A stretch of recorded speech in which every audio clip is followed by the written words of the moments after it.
not going to say in a travel lodge. You can stick Melania in a travel lodge. She wouldn't know the difference. Because he hates the White House, doesn't he? I didn't realise. And then I was going to talk about Anne Widdecombe, but then I thought, I don't know, do I want to talk about Anne Widdecombe? I'm just putting it down to the fact she's mad as a fruitcake. You know, having come up... I mean, first of all, we get Esther McVeigh, who is sort of completely off kilter and completely misjudging everybody. And then Anne Widdecombe, who's claimed science will find an answer for homosexuality. I mean, beggars belief that somebody could be that stupid, doesn't it, really? But there again, she probably believes in that. This is a woman who hasn't had a boyfriend in many years, and wouldn't let Louis through into her bedroom. You know, that'd be the thing to have a look at. She got fluffy toys. I think a bedroom says something about you, doesn't it? First thing I do, whenever I go into a hotel bedroom, open the drawers. Because you can always find a Gideon's Bible, which is quite sweet. I bet you might find similar in Anne Widdecombe's bedroom. I just find it really bizarre that she talks about science will find a cure for homosexuality. She steals the Bible. She's probably got a stack of Bibles at home. With love from Anne. And sends it out as a Christmas present to somebody. It's odd, isn't it, really? It really... And then the scientists, probably the same ones who've just found a cure or found out the reason for homosexuality. It's like that old thing, isn't it? My mother made me a homosexual. If I give her the wool, will she make me one? You know, and then you can have two homosexuals, you know, hanging in the wardrobe, which could be quite nice. Scientists say the Loch Ness Monster could be real. Do you know, scientists, really, honestly, sometimes they come up with the baddest thing ever. But the good news is that, as predicted on this programme, the 89-year-old young man, the Chelsea pensioner, who wins Britain's Got Talent. Listen, he could have stood there and gone, and they'd have put him through. He's 89, for God's sake. It's his ultimate ambition to sing on the Royal Variety Performance. I think they'll bring the house down. I'm confident. I hope he lives long enough. He's 89. The shock. But he's on the front pages of most of the papers this morning, and his name's Colin Thackeray. I mean, even the name sounds brilliant. Ladies and gentlemen, Colin Thackeray. Colin sounds quite a young name, though, doesn't it, really? He's 89, his wife died 3 years ago, and he sang his little heart out, and, you know, not a dry eye in the house, and that's what it's all about. 1 in 12 sheep are gay, says... What? The sandwich. Really nice. Is it? It's only salad with chicken in it. It's not got pesto or any sort of... Do you really eat rubbish? Do you? I can just imagine. I bought him a sandwich. It's Ollie's first day. He's a Steve Allen virgin, and well, I mean, he's sort of he is a Steve Allen virgin for this, because he's now the producer of the programme for the Sunday, and I don't know what day we are. What are we up to? Is this Monday? This is Monday. So for the Monday morning programme, so Thomas will be here tomorrow, but Ollie we actually get for the beginning of the week. He started dressing down already. I mean, I don't want to make a big deal about it, but it's the casual, you know, it looks like he's going out with the boys to have a few drinks. So it's a shirt which is so creased, it could only be linen. It couldn't be anything else at all. And I know this because I bought 3 the other day. Very similar. And I've always had this aversion to creased shirts. Some people get away with it. You know, I will not be going. I've never drunk a pint in my life. In my entire life, I've reached the age of 65 without ever having had a pint of bitter, lager, nothing. I've never drank a pint of cider, never drunk anything at all. Oh, milk I love. I love milk. I love ice-cold milk. That's my favourite. I just don't... what, of milk? Oh, a pint... I worked in a pub years and years ago when I was about 16, 17, and I lived in the pub as well. And, do you know, to be honest with you, I can't remember why I lived there, because my parents only lived up the road. It was a bit bizarre, but anyway. And so I lived in this pub, and I was pulling pints on a daily basis. Unfortunately, if you work in a rural pub, and this was it was on the site of a battlefield, actually. Beautiful pub. I think it's now a restaurant, but in the early days it was lovely. And the bloke who ran it used to make a soup up at the beginning of the week, and then he'd add to it every day. So by the time we got to Friday, it was a really good soup. And we served it with crusty bread, and we did ploughman's lunches and everything else. But all the people who drank there, 90% were locals. So the whole behind the bar, hanging up, were all these mugs, and you were supposed to know whose mug was whose. So when somebody walked in the door, they'd go... Well, of course, it was impossible to remember these things. And so you'd put it down, and they would always have their drink. Everybody had their drink. And so I did try a little bit beer. Best bitter I didn't bother because I knew it was all the slops that had come out of the other thing. The only thing you couldn't put in best bitter was Guinness. Everything else went back through it again. You just stuck a funnel in and poured. So if there was sort of lager left at the end of the night and the drip trays, went to the best bitter, I tell you. Nobody ever knew the difference. Nobody ever knew the difference. And the lime juice, we'd water it down. So if somebody said, Steve, I'll have half a pint of lager and lime, you go into a squirt of lime juice. And it was so diluted, you can't have tasted anything at all, really. Apparently having tram lines down the crease on your shirt is a nightmare. You see, actually, this shirt, I like a shirt that hangs. I've got to have a shirt that hangs. I can't bear anything there's some material in Marks and Spencer's that is so cheap and horrible, it doesn't hang. And so I bought 3 of these linen shirts, different colours. I think I bought a pink, a blue, and a grey. And when I bought them, I remember thinking, oh, God, you're going to have such a nightmare with this one. Such a nightmare. Elspeth should be in the car by now, so she's just finished work, driving home. Sounds like driving home for Christmas, doesn't it, really? Anthony Joshua, we'll talk about a bit later on. Is his career over? I don't even know who he was. Seriously, it was, Anthony Joshua. I went, okay. Also, the weather forecast changed. So you think it's been nice over this weekend, and people were saying to me, how did you cope? In fact, people always ask me. I obviously look like one of these pale little people who doesn't do sunshine, and in that you would be absolutely accurate. I cannot do sunshine. I can't lie in it. I can't do anything at all. I just, and I've done, when I was little, I did it because we were out in the sun all the time, because I was a little child, and you put the sun cream on and everything. Now, I don't do anything. Seriously, I cannot lie. People love it. Dale used to love lying in the sunshine. He would move the sun lounger to follow the sun. He'd be constantly out, moving it round. So you could never have a conversation with him if he was sunning, because he liked lying in the sunshine. Not much. You like lying in the sunshine, Ollie? Oh, really? Do you bronze quite well? Oh, well, there you go. That mean you have white bits? We had white bits when we went to the south of France, and we didn't realise until I went into the bathroom to take my swimming trunks off. Swimming trunks? I think they just call them shorts, don't they? And all of a sudden, you say, because you hadn't noticed your body tanning, and then you've got these white bits which makes you look quite anaemic. Everything looks horrible when it's all pale and white. Oh, didn't like that look at all. So, your hair goes blonde. Right. I had a producer once, he dyed his hair. He was dark like you, but he dyed it. The trouble is, when he went in the sea, it reacted with the dye and made it go a coppery colour. It looked most peculiar. It was almost like he'd rusted or something like that. But mind you, he was drunk most of the time, so didn't really make any difference, poor soul. In fact, he spent most of his days inebriated. I don't think he ever had a day at work where he was sober. Bless his heart. Skipping breakfast increases the risk of a heart attack or a stroke. So, I did have something the other... What did I have? Oh, a sausage and egg McMuffin I had. I don't know why, because I bought a sandwich from M&S. Did you have one the other day? The funny thing is, you have it, and then after you've eaten it, you think, I shouldn't have eaten that. I shouldn't have eaten it. And in fact, sometimes I take the half of the roll off, or whatever it is that it's in, and just eat the burger bits. It's not good enough, is it, really? But we're supposed to eat things, but not like this woman in the paper today. She's huge. So far, we've spent £110,000 on her. She's putting it down to depression that she eats. Can't they wire these people's jaws together? She's cost 100. She's huge. She is so big. And you think, this can't be healthy. To be her size. We had the bloke who flew in from America. Do you remember him? He's the British guy. He weighs 40 stone. He's been 70 stone. That's like all of us 3 together. And then some. How much do you weigh, Callum? Do you know how much Here we go. 12 stone. You think it's like 11 stone? Get out of my studio. 11 stone. What an insult to people. You're not allowed to be 11 stone on this programme. Why didn't you lie and say 14? Make me feel a bit better about it. I don't even know what I weigh, actually. I really don't know. You're a very big boy for 14 and a half, aren't you? Lord above. How did you get here? I drove. I drove. Did you see that thing in the paper the other day where they were talking about people who've been banned from driving? 27 of them who were 13 years old. So they can't even drive for another 4 years, but they've been banned from driving because they've been caught driving.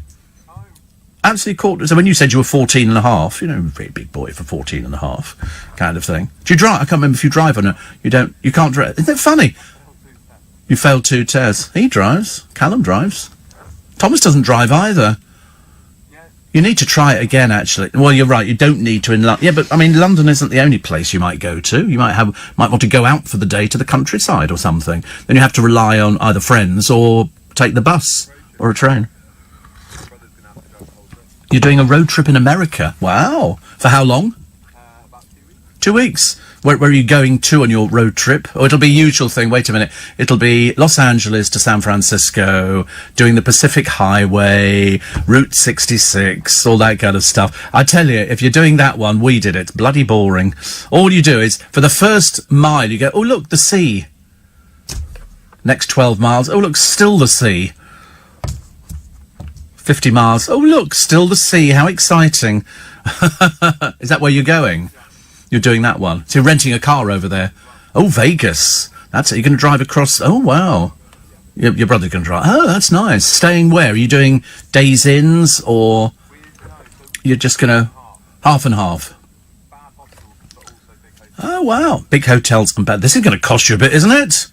Wow. That's quite nice, though. You've never been to Vegas before? Huge. Huge. You haven't been, have you, Callum? No. Shouldn't imagine his parents had let him go. You're not going over there, that den of... yeah, a few times. Did I sleep? Always. But I wake up in the early hours of the morning. And I'm sure that the air that they pump into the hotels keeps you up.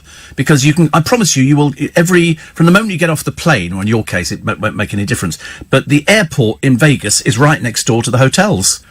So you kind of land... and you're there at the hotel, so you drive in, you do Old Vegas, which is the best. Party boys go to Old Vegas. Old Vegas, because that's the one that's got the smoking thing, and it's all undercover. They put it all undercover now, and they play disco music, got a zip wire down the middle, you get sort of large vodkas and whatever it is, cranberry juice or something. So you basically get tiddled while sort of dancing around. It's great fun, actually. Great fun. There's loads of things to do over there, but it is turning more into adult Disneyland. Blimey, you should pull over there easy. I mean, yeah, I would think, yeah. Unless there's something really the matter with you and you've got 3 legs or something and sort of 2 heads. Yeah. Well, a lot of people like hair. A lot of people, seriously, I've met loads of people that like hair. I don't know why. It's one of those things. You either like hair or you don't like hair.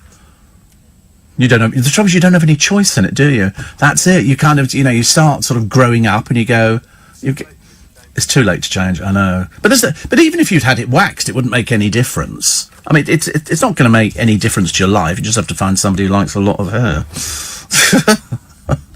Which I'm sure shouldn't be too difficult. I mean, I don't want to make it out like it's really difficult. Because lots of people, there's all sorts of people out there. In fact, thank God there's all sorts of people out there. Some very odd people. Oh, so have you got hair? Oh, they're like that. I think that's great. So we're still pondering on Anne Widdecombe. I can't actually believe that this woman, who has many, many gay friends, has claimed science will find an answer for homosexuality. What's she saying? Is it curable? Is it sort of one of those things she thinks, oh, so perhaps if you can reverse the chromosomes or something, perhaps you end up being heterosexual? I don't know. Has anybody ever asked Anne Widdecombe what she is? Is she heterosexual? I don't know. I've never met her. Well, I have met her once, actually, but I never asked. Apparently, and Pat says, I can't bear the creased look. I like to be pressed and pristine. No, Ollie's not like that. No. Ollie's one of those, oh, have a kebab. Have a don a kebab. And do you want sauce? You can just imagine you. Garlic mayo.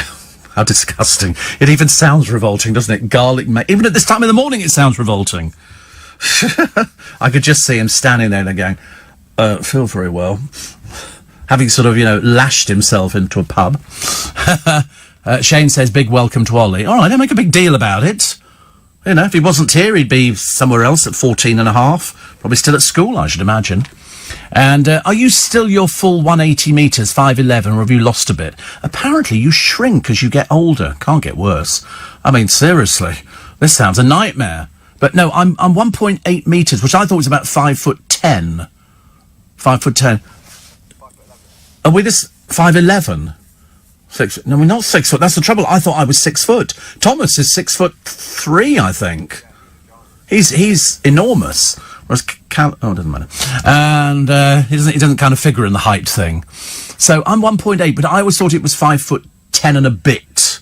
Or something. I mean, who cares? I mean, to be honest with you. Although, actually, it must be quite nice to be... I used to think I was 6 foot, but I'm sure as I'm getting older, because the Queen's definitely shrinking. The Queen is definitely shrinking. Every time I look at her, she gets smaller and smaller and smaller. Very shortly, she'll just be a little speck on the ground. She's not so good. We need to take a break.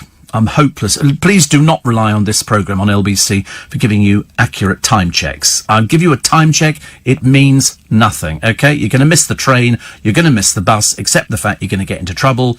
Then you lose your job, and then you can write to me and go, it was all your fault. And I shall write back and go, because I can't be bothered with time checks. It's like Vegas. No clocks in Vegas. No clocks in Vegas, because they don't want you to know how long you've been standing there. When you go out of the hotel for the evening, you'll see people with oxygen cylinders playing fruit machine. Old-age pensioners with oxygen cylinders. And it's like Darth Vader, but not as attractive. And they're all sort of like that. You'll go up to bed, come back down for breakfast. They'll still be there on the same machine. Seriously, so... strange reason, I had no idea what the summer solstice meant. I just thought it was druids and pagans who go up to Stonehenge and they wait for the sun to come over the main stone or something, and then after that, I'm not too sure.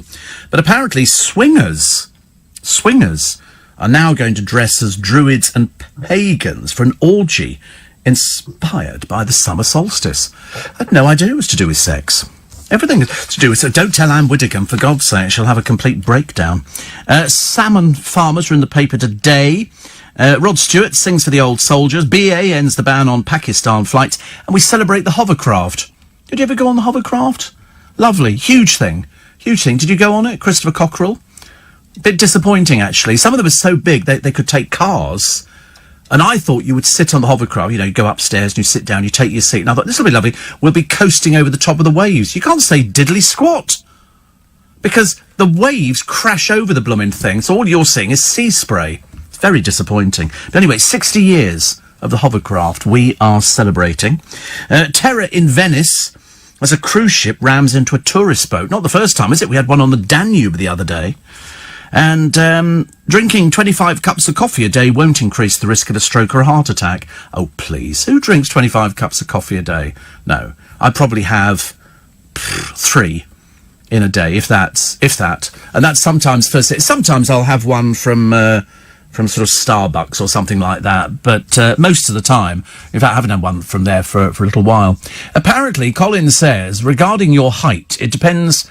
When you measure, you're taller in the morning than the evening. Oh, shut up. What, your body contracts and expands? He says you're taller in the morning than the evening as your spine compresses during the day. You've been reading the internet, haven't you? Did you manage to get the rose Chris brought you safely home? Yes, this was yesterday morning. Oh, was it yesterday? Yes, it was yesterday morning. And Chris, my old producer, well, he's not old, but he's my former producer, and he bought me a rose. And so he phoned me. This is 3:30 in the morning. We're sitting in here the other morning, and the phone rings, and so I pick it up, and it's Chris.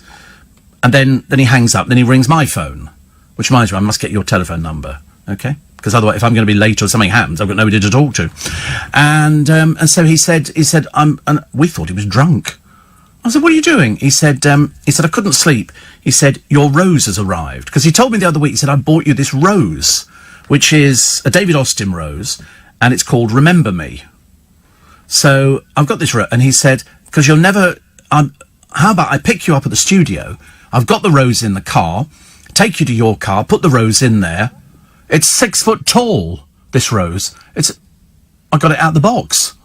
It's 6 foot tall. It stands up here. It's enormous. It's absolutely enormous. Unfortunately... It's got earth in it, which has dried out a little bit. So consequently, the back seat of my car, because we had to do it diagonally in the car to get the blooming thing in, I then had to hoover the car out, because I had all this... So he must have had exactly the same in his car as well. So I did manage to get it home. I also, if you remember, I'd left my keys at home. I'd come out, I'm sitting in the newsroom, and I'm going, oh, sunglasses. If you're going to be sunny, sunglasses. Go through... No sunglasses. No keys. no keys to get home. I can't get home. Well, I can get home. I couldn't get in. And I suddenly remembered I'd taken them out. I'd been shopping and I'd put them on the side and I forgot to put them back in the bag again. So I get in and I ring a few sort of bells and buzzers and things like that. And eventually somebody answered, but only after about 15, 20 minutes. And one of my neighbours said, next time, 'cause I thought it was just somebody messing around on the bells, just push it 3 times and I'll know. And I went, okay. So I then watered the rose immediately, earth all over the place. But it's huge. The box it came in is enormous. It was a big box. So anyway, I managed to get the thing home, so that was all. And I'm going to leave it for a few days, and then it's already got buds on it. It's coming out. So I think they call it a standard. But I thought it was going to be a little short, squat thing. No, huge. Long pole, and then this thing at the top. It's lovely. Because I like me gardening. So I did get the rose that Chris brought me safely home. Love listening to you and your team, says Jacqueline. Was wondering, did you know of John Myers? Yes, absolutely. Passed away at the weekend. He had a heart attack, didn't he, I think, on a golf course. And lots of tributes from people in the business. He was only 60. Only 6 puts the fear of God into me, I tell you. But he was a DJ in the 80s, 70s and 80s, and then, like you, moved into radio and did really well. Well loved in Carlisle and probably in lots of other places. Oh yes, loads of people round here. Loads of people in this building remembering John and saying that he would always tell you things about your progress. Not me personally, but other people that he came in contact with. But he was a giant in radio terms. Way too young. Terrible. Commiserations to his family. Trump flies into Stansted due to the roads leading into London are simpler than any other airport. Really? Oh, well, you come out of Stansted and you... Wait a minute, is it Stansted or Gatwick? Stansted's got 1 terminal, has it? Or 2? They only got 1. Oh, right. There's Gatwick, I know, because that's 2 terminals, either north or the south. And Stansted I have flown into before. Well, why can't he fly into Heathrow? Surely, if that's where he's going to be, it makes a lot more sense, doesn't it? And will he be staying at Wimfield House, which is the American Embassy house in Regent's Park? Permanent security there, even though there's nobody in it half the time. And when Obama came, he stayed there, and they landed the helicopters on the lawn of the house. These 2 they could have been Chinooks or something, I don't know. But it looked absolutely fantastic. It was like a scene out of Good Morning Vietnam. They came in, and the noise was deafening from these things. And so I'm assuming Trump will do that, and the family are going to stay in the Corinthian, I think, which is just down the road from here. I think it's just down Northumberland Avenue. So there you go. Another one here. Oh, everybody else telling me about Stansted. It's a little odd, isn't it? Somebody said they all fly into Stansted. I don't know why. Unless they pick up the helicopter there and then it flies them into town. Vets are warning, especially you pet lovers out there. Watch them in the burning sun. Watch them. The amount of people who leave dogs in cars with the windows done up. I think people think, oh, don't worry, there's loads of oxygen in there. Unfortunately, as we all know, dogs need loads of water. Roses grow quick, need plenty of water and a standard tried tomato feed to bud it up. It's already got loads of buds. I haven't even budded it up at all. I haven't done anything. I don't need to do anything, actually, but I will be tomoriting as per usual. HSBC axes the parking spaces, and the Kill Tories band get the boot from Glastonbury. What is it with these stupid people? They come up with a load of old toffee, don't they? And they think we're all supposed to be going, oh, God, you're so radical. So radical. What was the other one? Oh, yes, scientists and the Loch Ness Monster. I mean, that is a bizarre one, isn't it? I mean, quite clearly, this thing must be hundreds and hundreds of years old by now. It's barely got the strength to swim to the surface. How does it breathe? Perhaps it's got an aqua lung or something. Also, there's no fish in Loch Ness, so it must be vegetarian. Who was vegetarian? A friend of mine, my friend John Maloney, who was on a cruise ship in Shanghai, said he's gone vegetarian and lost a load of weight. I like my meat. I'm one of those sort of people. I can't... I've had vegetarian food, and it's okay, but I don't want to eat it all the time. I was going to try... What? I was going to try I wanted to try Greg's vegan sausage roll, and somebody said there's more fat in it than the normal one. Well, McDonald's are going vegan. I think they'd actually decided that they were going to do some sort of vegan food. I think it's pandering to a minority. I don't think it'll catch on. They keep advertising all these things in America, but we can't get it in America. And you think, yeah, and it's got this, it just looks like a burger with a bit of lettuce or something and some sauce that they squirt all over it, which I don't have a problem with. It's just that they never seem to be around when I'm around. They go, oh, it's for a limited time. Yeah, whatever. He's flying into the UK, he's flying into Stansted, and he's going to be here in, probably listening to this programme now, in about 2.5 hours. If they say he lands at 7, he will land at 7. And then presumably he'll be sort of heading into town, and he'll have, I don't know if it's breakfast with the Queen, or he'll be having something with somebody. And then there's going to be, when are the demonstrations? The demonstrations are taking place, aren't they, as well? We've got those coming up. Tuesday, so tomorrow in not Trafalgar Square. Why is it always where I need to go? Why can't they go and have it somewhere else? So it's going to be in Trafalgar Square. Oh, blow. They're going to well, the police will just stop them, won't they? All they'll do is just block off Whitehall, which provides inconvenience for the rest of us. But never mind. I'm sure... not the balloon. The balloon's coming back. Has somebody had it inflated all this time, or do you think it's deflated? They just need to sort of get it all pumped up again. I don't think it had very much impact, the balloon, really. I don't know why. I mean, obviously people don't like Trump, but there again, we welcomed all sorts of despots to this country, thank you very much indeed. And he's coming over, the rest of the family seem quite pleasant. All right, so people don't like him, but, to the point of, venom emanating from people's mouths. I've never heard such a thing. Like people, oh, he's dreadful, he's this, he's that, and, I feel embarrassed for the Queen. Why? She doesn't care. She's told what to do. The government will say he's coming over, he will be expecting to meet you, and that'll be it. There they are, going on board the... So this now becomes Air Force One, doesn't it? Whatever plane he's on becomes Air Force One. And now that's either the fake Melania or the real Melania. It's quite nice, the aircraft, though. I mean, it's got nice comfy seats on it, and, you can literally... It's bedroom, I think. There's a couple of bedrooms on, but got its own chocolates. What? M&M's. Presidential M&M's. Why would you know that? What a dumb thing to know. It's got its own chocolates. Is that what appealed to you when you go on a plane? Do you look for the freebies? You get, right, what do we got here? That's what they used to do when we were on our cruise ship. And every day you'd come back and whoever made up the room would rearrange your towels so we had a swan on the bed, and the last one was a monkey hanging from a coat hanger.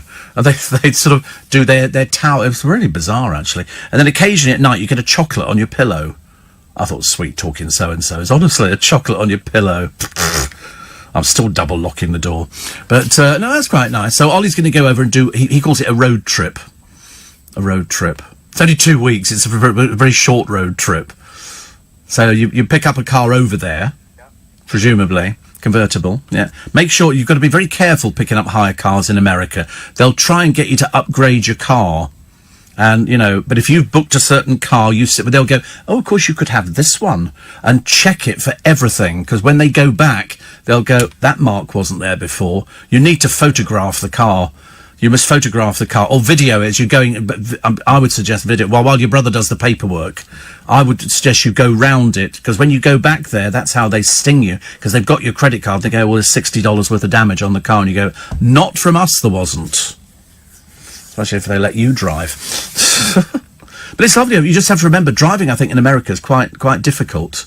You have to remember which feeds this way and that. But the one thing they have over there is the lorries that look like they've come out of some old movie. It's really, they're huge, these lorries. Absolutely, it looks like the Coca-Cola lorry, the horn, yeah, and lights on at night, and really fantastic. I love it over there. I don't want to live there.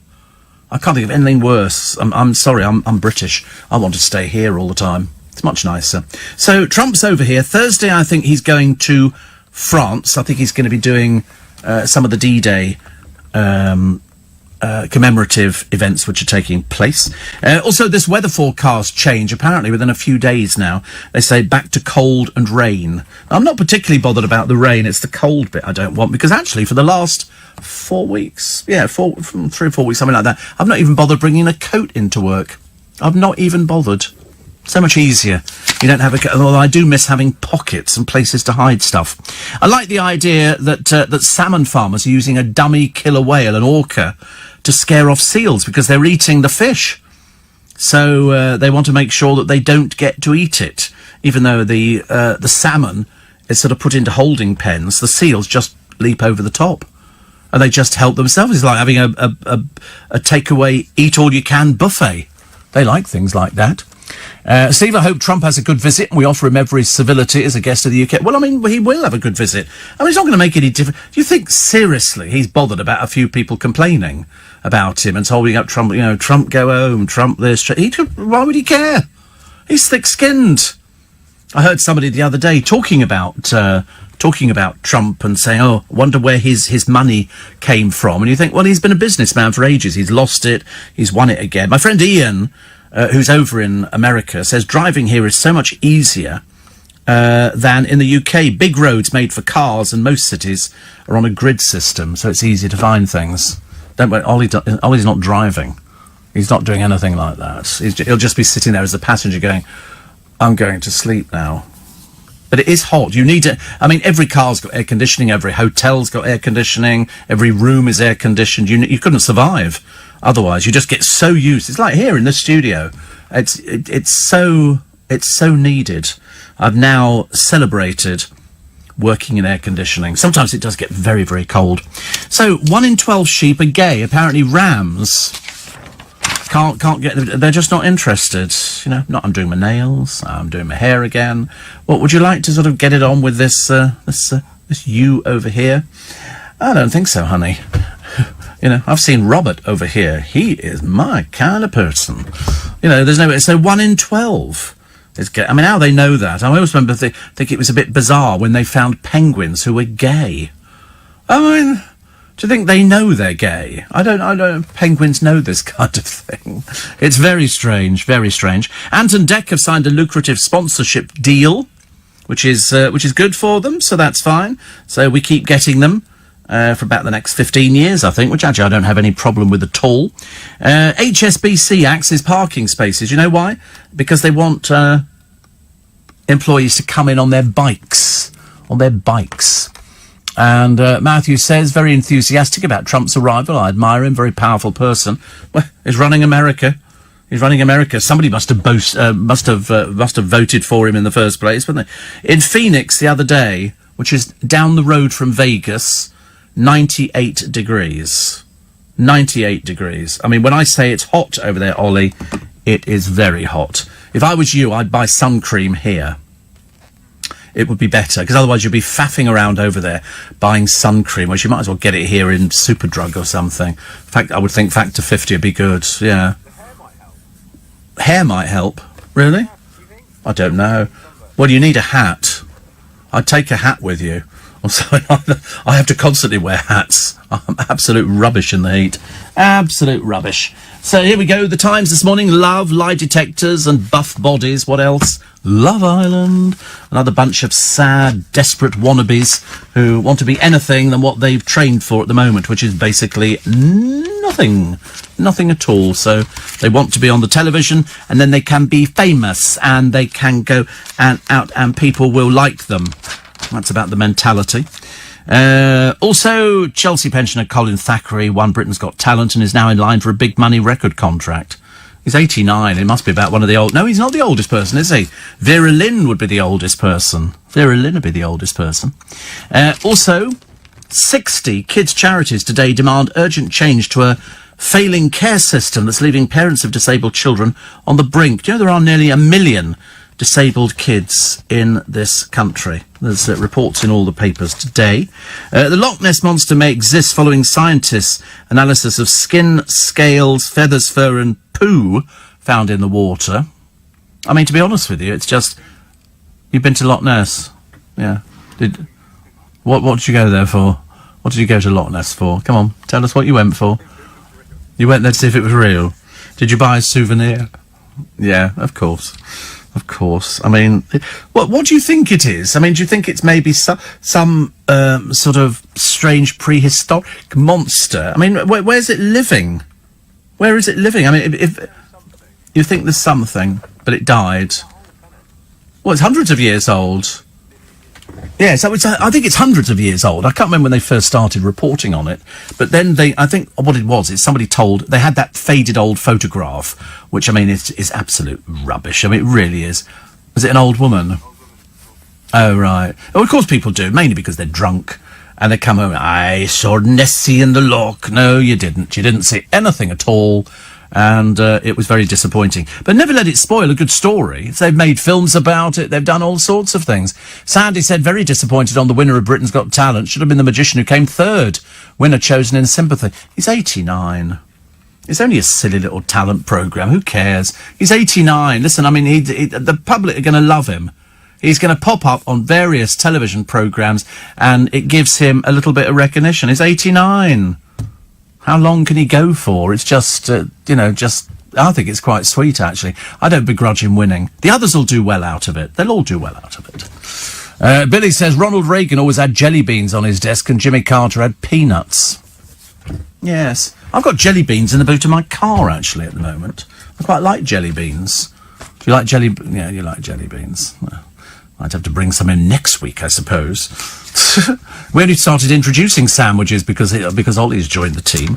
We had actually stopped doing sandwiches because we're all trying to sort of cut back on bread and stuff like that. Hasn't made any difference, really. Well, I don't think so. Oh, and here's a picture of... Who is this emaciated, skinny little wretch?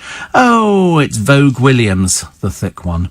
And here she is, Spencer Matthews. He turned up on a television programme the other day. He's a bit of a dork, isn't he? I didn't realise, actually. He's not the brightest penny in the box. But there again, you don't need to worry about it. And the Hovis ad, The Boy on the Bike, is going to be shown tonight for the first time in more than 40 years. It first aired in 1973.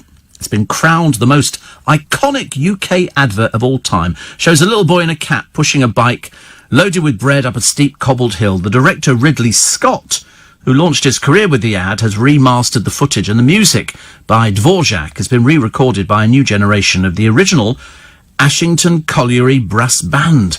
And Scott said, I'm thrilled The Boy on the Bike is still regarded as such an iconic and heartwarming story. I remember the filming process like it was yesterday. It'll be shown on ITV. How lovely. I think it's that, Are We Just a Nipper?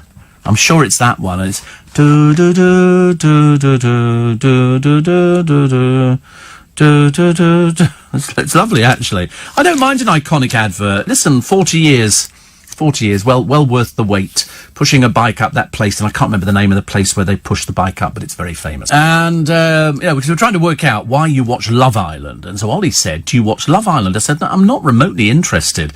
I just don't understand. These people, don't they have clothes? They just wander around in bikinis, and that's the boys. And you think to yourself, why can't we see them in clothes? And so the boys would be showing off their muscular torsos and all the rest of it. It's a bit narcissistic, isn't it? Just a little bit. Caroline Flack says Love Island no longer needs sex scenes to pull in viewers, but hopes for a threesome this year. Well, that'll be the original heterosexual fantasy girl-on-girl action kind of thing, which is where, I mean, it's tragic. Do you remember the woman who actually had sex on television? I can't remember what her name was, but her mother said she was so proud of her. I thought, oh, God, how disgusting. But anyway, she says, we're so much more than people having sex on television. Oh, you're so not, dear. You're so not, I promise you. What do you think it is? An educational programme? God, you're dumber than you look, surely. She says, the hot tub being in the hideaway is good. I think they'll use it more. That's because they're all in their swimming trunks.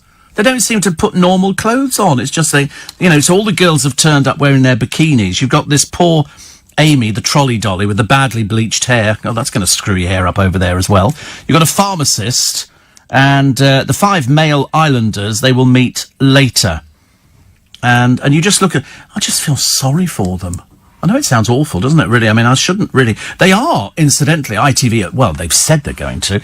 They are going to pay tribute to Mike Thalalisis. And I thought... First of all, I thought, OK, so you backtracked on that one. Then I thought, what for? And they said, oh, he was part of the family. And I thought, oh, what? So they actually consider people who go on these dumb programmes as family. So in other words, if you've been on the SAS programme or whatever it is, you're family. I don't see it like that at all. I just sort of see it as sort of not vetting people properly. We've had no end of people come out after the programmes have finished going, oh, I needed counselling. And you think, God, they're obviously not vetting them properly, are they? They can't be. 36, I think, was the number that I quoted, of people who've taken their lives around the world after reality shows. But these are people who probably would have done that anyway. But you don't know that. You'll never know. And so all you get is these poor people. They just turn up and they're just treated like bits of meat. I'm surprised the feminists haven't sort of jumped on the bandwagon. Or failing that, you know, I mean, we have had a couple going, oh, I think I'll try some girl-on-girl action. You think, God, you're that tragically desperate. So Amy is the, I think she's, wait a minute, Amy Hart is the cabin crew manager. I mean, so she's given up that as a job so she can be on Love Island. How sad and pathetic is that? What an ambition. Oh, I want to be on the television. What do you want to be on the television for, dear? Want to be famous. And that's about as good as it gets. Very, very sad. Then they've got another one who's a beauty consultant. For that reason, she probably works in a nail bar. There's a pharmacist on there. And there's a surfer. Oh, plus a scientist. For that reason, she's got a test tube. It's all very dull, isn't it? I mean, thank God I work in a building where there's nobody desperate enough to want to go on a programme like that. Although, actually, I wouldn't mind seeing a few people on the programme, just see what they look like in their swimming trunks. You know, just to make it marginally more entertaining. Also, what was I going to go for? Oh, the 84 sizzle will fizzle to drizzle. Now, there's a line you don't hear very often. I wonder who thought of that one. That's good. 84 degrees Fahrenheit sizzle will fizzle to drizzle. Brilliant. So, cooler with showers. Oh, Tuesday, tomorrow, as the demonstrators are going to get very wet. Sunshine with heavy showers and thunderstorms. That's not very good, is it, really? You know, you go through public parks, and there's always people lying on the grass with their shirts off or something, and you think, haven't you got a garden at home? Why would you want to exhibit your pale, deathly, blubbery body all over the parks? Don't tell me. Did you do that yesterday? You went and lay in a park with your shirt off? You didn't. Did you really? You were reading. Why don't you just read at home like normal people? You haven't got a garden. Have you got a balcony? Oh. Can't you just sit on your bed or something and read? So how far did you go for this park where you took your shirt off? A 2-minute walk. So you take up, so you've got your sunglasses, okay, you've got a bag with maybe a bottle of water in, and your book, and you go to this park. Did you take a towel as well? Oh, right, you just lay down on the grass. Oh, no, you can't lay down on grass. There's ants and everything else there. Oh, no, definitely not. And so you're lying there, attempting to read... Did you actually read the book? I bet you did. Oh, I am surprised. Did you bump into anybody you knew? No. I mean, do you think it's a way of meeting people, lying in a park with your shirt off? No. I'm only asking. It's embarrassing. Right. But you don't mind embarrassing yourself? No. And he does this sober. He can do it drunk as well, but he mainly does it sober. I don't think I've ever taken my shirt. I see people round my way. They've obviously wandered in from somewhere else, and they'll walk up and down the high street with their shirts off. Well, unless you've got the body of Adonis, there is no point. You know, I can't do it at my... Oh, it would be ridiculous, wouldn't it? It's Gold Hill in Shaftesbury for the Hovis advert, says Dave. Great place. Looks lovely. James says, I went to Loch Ness hoping to catch a glimpse, Steve. All I bumped into was Darren. That's where Ollie went. Ollie went up there to have a look. He's obviously very taken with the Loch Ness Monster. He likes the idea. And so he went up there and he bought a little souvenir. I don't know what he was doing up there. He can't have just gone there for Loch Ness. Where else did you go in Bonnie, Scotland? Did you go? You used to live there. Was it Loch Ness? No, Near Glasgow. Good Lord. I used to go to Glasgow all the time. Yes. I used to go up to Tollcross. Do you know Tollcross? Aye. It was the only place, actually, you get a taxi from the airport and there's a grill between you and the driver. You know, like, obviously, just in case you're going to throttle them on the way back so you don't have to pay the fare. 1 in 12 Rams, you say, Steve. What's the percentage for neon truckers? Oh, it's about 1 in 3, isn't it, I believe, for the truckers? Yes, this is 1 in 12 Rams, apparently, are gay. They can't get them to get into the action. And I suppose if you're a ram, you know, you just sort of think, perhaps you're not in the mood. I mean, you've got to be in the mood for stuff like that, haven't you? It's no good just sort of popping you in there. Although I've seen horses. They seem, you know, once they found a stallion, and you feel so sorry for these horses. But never mind. Tom in Broadstairs says, another weekend over. 4-day week for me as I'm off carp fishing. Oh, my brother would like you, and Neil would like you as well on Thursday. He says, I sense you're not the angling sort. Have you ever been? Of course I've been. I'm 65. I've done everything. There's nothing I haven't done. And fishing would not be that kind of thing. I think my poor brother's future wife, I think she's well versed to him going off and sitting by a riverbank in the early hours of the morning. Chris says, you were talking about the Hovis advert, and like you, I always assumed it was a Yorkshire voice, but if you listen to the ad, it's a West Country accent. Is it? What, the "Our Just a Nipper" for the Hovis thing? Is it something different? I don't know. If it filmed in Dorset, they would talk like that. Just a nipper. Our just a nipper. I don't know. Does it sound? I don't know. Whatever it is, it doesn't really matter to me, actually. It's the fact they're bringing it back. Talk about bringing things back. Scarlett Moffat is going off to do go and live in a village in Namibia as part of a new social experiment. But unfortunately, it's a bit of a fake, because whilst she will stay in a brick house equipped with all mod cons, built among the locals' humble huts, it's really not worth worrying about, is it? She's also dropped subtle hints that she'd like to do Strictly Come Dancing. The work hasn't flooded in for Scarlett Moffat, I'm afraid. It's almost been a bit of a disaster. But there you go. You know, sometimes it works and sometimes it doesn't. Because they suddenly realise with all these people... I mean, I remember seeing that Spencer Matthews wanted to be a television presenter. And I remember thinking, what for? What, because you've been on the television? What qualifications have you got for being a television presenter? It's like people just going, oh, I think I'll be a radio presenter. And you go, but, you know, it's not that easy. Not that easy, especially not nowadays. In fact, if anything, it's probably a little bit more difficult nowadays than it ever used to be. It's far more, you know, hanging on to the jobs, because you've got to get the audience. You've got to make sure you keep the audience. You've got to be pitched at the right price. I think I'm pitched at the right price, and I'd like to be pitched a bit higher, but I never complain about things like that. I'm just always grateful to be somewhere. You know, if you wake up in the morning and people are nice to you, and you sort of, you pootle into work and you make yourself a nice cup of tea, I'm quite happy with that, actually. Quite happy with that. I'm a person of simple pleasures. Today, what am I going to do? Oh yes, my begonias have started poking through. In fact, a little bit more than poking through. All of a sudden, we've had a bit of a spurt going on, and I was quite pleased with that. So it's all looking good. So as long as we have a few more sunny days, I think it'll pop up like there's no tomorrow. And once it's up, as I say, the world is your lobster. That's it. Because I've sat there looking for ages, and you think, there's no movement, is there? There's nothing going on. And sometimes stroke a little bit. And you think, oh, go on, grow. Please grow. Please. I mean, I should have taken a photograph, so I can see, going from nothing, how big it's going to get.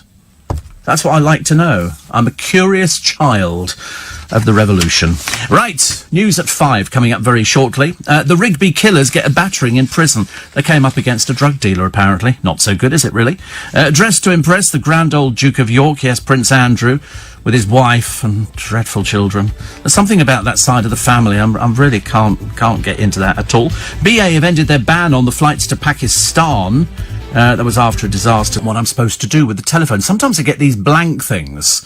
And so the producer sent me his phone number, because it's always useful to have somebody's phone number just in case I'm going to be late or something like that. And I don't know how to put it into the phone.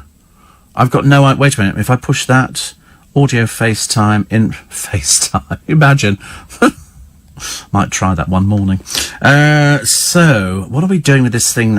Wait a minute. If I push the... It's so complicated. What am I doing here, Stephen? It's not happening. It's not happening.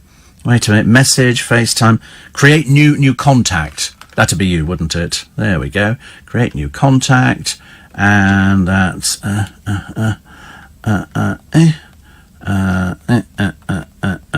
you go. And done. There we go. And I can FaceTime. Do you do FaceTime on your phone? How exciting. How exciting. I always do FaceTime with my friends up in Manchester. I love it. I think but you have to make sure you're sitting somewhere in the sitting room. It doesn't look too peculiar. Otherwise people are going, what's that behind you? You go, what? Getting a little... yeah. It's very clever though, isn't it? I mean, I'm to be honest with you, that's why I'm surprised nobody's got a picture of the Loch Ness Monster. The reason being, we've got perfect camera. I don't know what my camera... whatever they call it is on the back of this thing. But I mean, it takes perfect pictures. Perfect pictures. Because sometimes I've seen some people around this building who've only got small ones. And wouldn't even bother. Seriously. Hardly worth bothering with. But no, I mean, and those bit, haven't they got bigger ones? Aren't they bigger? I don't know. Whose is actually the biggest? Who has the biggest? iPhone make big ones. Do you know, I don't see anybody now, apart from Colleen Rooney, with iPads or anything like that. I don't think. And I used to use a little thing where you put all your music into it. And they used to have loads of... Well, nobody has those anymore, except me. I've got loads of them. But they don't seem to be used. 84850, steve@lbc.co.uk. Mina says, I don't mind when people have their shirts off in the park. It's the very short shorts which I'm concerned about.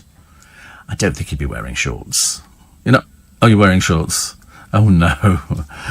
Should you not just be wearing jeans or something? You're wearing shorts. What have you got on your feet? Are they trainers?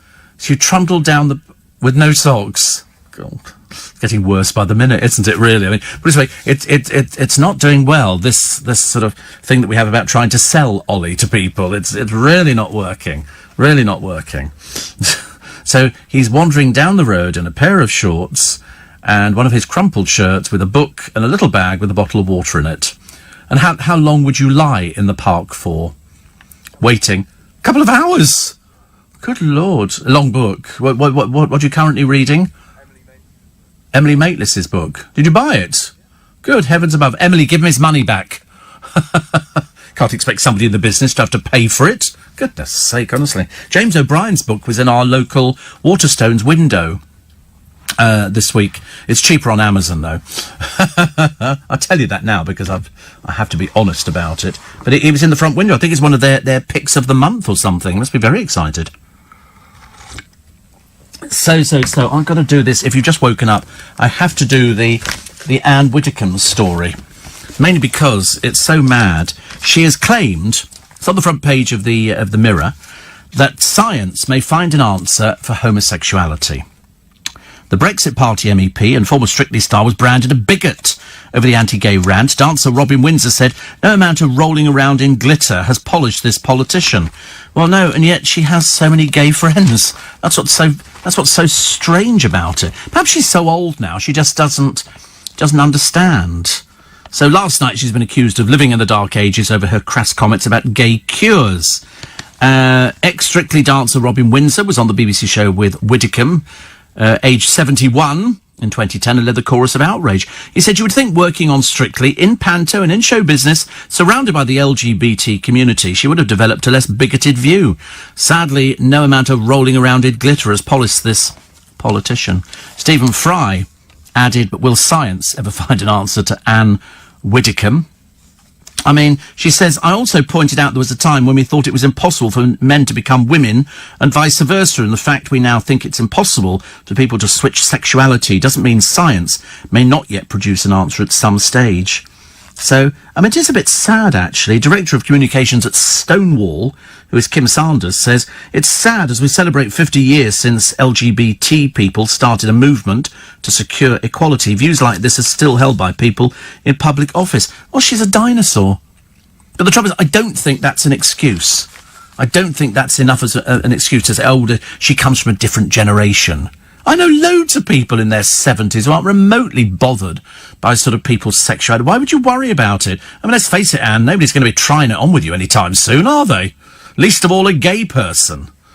But it's just one of those things. She says, we know these so-called gay cures are often extremely harmful to people. Diversity is something that should be embraced. Do you remember there's a movement in America, and it's I think it's linked to a church, I'm pretty certain, where they claim to cure homosexuality. Oh no, the Westboro Baptists hate gays anyway. They'd happily kill them, I think. But there is a movement within one church group where they introduce you to somebody who apparently used to be gay and now is straight. As if! How does that happen? All of a sudden, mind you, Freddie Mercury was going out with Mary, his girlfriend, even though he was holding the secret that he was gay, or at best, bisexual. But, in the case of Anne Widdecombe, you think, perhaps she doesn't know. Because she goes out with a lot of gay men. A lot of gay men. Perhaps she likes them fawning all over her. Although, strangely enough, I mean, she didn't get on, did she, with that drag queen in the Big Brother house at all, Courtney Act, who was stunning looking. She didn't understand. I mean, to be honest with you, it's because Courtney Act was stunning looking and Anne Widdecombe just looked like an old bag lady. It was a bit embarrassing. The only time she liked it or she perked up was when somebody did her hair. You think she can't even be bothered to do her hair nowadays. Perhaps she should have it all cropped off. And then stick a wig on or something, make it more entertaining for people, wouldn't it? Hopes bleak for the lost Brits in the Himalayas, I'm afraid. This is following a sizable avalanche. You know, nothing under God's earth would ever get me to climb a mountain. I was talking to Ben Fogle about climbing Everest, and he said, if you fall into some of these chasms, it could be 2 miles down. There's no chance of them ever getting you out again. No chance. Once you've fallen in there. There was a caver, wasn't there, who's just lost his life. He's in this set of caves somewhere in the country, and they're not mapped. So they didn't know where he was. Eventually they found him. They nearly got him out, and then he died, which was a shame. And these people up in the Himalayas, I mean, they've sent up helicopters and rescue teams. I think it's called Nanda Devi, which is India's second highest peak. It's really embarrassing, isn't it? They say it's unlikely that they'll be found alive. So they kind of give up, and then years later they'll find a body because it will be frozen in the permafrost. But, because they found Mallory, didn't they? Mallory, one of those climbers, they found half his body up there. He'd been up there. That's right, still had skin on the back. But his head had gone, apparently. Which means it must have been eaten by something or some... doesn't even bear thinking about, does it, really? Rudy says, you can ask Siri to add appointments and reminders in your calendar. You can ask Siri to dial a contact or FaceTime audio or video. You can also FaceTime anybody in audio or video on the world, and it's free. I love I do like FaceTime. I did try it with a friend of mine, and every time he sees my name come up, he always phones me and goes, I'm not FaceTiming you. I thought, oh, go on, it's technology. It's taken me all this time to get round to it. Steve, Matthew, talking of Ollie and his trainers, well, we weren't really talking about his trainers. I should imagine they're probably quite rank. Saw the most amazing pair in Wimbledon Village yesterday, 115 quid, Orlibar Brown. At £115 seems very cheap for a pair of trainers. I don't know about you. I mean, trainers are very expensive, aren't they? £55. Do you possess a pair of shoes, Ollie, in your wardrobe? I've just got this horrible feeling your wardrobe has got sort of socks with holes in it, a pair of trainers which are on their last legs, and pants that have seen better days. I've just got this feeling clothes do not feature on your list at all, do they? And no iron. That's right, you won't have an iron. Whereas Callum, you can imagine, I mean, practically iron socks and pants, you know, that kind of thing there. Wouldn't dare to put things on unless they'd been ironed. But Ollie just... No, he likes his hoodie. Yeah. But that's okay. I mean, to be honest with you, at my age, I just look ridiculous. Absolutely ridiculous. So there's no chance of me ever putting a hoodie on. I don't think they do them in my size anyway. If you saw me wearing a hoodie, you'd know straight away I was chav. Because there's only chavs who wear hoodies unless you're young. If you're a young person, of course, you can get away with just about anything. Although, I'm glad to say those onesies gave up. Did you ever have a onesie? Do you know, I knew you would have had one. Why did I know that? You had one last week? Dreadful. I was bought one for Christmas some years ago. I can't remember, it was like a Father Christmas. It was a little bit too small. It was a bit too revealing, as they say. So I decided maybe not a good idea. I saw somebody out wearing one in the streets in Kingston. Somebody was wearing one, and I looked at him, and he's with his mates, and I thought, no, it's like an And there was a woman the other day. She gets off the bus, she's wearing her slippers. Furry slippers. And I wanted to say to her, do you know you're wearing your slippers, love? That's a bit chav, isn't it? Oh, dear me. Surprised she didn't have her hair in curlers. That's another thing, isn't it? Let me just have a quick... I also didn't see the fight the other day, Anthony Joshua. I didn't see that. I mean, it doesn't... To be honest with you, I'm not really particularly bothered. There's always too much money. Richard says, as there are people who believe scientists' protestations about global warming, it's reasonable that some people will believe scientists' views on the Loch Ness Monster. Oh, I absolutely understand that. I absolutely understand that some people, they want to believe in E.T., they want to believe in somebody from another galaxy who's going to come back and, you know, because there's so much out there, apparently. Well, it depends which theory you're subscribing to. If you're subscribing to the theory that God built the earth and everything in it in 6 days and then rested on the 7th, then you're not going to believe in anything else, because nothing else was ever mentioned. Oh, and by the way, when I'd finished doing the Garden of Gethsemane and Adam and Eve, I then went off to Mars to see what I could create over there. Didn't happen at all. But it's a bit... I don't have a problem with people wanting to believe things. It's unless it's one of those, I get so angry with them on the television, these dreadful ghost programs. It's just rubbish. It's just so much. It doesn't compute with me at all. Mind you, I get equally upset at the people on the jewellery channels, where they've learnt to sort of talk about something but smile at the same time, which makes them look fairly sinister. And this is, I can't believe, I'm so excited. This is the best stuff. I've never seen anything like this, and they need to get out more. And then they go, and it's coming down. We've got caught. There's some old woman who does the morning, and some she did yesterday afternoon, and it's about as fake as it gets. And she goes, "We've got collectors, if you please, for something that's worth 20 quid." You know, I don't know what sort of collector. They're sort of people who find some change in their pocket and go, "I'm going to save that 2p. I'm going to save that because it's a collector's 2p." And they're buying this rubbish stuff. But they've now started selling tablets and candles and everything else. Perhaps the jewellery's running out. One can only live in hope, can we not? 16 minutes past 5. A check on the road and the rail this morning. Everybody, slippers, nothing. In Croydon, Steve saw full pyjamas and dressing gown in the street in daylight. Oh, dear, honestly. Perhaps these people just don't realise. I mean, it's worrying. Carol says, just watch the Hovis adverts, old and new on YouTube. Brilliant. They're lovely, aren't they? I like something, I bet that cost an arm and a leg when they made it. I bet it cost 3 times as much when they brought it back. So, just gutted. This is Anthony Joshua, who was just pummeled by Andy Ruiz. And you ask yourself, the same as I did, who in God's name is Andy Ruiz? Answer is, he's the fat bloke. I mean, he is seriously overweight. He's 19 stone 2 pounds. He's 6'2", whereas Anthony Joshua is 17 stone 9 pounds. And this little fat bloke, and when you look at the picture of him, I mean, I'm surprised he could stand up. Seriously, covered in tattoos. Mr. Corden went, and old Redknapp as well. But Andy Ruiz's fight preparation was a world away from Mr. Joshua's. Whilst Joshua has 24 staff monitoring his every move and bite, the Mexican trains in a backstreet gym with his 3 coaches and has a sponsorship deal with Snickers.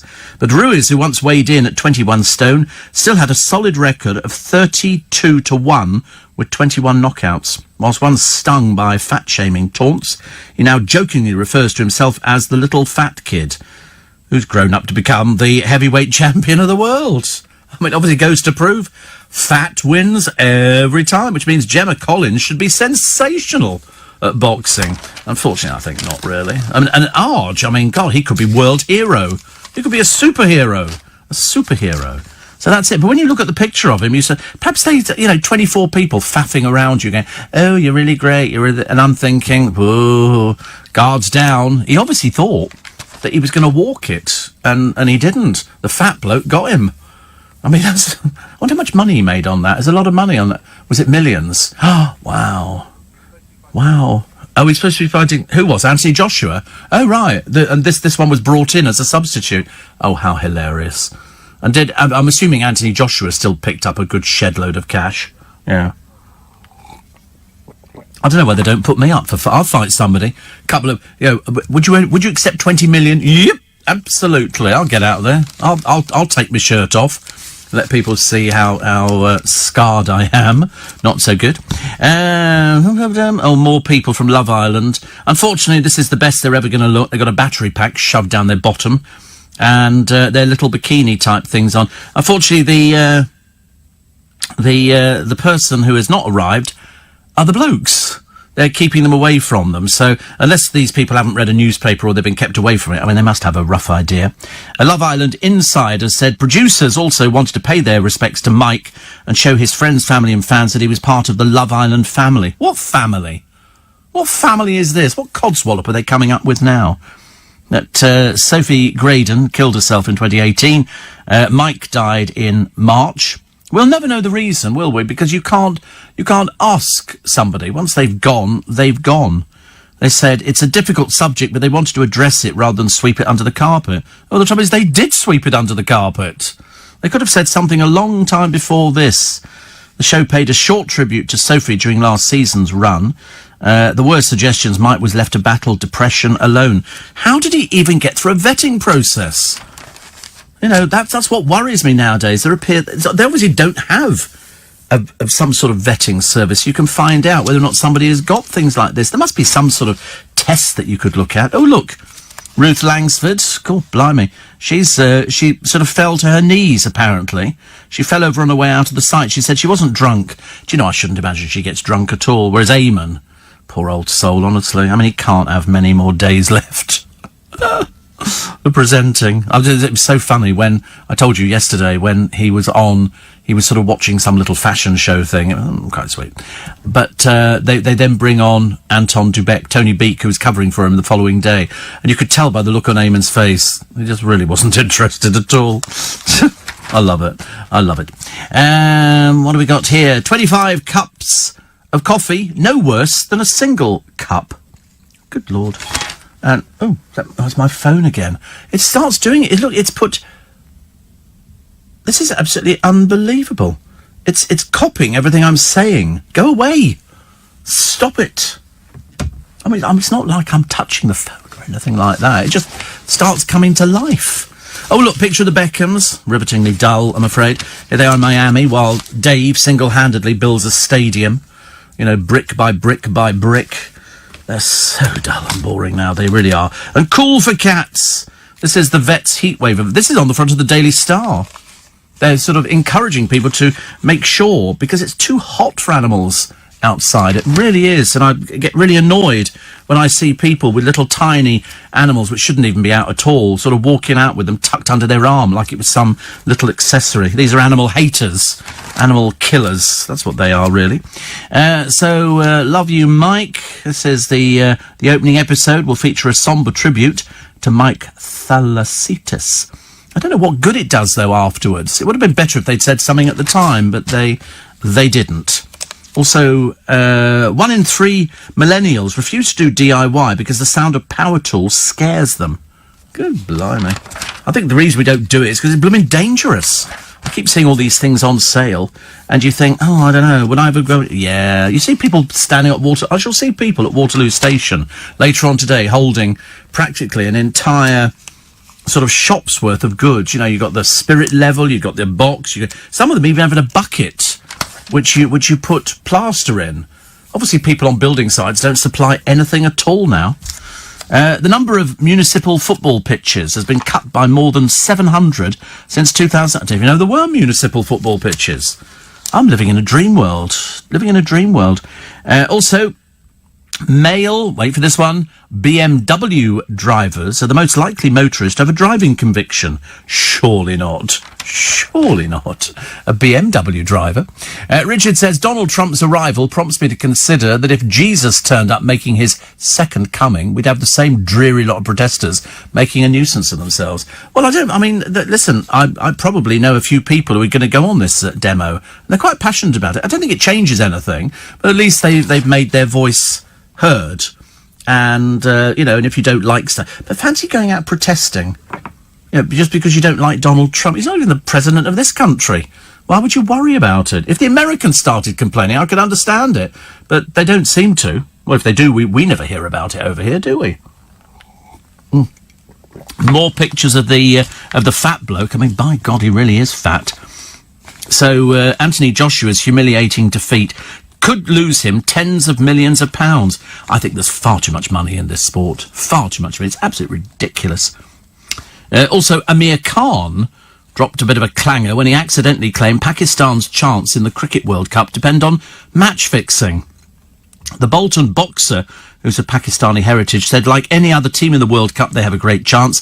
It depends on the draw, on the match fixing, how they fix the games. I feel cricket is a very difficult sport. Obviously, not the brightest penny in the box, is he, really? Also, a British hero diver. British hero dive. Have you ever dived? Can you dive? I know you go swimming. Can you dive? No, you can't dive. Okay. Can you swim underwater with your eyes open? You could do that. Okay, I'm just checking. Some people can't. Of course. Like a gazelle in the water. Oh, I saw the most awful... Oh, I can't tell you what it was. It was so dreadful. It was so dreadful on YouTube. It was so awful, I can't begin to tell you. No, I really can't tell you. So anyway, this British hero diver who helped rescue young footballers has opened the UK's first hotel offering cannabis oil products. Good Lord. This is in Colchester. Tim Acton has launched the Green Coffee Lab, which includes the 8-bed Leafy Hotel. They've got coffees, cakes and cocktails laced with legal CBD oil and hemp. Good Lord, why would you want to do that? I'm worried about people who actually might get into cars or something and do a little bit of driving. Here's a sexy robot, and her name is Ada Lovelace, and she can draw people from life using her eye and a pencil held in her robot arm. These sort of things frighten me, actually. I don't like anything like that. Not very nice at all. But I have seen people on the television talking about their girlfriends, and they turn out to be these strange dummies which are available now, and apparently very lifelike in every which way but, as they say. Doctor Who, what's this one here? EastEnders. I haven't seen EastEnders for such a long time now. Dancer Amy Dowden could have a better time on the show than last year. Instead of being partnered with Danny John Jules, with whom she fell out in an alleged bullying row, she should have been with Harry Redknapp. Yes, I mean, hasn't he put himself forward for Strictly Come Dancing, the Redknapp? I'm sure he has. Adding, he obviously just wants to add to the coffers. I don't know what's the point, actually. Obviously, just wants to be on these sort of programmes. I suppose because if you're a football manager, you don't really get the coverage, do you, that you should do. Or perhaps shouldn't do, depending on, because they all seem to bitch about each other, which is a great shame. More of your texts and emails in a moment. 84850 steve@lbc.co.uk. It's Monday, the 3rd of June. And you might be on holiday this week, in which case you're very, very lucky. Lots of people aren't, I'm afraid, and so you will have to get up. But don't worry, because by tomorrow, the weather's going to turn again. So we've got some nice weather today, and then tomorrow it's going to chuck it down with thunderstorms, just what we don't need. But don't worry, we're British. We're very stoical about this. An 89-year-old wins Britain's Got Talent. And most people go, oh, fantastic. There's a few people going, oh, maybe not so good. But it doesn't matter.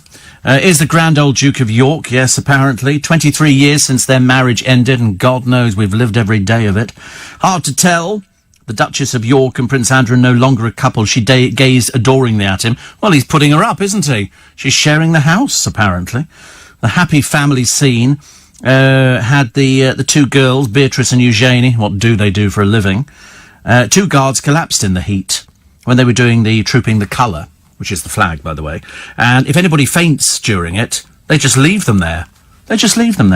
And so Fergie turned up again. I don't know why, actually. I mean, they've been separated for such a long, long time.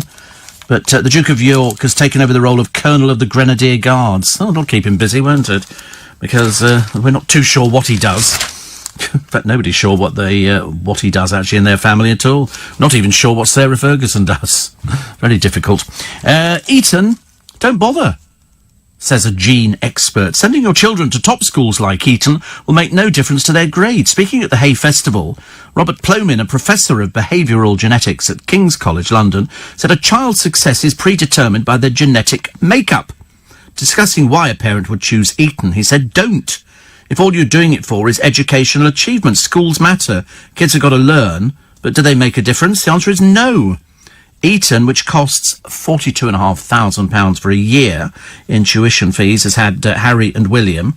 I mean, neither particularly brilliant. It's not like you can sort of come out and, because it doesn't make any difference, actually.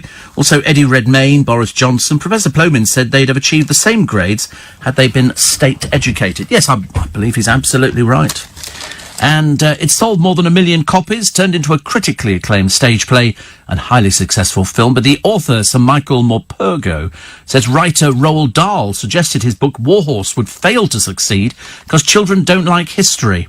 Well, I've seen Warhorse twice. They had one of them in the Square a while ago, about probably 6 months to a year ago, and it's worth seeing. Absolutely worth seeing. Steve, lots of people can now say they have the physique of a world champion boxer. Seriously, when you see the picture of him, I mean, he's a fat bloke. Seriously, I mean, you wouldn't have gone boxer. You'd have gone, bin carrier or something like that. Mind you, somebody says, I've just seen a guy in Ruislip putting his bins out, wearing just his underwear. Why? I don't know.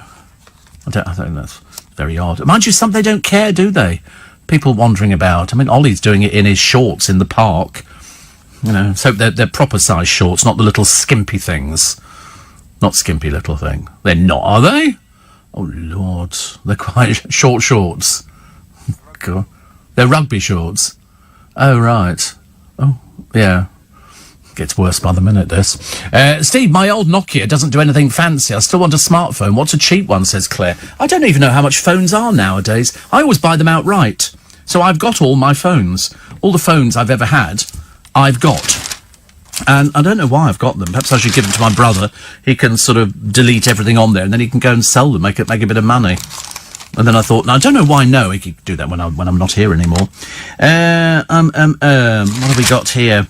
Oh, a nice picture of Rod Stewart gathering in front of the veterans in Portsmouth the other day, in front of HMS Victory, and he was performing there. I don't know what he was singing, actually. Sailing, probably.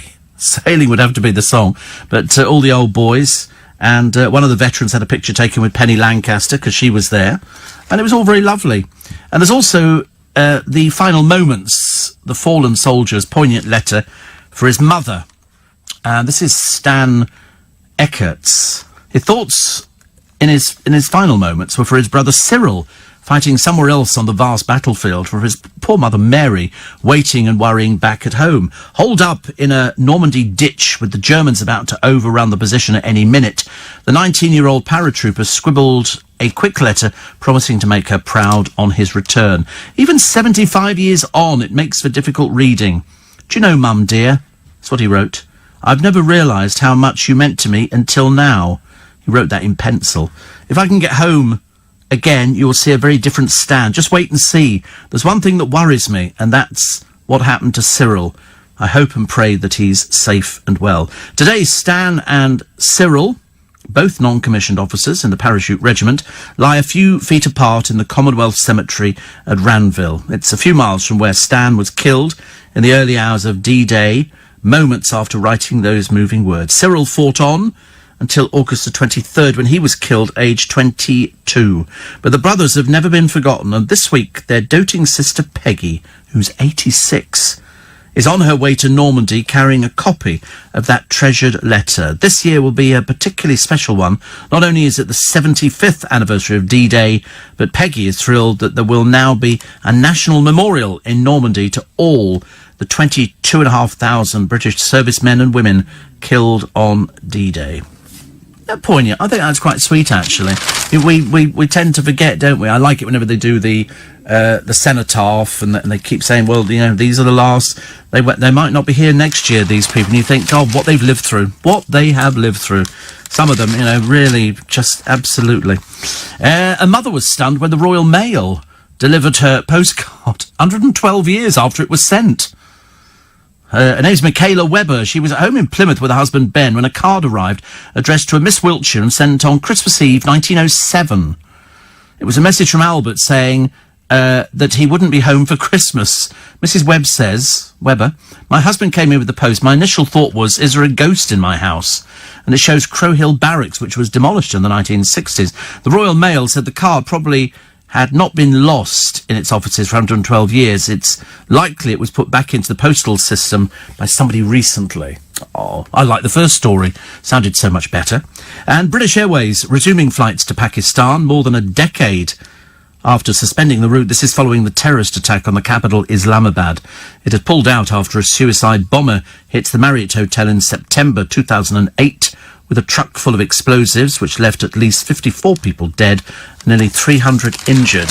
But they've had no shortage of people who want to go and fly on that route. So that starts very, very shortly.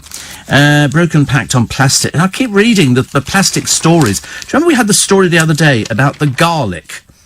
The garlic from Marks and Spencer's, which turns out huge amounts of money on profit, which obviously they're in the business of making profit. But this stuff comes from China, which is probably where the ginger comes from. A lot of garlic from China. From China. And here we go. Caught out. The woman who tried to claim nearly £1 million in compensation. She's a porcupine. Her name, Nadia Nazir. She's been branded fundamentally dishonest. And she's a crook. let's call her what she is. She said she'd been left unable to perform simple tasks and would need the huge sum to cover ongoing care, including further surgery and physiotherapy. Officials became a little bit suspicious, so they recorded her going round shopping with friends, carrying bags, because they're generally a bit thick, these people. So, anyway, Nazir took legal action demanding compensation totalling £990,000 to cover damages and care costs after she was injured in Blackburn in 2014. Blackburn, with Darwen Council, had offered £3,100 for care and £7,000 for general damages. But the judge rejected her claim at Burnley County Court, saying the details she gave were completely unbelievable and that greed took over. Instead, she was awarded £15,000 for general damages, and she was then said to have required a cast and had an operation. I mean, she's just basically a crook. Her claim included £50,000 for care over 2 years, covering 10 hours of assistance every day. She was quite happy to go out shopping and all the rest of it. And then it was alleged it used to take her 2.5 hours to prepare meals because she couldn't chop vegetables using her left arm, which of course was a bit ironic because she was right-handed. What an old crook. Nadia Nazir, 40 years old. You haven't got any children, love. That's Mummy, the liar. God, at least she got caught out, though. That's always the best, isn't it? Makes you wonder, though, how many actually get through the net. And how many people actually get away with these things. I mean, getting away with it for ages. Bit of a shame, really, isn't it? So here he is. He's going to get a recording contract. This is Colin Thackeray. Doesn't sound like the name that's going to dominate the charts, but it sounds a lot more likely than Cheryl. I love it. I love it. No Brexit until 2020 if Gove becomes PM. Do you know that somebody else put their hat in the ring for the Tory leadership? We're up to, I think, 13. Who is it? Sam Guimard. We're up to 13 people now. This is ridiculous. I mean, it's 90% of them, well, in fact, all of them practically, barring one, is not going to get anywhere at all. I saw Widdy last night in Dartford, says Lois. She was very witty, funny, honest, entertaining and elegant. Don't be silly. She's never been elegant. She's a little short, fat bird. That's why people laughed at her. Oh, it's Anne Widdicombe. A little bit like that, wasn't she? She didn't have the faintest idea what was going on. She's doing a tour, actually. Anne Widdicombe, My Life as a Bigot. Going to make sense, isn't it, at some point? I bet she never mentioned it. A lot of people said to me when I was in the Conservative Party. That's that vibrato in the voice that sort of makes you sort of feel for it. And of course, all she's done is panto. And yet, you know, there must have been low end of gay boys and girls in pantomime. You can't move for it, but obviously blissfully unaware. I think should we go out? Oh, dear me. And a judge has named a man believed to have fathered 14 children and hope it will shame him into paying child maintenance. I think not, actually. This one lives in Ontario and has involvements in hair products. He's got 14 children, not paid a penny piece. Not paid a penny. I love it, the judge going, I think we'd like you to pay some money. And he's going, yeah, whatever, whistle. We should welcome Trump, says Leo McKinstry, writing in the Express today, not support protests against him. I wonder how many people are going to be protesting. I haven't actually seen any figures. And I wonder really what, I mean, if they're going to be protesting here, why are they going to be protesting here? Shouldn't they be protesting wherever he is? I mean, as far as I know, he's not going to be in Trafalgar Square tomorrow. So there's going to be a load of people with flags and banners and everything else, which is great, but he's not going to see it. Because he's going for dinner, is it tonight at Buckingham Palace? Just remember, at the moment, they must be getting ready for their landing. 5:45, it's supposed to land at 7, and then he'll presumably go for wash and brush up. Perhaps his hair will be sent away to have something done to it. And then he'll be meeting the Queen later on. But he won't be meeting Meghan. She's still on maternity leave. I'm not too sure whether that's true or not. It's just what it says in some of the papers. But I believe also she's not a fan of Donald Trump. And then there was a rumour that he'd made calls about her. And he said that's not true. That's fake news. That's absolutely fake news.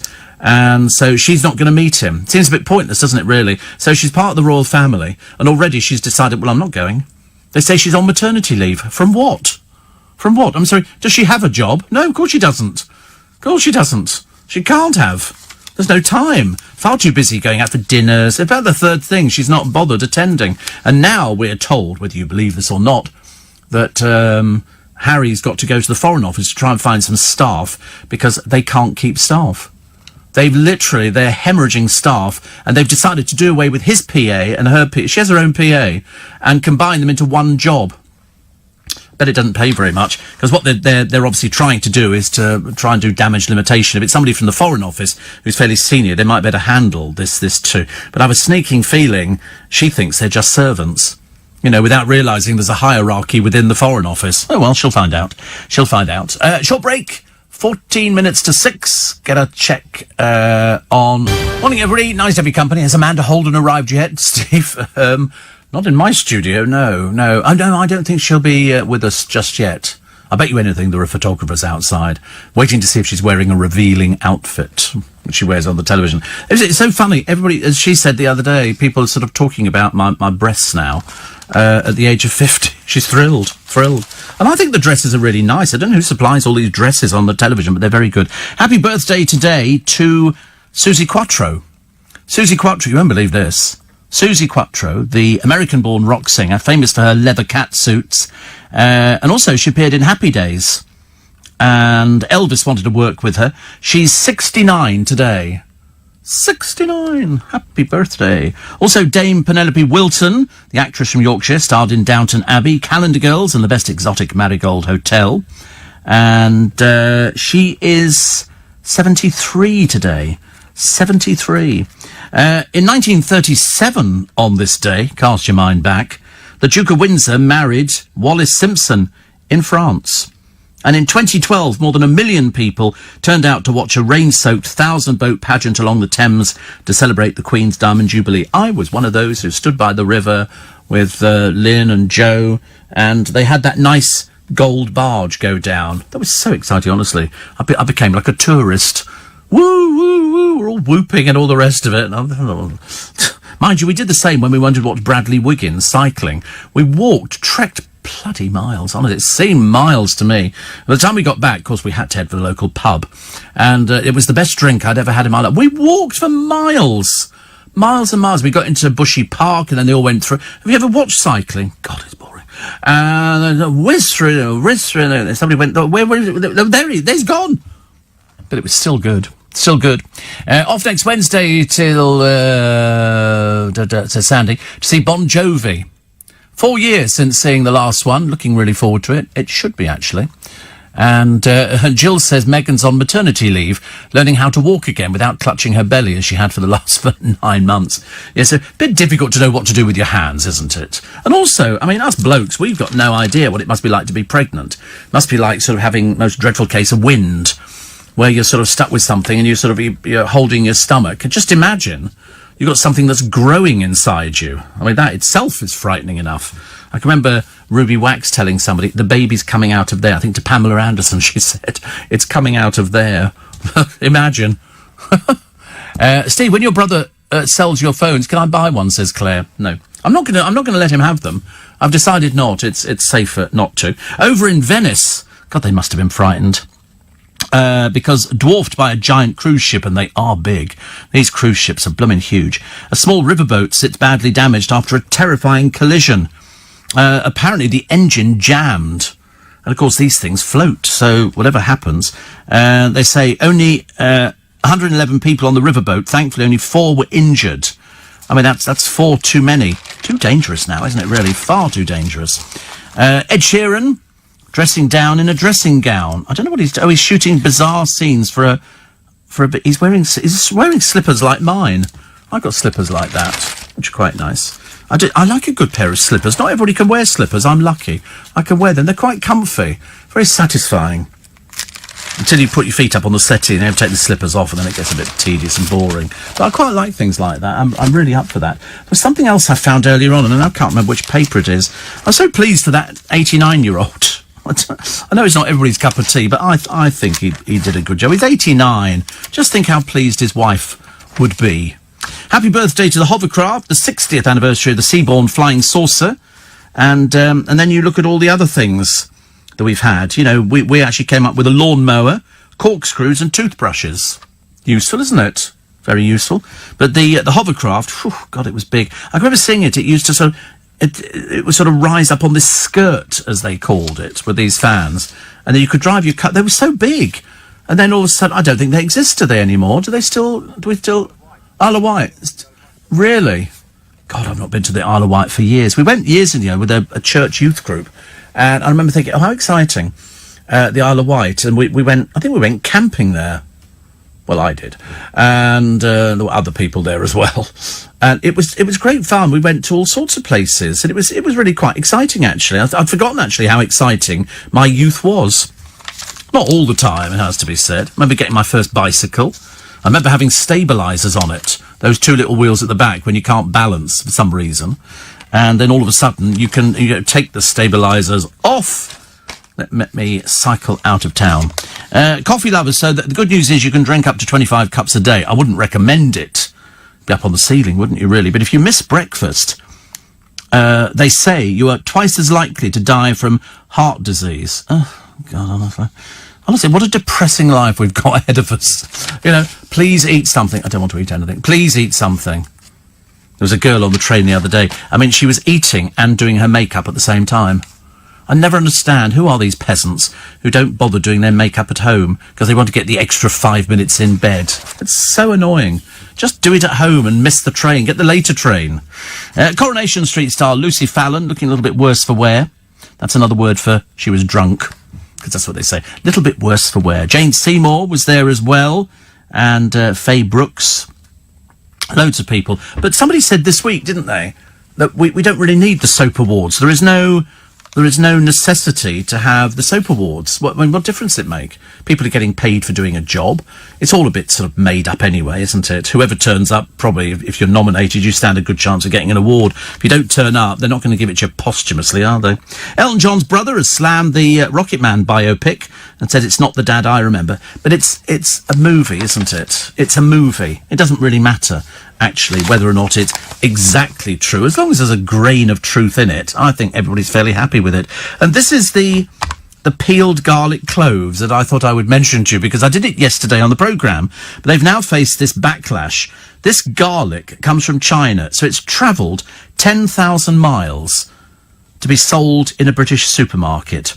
It's a pound, ready peeled ingredient, which was grown and frozen in China, flown to the UK, then placed in plastic packaging, shipped over from Belgium before appearing on British supermarket shelves. And there's also a lot of profit on it. An awful lot of profit. You can buy, whatever it is, a ton of it or something for 400 odd thing, but that generates 20,000 little pots of garlic. I've never cooked with garlic. I don't even know how you do it. I know I've seen people do it on the television. They've got a garlic press and they squeeze it. And I used to know this girl years ago. She used to chew garlic. Raw garlic. I said, oh no, not for me. I mean, do I like it? Well, I use garlic salt in food. Not very often, but it's much nicer, isn't it? And it's not as strong as some of the other things, because that would drive me absolutely mad. I remember when I moved up to London years and years ago, I shared a flat with these three girls. Sounds like bliss, doesn't it? And two of them had been out for one of the nights, and I had to go and deliver a cup of tea, I think. Well, I opened the bedroom door, and this garlic just hit me in the face.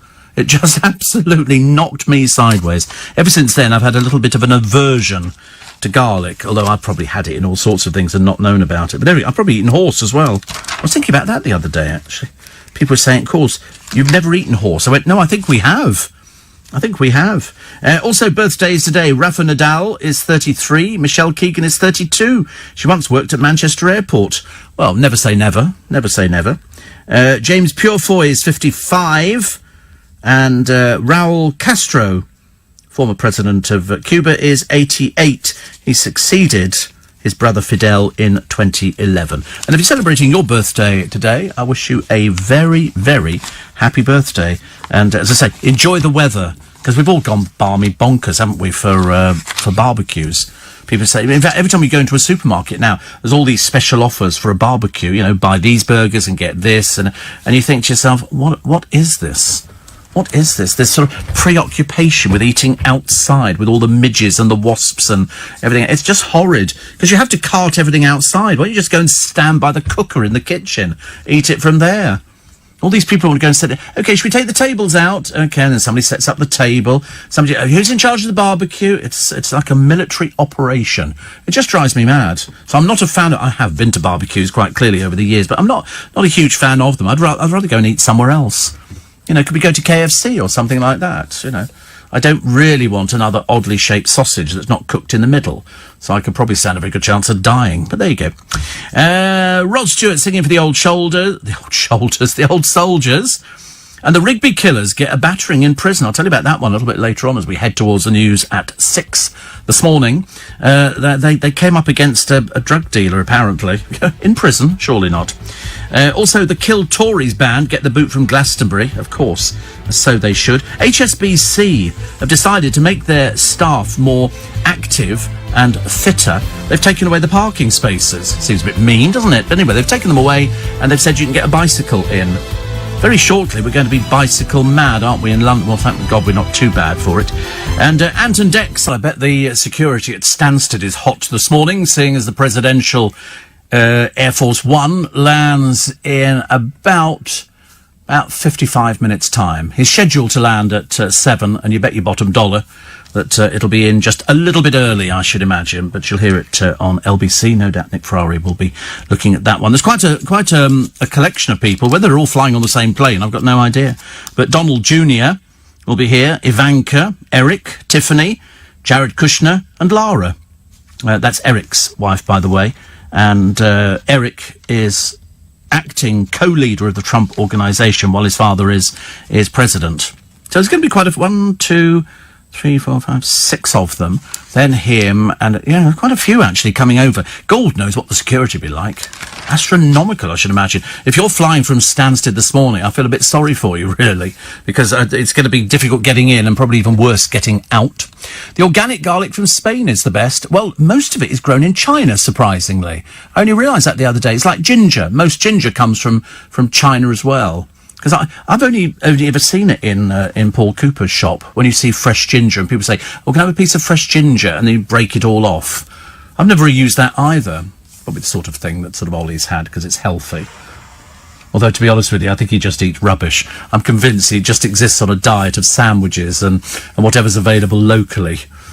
Like chicken wrap. You have a chicken wrap for dinner. Have you never cooked? You never cooked? You're right at cooking. I used to do various... You couldn't?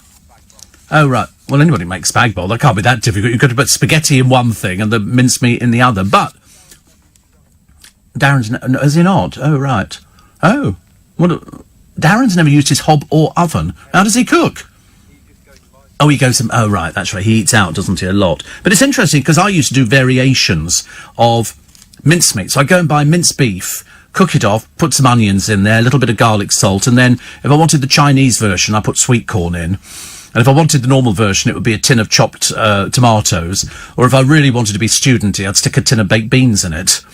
And it worked on about 3 different levels. I quite liked it, actually. I quite liked it. I never have any claims to cooking. I'm more ping and reheat. Pinging and reheating is fantastic. I love it. It's much better. For my first bicycle lesson, says Holly, I had no stabilisers.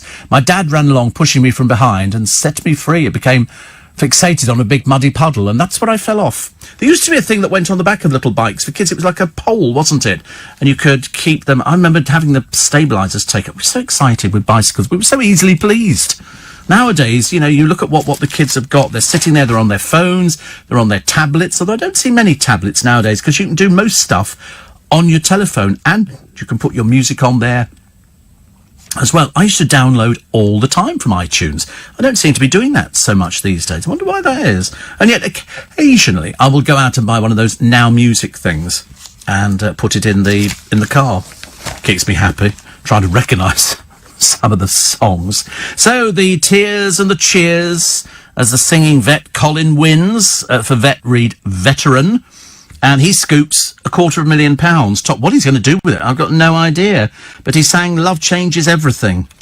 He says, a lot of people said, listen, he's 90, but it's never too late to realise your dreams. I've got a lovely picture of his wife there. He played the trumpet in the Royal Artillery. And he went to war in Korea just 2 weeks after getting married. Lost some of his hearing, but he kept on singing. That great. So, listen, good for him. He can wear that uniform of the Chelsea pensioners, and when he gets to the Royal Variety performance, they'll bring on probably loads of Chelsea pensioners, which will please the royal family, and it will please everybody else to prove that we're terribly patriotic. And I think, actually, the people who go to the Royal Variety performance are very patriotic. because it's a certain audience that go. You've got to, I mean, it's not cheap to go to it, but you do get to see whichever member of the royal family goes. It tends not to be the Queen or Prince Philip now. You tend to get the younger members of the royal family. You'd feel quite cheated, wouldn't you, if Prince Andrew turned up? You'd be asking for your money back. And I think to see him on there singing, and if they bring all the rest on, it'll bring the house down. I just know it will. You can just tell. Also, they had the energetic dancers. There's something odd about 12-year-old kids dancing. Ballroom dancing. You get little boys who sort of... Da, da, da, da, da, and you think, it just doesn't look as butch as it maybe could do. You know, and then you get to Anton Dubek, and it just gets as gamper. You just, for some reason, I don't know what it is about ballroom dancing. But I suppose it's good for it. It's exercise. I mean, it must be very good. You don't do ballroom dancing, do you, Ollie? That's the only thing you don't do. You're a what? You're a salsa man, are you? Da, da, da, da, da, da, like that. Hola. Salsa man. I just don't see you as a dancer for some reason. Like Thomas, my new producer, I don't see him as a dancer either. I think he just sort of stands like, no. Sort of like old man dancing. Yes. What do you do? Do you just stand... You do... Really? Wow. And you wonder why you're single. You know, hello, what do you do? I do salsa. Goodbye. It's just not going to work, is it? You need to come up with something different. You need to, I mean, obviously, your idea of picking people up is not working. You need to find something else now. You need to find something, I don't know what it is that you need to find, but it's got to be something. You need to sort of change your strategy. Yeah, maybe America sounds like a good idea. Try in America. Actually, I knew a friend of mine actually who met a girl in America and started a relationship. And for about the first 6 months, it was fine. And then all of a sudden, they suddenly realised you cannot have a long-distance relationship unless somebody lives here. It's just not good. It makes it very difficult, very frustrating. Steve, re-barbecues. If you go back 60 years, many people were going to the toilet outside and eating in the house. Now it's the other way round. Yes. Eat outside, go to the toilet indoors. Yes, I mean, everybody had an outdoor toilet. There was nothing... There'd be hundreds of thousands of people listening going, we remember outdoor toilets. Who didn't? It was a very good idea because people didn't afford toilet paper, so they used to cut up newspaper and stick it on a bent nail. So in fact, if you were very clever, you could read half of the Times on your bottom, which was good. But they used newspaper for everything. When you went to the fish and chip shop, they wrapped your fish and chips in newspaper. Apparently, the ink gave it an added taste. I thought the loose garlic we buy is grown in Britain, says Great. No, Chinese, a lot of it. Chinese.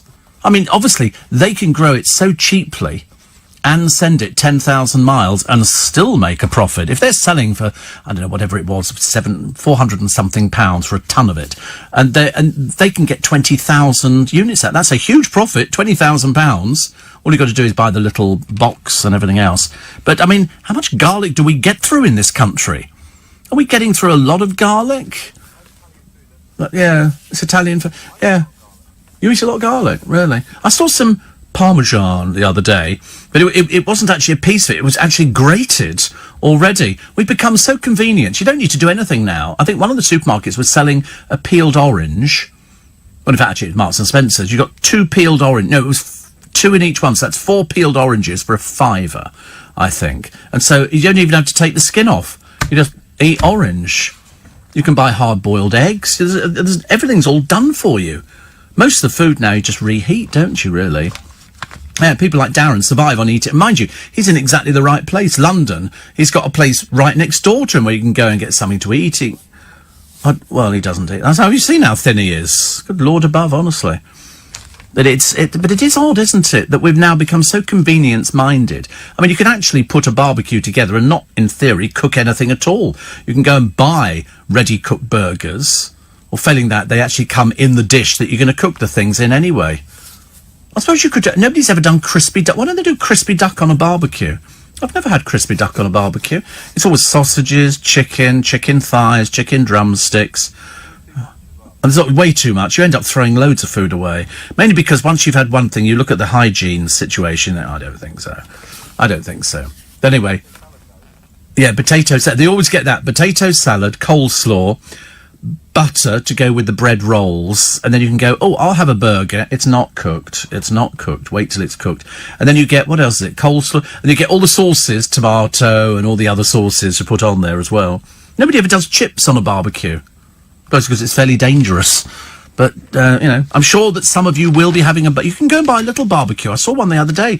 It's a little tray, and it's got a bag in it, and you just light the bag, and then presumably you can cook sort of 2 sausages and a beef burger. But it all just gets burnt. You have to wait, don't you? You have to wait for the flames to die down because you're cooking on the heat. And if you cook on the heat, it cooks better, because otherwise it goes charred and you bite into it and you suddenly realise that the chicken's red raw inside, which is very dangerous. So just be very careful. Do you know, the more pictures I see of this chubby boxer, and it's being polite calling him chubby, he's got rolls of fat, but he battered old Anthony Joshua. He must have wondered what was happening. He might need maternity leave. What, the Mexican boxer? I don't know. Because generally speaking, with these sort of people, they dig them up from where they get them from. I've got no idea. I mean, he actually could be a hitman for somebody, couldn't he? I mean, you've no idea. Nobody's ever heard of him before. And he's only got 3 coaches, whereas Joshua has got 24 staff. All got to be paid. I bet there's some right language. Can you imagine after he lost? Not so good. Also, police have launched the first upskirting manhunt. I don't think we ever knew what upskirting was until a few months ago. This was a woman who was targeted as she shopped in a Wilko store. Another shopper told the woman that this pervert had taken a photo of her skirt in Oxfordshire. So they have a picture of a suspect that they'd be very keen to have a little chat with. Shouldn't be too difficult to identify. It looks fairly identifiable from here. Over in Love Island, people are getting very excited. Mainly the people appearing in Love Island because it's their claim to Bimbo Fameland. And the boys will go to Himbo Fameland. And the rest of it is just a bit dreary and dull. I don't quite understand the premise behind it. And we've discovered some very high quality. Monday, 3rd of June, 6:20 at Steve Allen's Early Breakfast. I see that Ant and Dec are laughing all the way to the bank. They've signed another lucrative sponsorship deal. Perhaps they need the money. Perhaps ITV aren't paying them enough. But they're also appearing in a new campaign for M&S. And they've also teamed up with a mega-rich bank. Because remember, Simon Cowell did... and Antarctica's Got Talent for Barclaycard, and they say that their current net worth is estimated around 62 million, which actually is it's going to see them out for the rest of their life. How much more money do you need? And the Bank of Ant and Dec launches today. It's a Santander thing. It's a spoof, but it's still quite interesting. And also, they must really want the money. I mean, we've seen them doing supermarkets but they have to go together, don't they? You can't just have one without the other. Here we go. For Love Island, kicks off today. Not that anybody's remotely interested. I don't know what sad people would watch something like that. I don't know. Rylan, probably. Anyway, they've got different things which you need to know about. It's lingo bingo. Okay, so for example, card 1, pied off. That means dumped. My type on paper ticks all the romantic boxes. Grafting, that apparently is flirting. Now, oh, did you know that? Oh, you've heard of some of these things? Oh, right, okay. Oi, oi. You know what that one is as well. It's just a greeting. Prangy. You know that one as well. Are these in everyday common use then? I've never heard of these ones. Muggy. You're a bit muggy. Come on, Cal, you must know this one. I'll tell you what it is. Somebody just mugged me off. Okay? So, you know that one. Buzzin'. You know that one. Okay. Card 2, loyal, which is obviously sticking with your current partner. Do bits society. You've heard of that? Oh, yeah. Am I out of touch with the world or something? I've never heard of any of these things. That's sexual contact. Oh, mugged off is on this one. Cutesy. Well, that says it all, doesn't it, really? Somebody's a bit cute. Catching feelings. When you like someone. Do you use this language? Do you... Oh, yeah. Snaky. You know, yeah, but okay. Crack on. Yeah, when trying to flirt with. How come you know all these things and it's still not working? Why is it going? Okay, melt. Yeah. Yeah, soft. Yeah. Oh, it's obvious.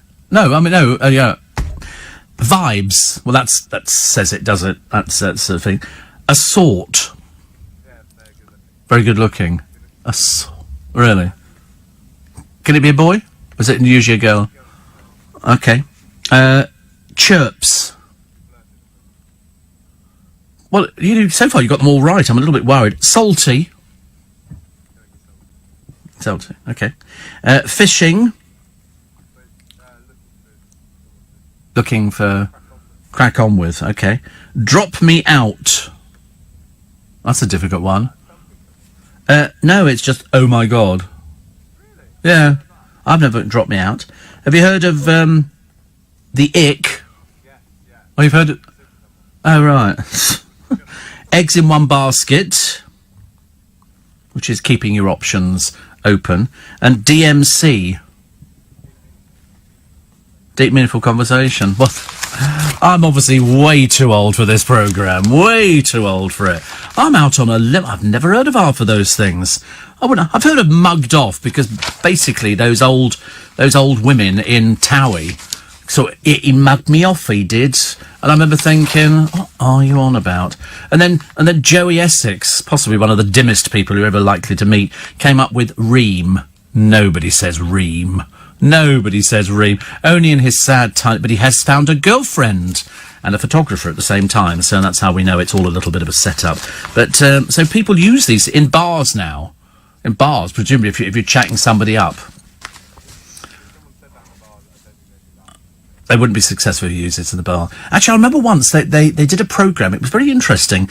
They took a room full of people and they basically filmed them getting drunk over a period of time just to see what rubbish they spoke when they were completely blotto. And it was absolutely unbelievable, the rubbish that people say when they've had a few drinks.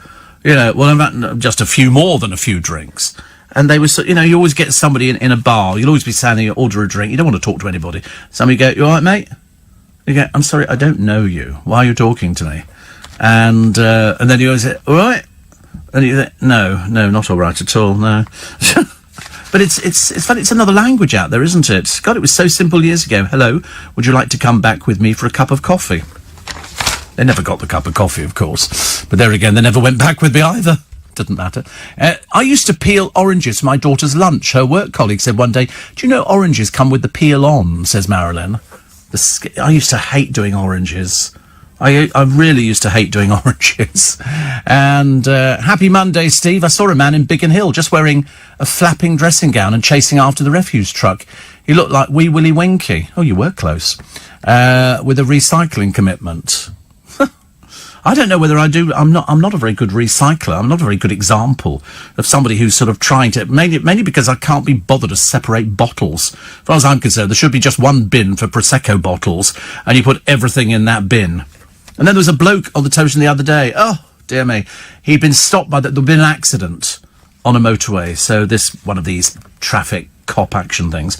And, he whizzed down, this policeman, finds this bloke, and he puts him in the back of the car with somebody else because they had to, because I think he'd gone into the back of somebody, and he said, have you had any drinks? And he said, I had a couple of pints and a whiskey. Well, he gets the breathalyzer out in the car. Meanwhile, this guy's daughter phones because he's been sent to collect the Kentucky Fried Chicken, and he's got a party barrel inside the car getting cold. And so they do him on the breathalyzer in the back of the car, and he blows 85. You're supposed to blow, I think it's about 30-something. He blows 85.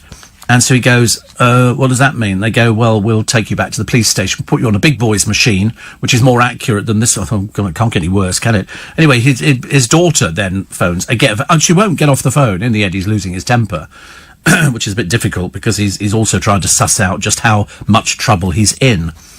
And he says to it, listen, I won't be going to the police station. And the copper says, yes, you will.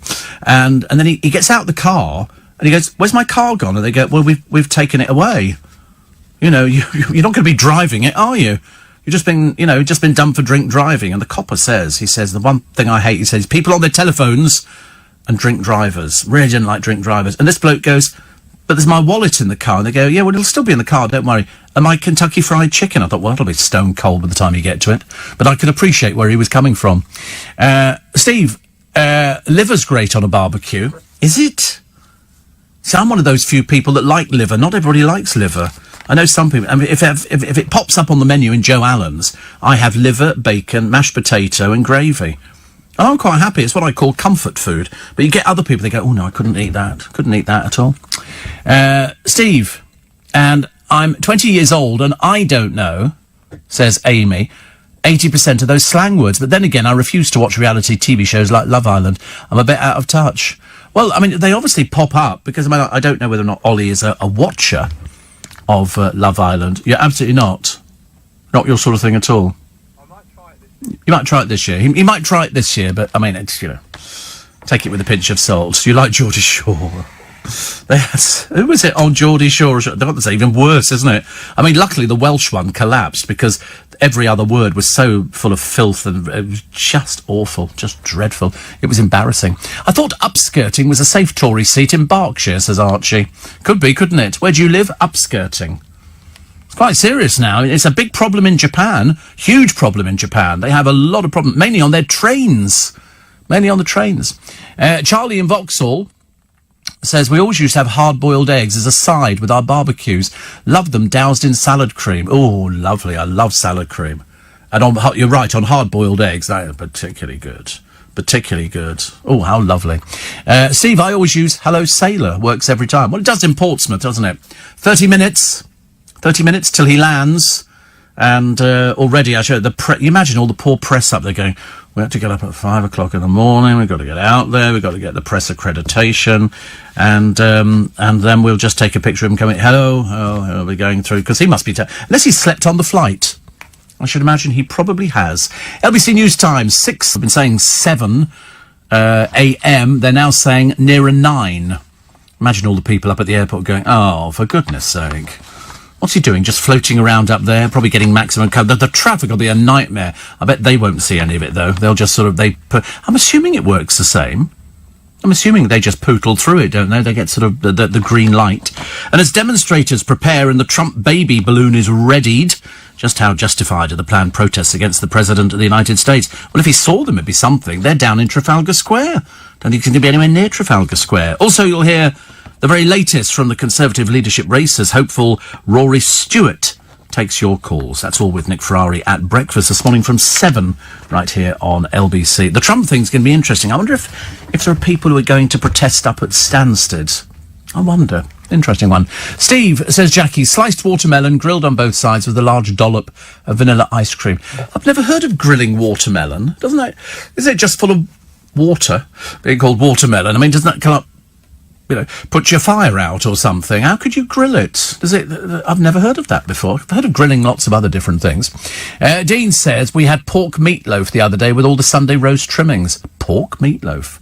Not sure about that. Shouldn't it be beef? Is it supposed to be beef?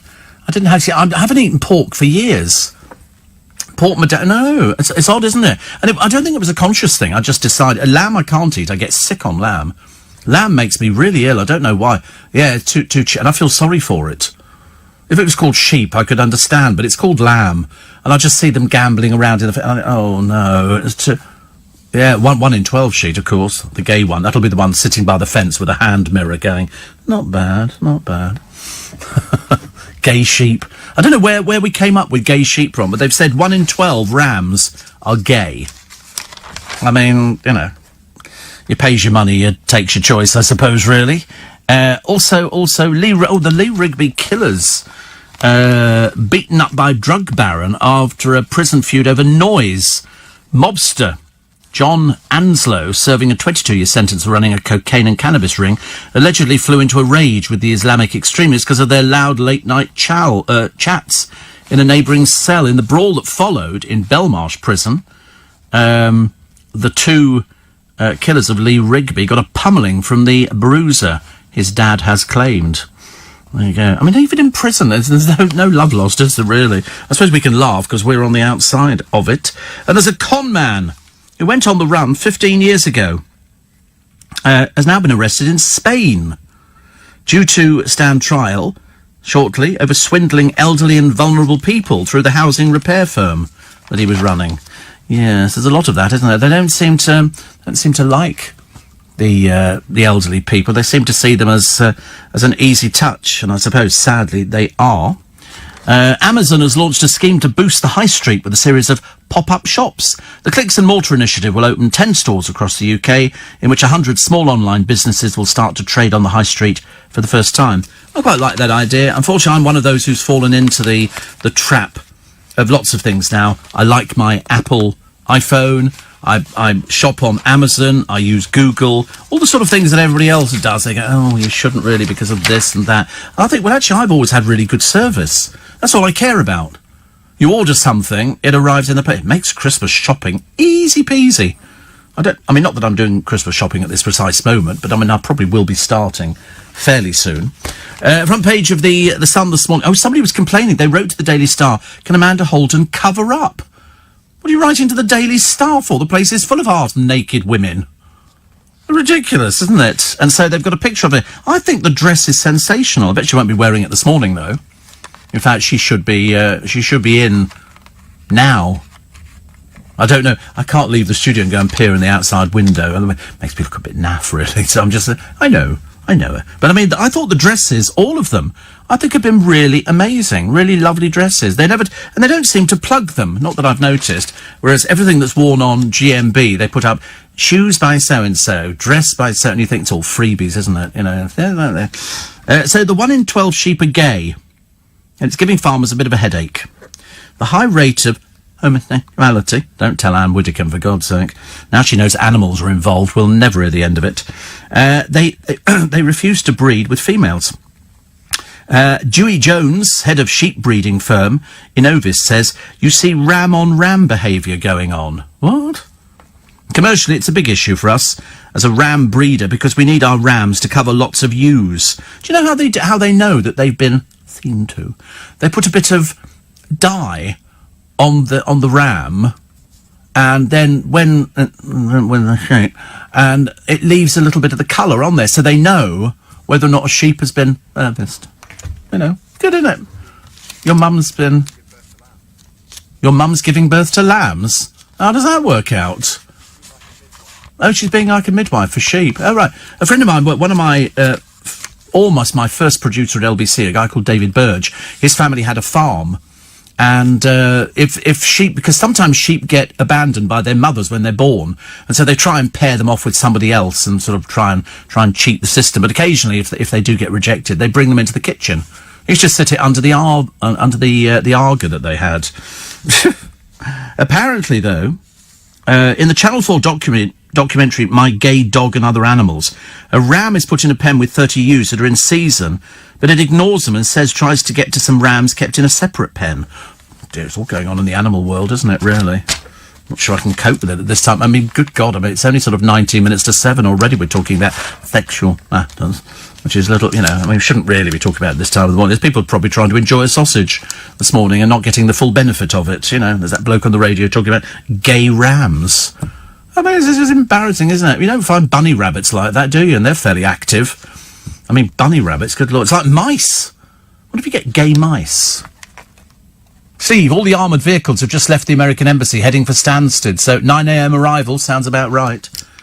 I know that one of the cars that he has going with him, which is the one he'll be sitting in, is equipped. It's almost like a hospital car. It's actually got... there will be the motorcade 20 SUVs. It's like the White House on the move. And his beast car, it's got firefighting system. It seats the president up to 4 passengers with glass partition. Only the president has the button to open it. The doors are armour-plated, 8-inch thick. The windows, 5 layers of glass and polycarbonate, can handle armour-piercing bullets. The driver's compartment has a communication centre and GPS tracking. Night vision cameras on the front of the car. Tyres are Kevlar reinforced. It'd be awful if he gets a flat tyre, can you imagine? And it's got pump-action shotguns and tear gas cannons, bags of the president blood type for emergencies. It's like they take it, I mean, really? A little bit dramatic, isn't it? You know, a bit of blood for him. What's that for? In case he gets thirsty. Also, they've got armour-plated the fuel tank and filled with foam to prevent explosions. Oh, dear, honestly. And then you've got, in the cavalcade, you've got the sweeper, the police car at the front. Then you've got the support vehicles, which contain cabinet members, bodyguards, and the president's doctor. The next one is a spare decoy for VIPs. Then there's the watchtower, which jams hostile radar and lasers. The Beast is the name of his car. 1.2 million, by the way.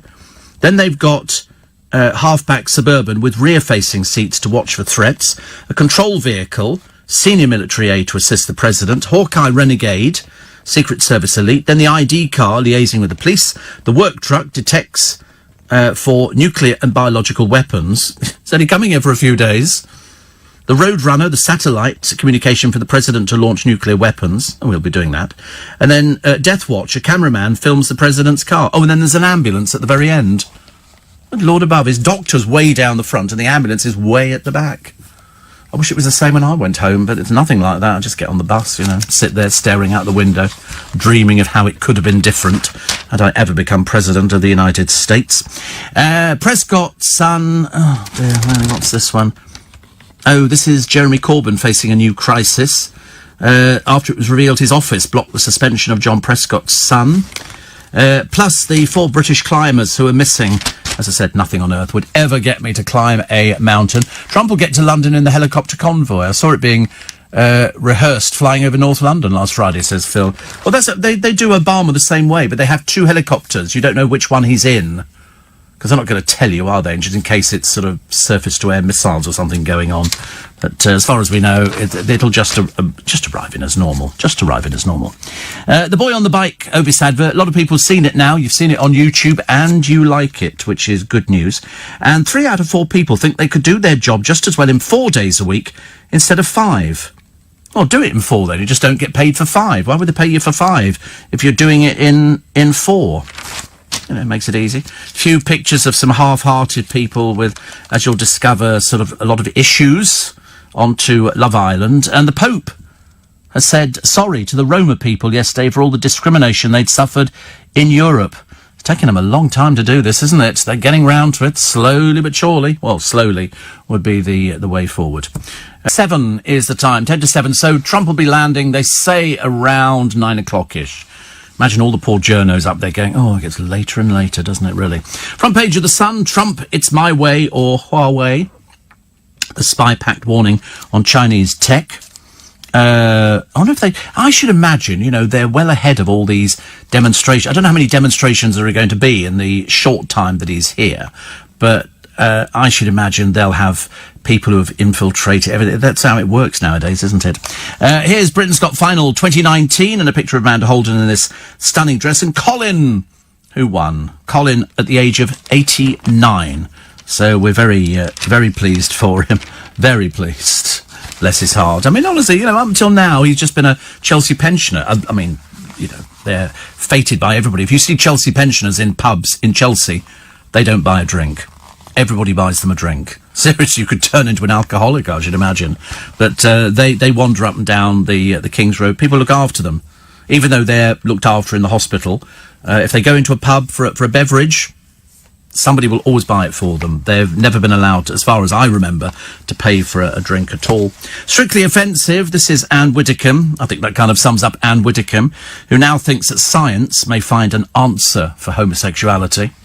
As Stephen Fry said, maybe science can find an answer for Anne Widdecombe. And yet she's as camp as a Christmas tree. I mean, you don't get anybody camper, the little short fat bird, you know, who attempted to dance and really couldn't, who sort of obviously had the hots for Tony Beak. Oh, she constantly mentioned him all the time in the column. And yet, you know, as somebody says here, she's a bigot. But, I mean, and the answer would be, I suppose she would come back with, you know, well, no, what I meant was, but of course it comes over differently. Very differently now. The Britain's Got Talent showdown. Hero Colin is now set to get the big record deal. He's 89. You imagine everybody else on the show going, he's 89. He's 89. But I bet you anything that they'll be looking at an album for Christmas. He will record favourites, and it'll have a nice picture on the front, and then on the back they'll have a picture of a load more of the boys from the Chelsea hospital. The Reds, the Sea of Joy. Here they are, Liverpool parading the cup. 750,000 fans. You can always guarantee a good turnout up there. There was even an old age pensioner in a mankini. Not the best look there is in the world.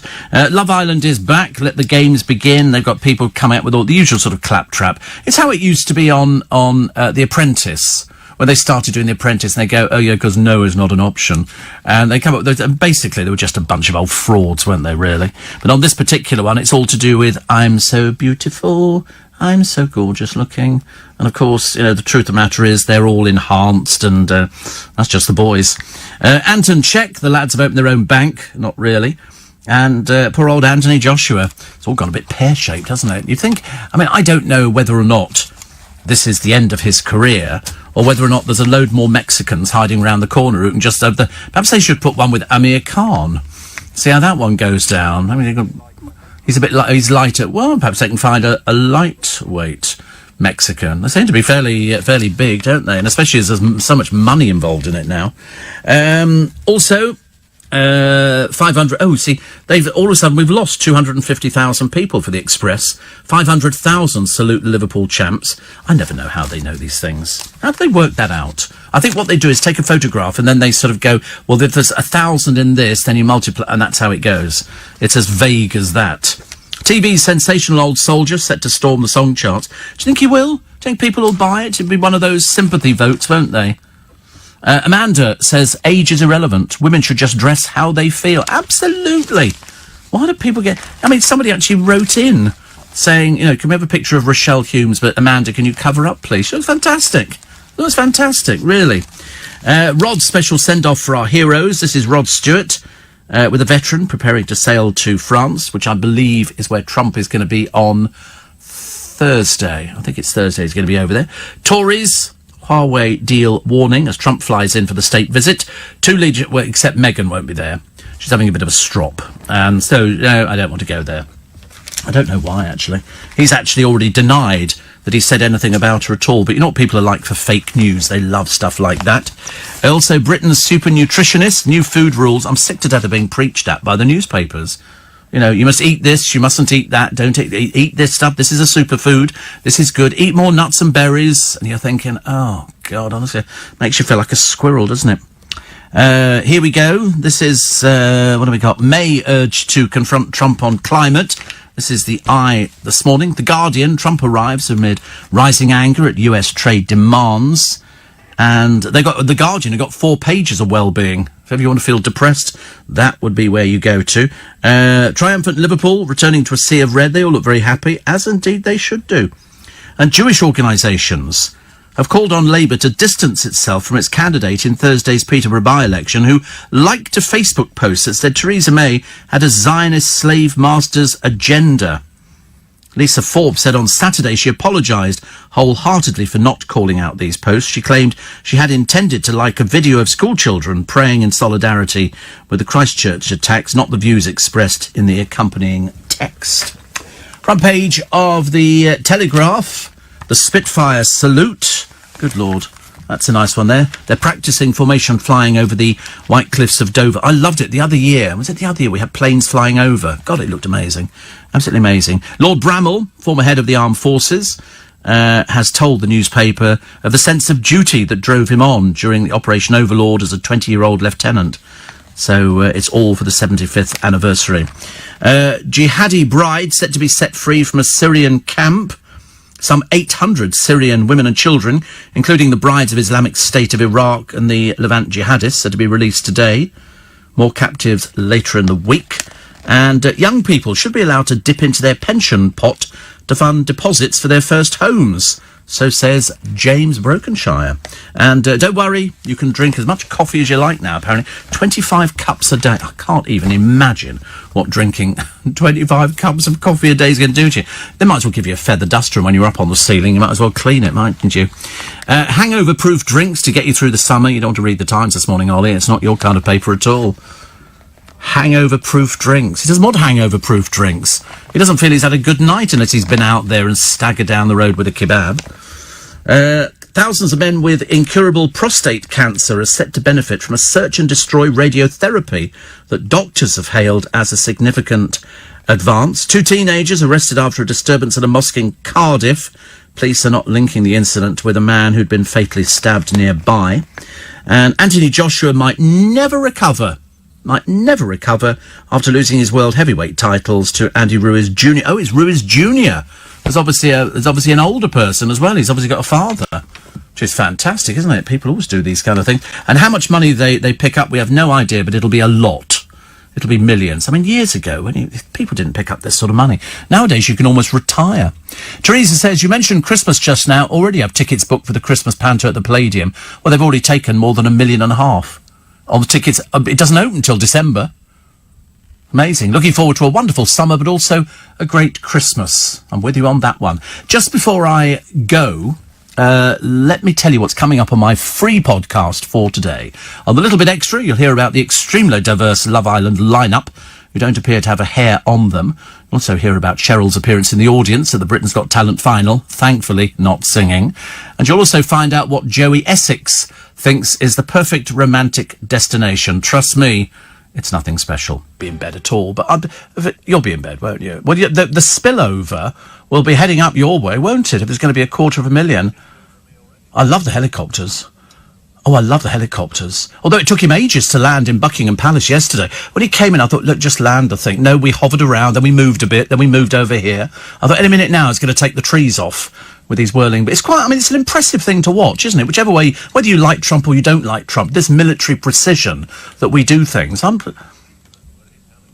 you'll just have to buy earplugs. Take the batteries out, and then you won't hear anything, will you? Do you remember that old line from years ago? Mae West did this film, and I think it was called Sextet or something, and she was 80.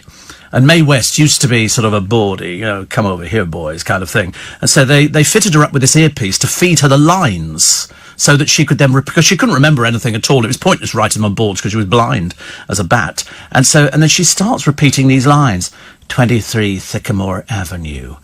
And I'm saying, what are you saying? And it turns out she was picking up the local minicab frequency and just repeating all the bookings. Such a lovely story. Because when Bob Hope played the Palladium over here, the front 2 rows of the stalls were taken out for cue cards because he couldn't remember. Nobody remembers anything. We do our programmes on here live. One day. Can you imagine one day they go, Steve, we've scripted your programme. That'll be a day to remember, I tell you. Thomas would be standing there with the cue cards. Now, by that time, he admitted me to this morning, didn't you? The first time he's admitted that he's putting on a little bit of weight. I did notice he's putting on a little bit. But it's mainly because I'm feeding him. I thought, listen, I'm not going to be the only fat one sitting here in the morning, I'm telling you. I want you to look the same as me. But he tries dancing on the program. He does all this kind of... He's real old man dancing. It's really... He has no sense of rhythm whatsoever, which grieves me. You're not counter-rhythmic, you're just non-rhythmic. There's no countering about it at all. It's just... Isn't that funny that somebody... Is it because you're tall and you don't have any sense of rhythm? Or you just, Because I bet Callum dances. Yeah, of course he would. Yeah. Yeah, after a few drinks. After a few drinks, he's hopeless. He doesn't just do fruit juices. He knows all the alcoholic drinks. Yeah, well, he still likes his alcohol. He likes... Yes. Do you know, I love when somebody says a fruit juice. I just love I could drink a fruit juice now. I could drink a watermelon juice now. Wine is fruit juice. No, it's not really, no. My friend John Warrington used to go home from doing a programme on LBC and he'd start drinking gin and tonics. I said, what, at 5 in the morning? He said, oh yeah, they taste quite nice at 5 in the morning. I said, no. A mango juice would be lovely. But I can't drink mango. It's supposed to be really bad for you. It's just full of sugar. But, I mean, I do like it occasionally. Or failing that, so you're drinking that smart water stuff. I like that. That's nice. I get cases of that for about £5, I think. How cheap was it? Oh, that's very good value. Very good. And it's a big bottle as well. It's not smart. Not made you smart, no. It's got air in the water, hasn't it? You know who it's made by, don't you? Yes, Coca-Cola. It's one of theirs. Inspired by clouds. What does that mean? Well, I know what electrolytes are, but does that mean that they put a charge through the water and that's supposed to give you something? Yeah. Well, it's not worked, has it? Vapour distilled. I bet they just turned the tap on in a kitchen somewhere in Arbroath. It's not made us smarter.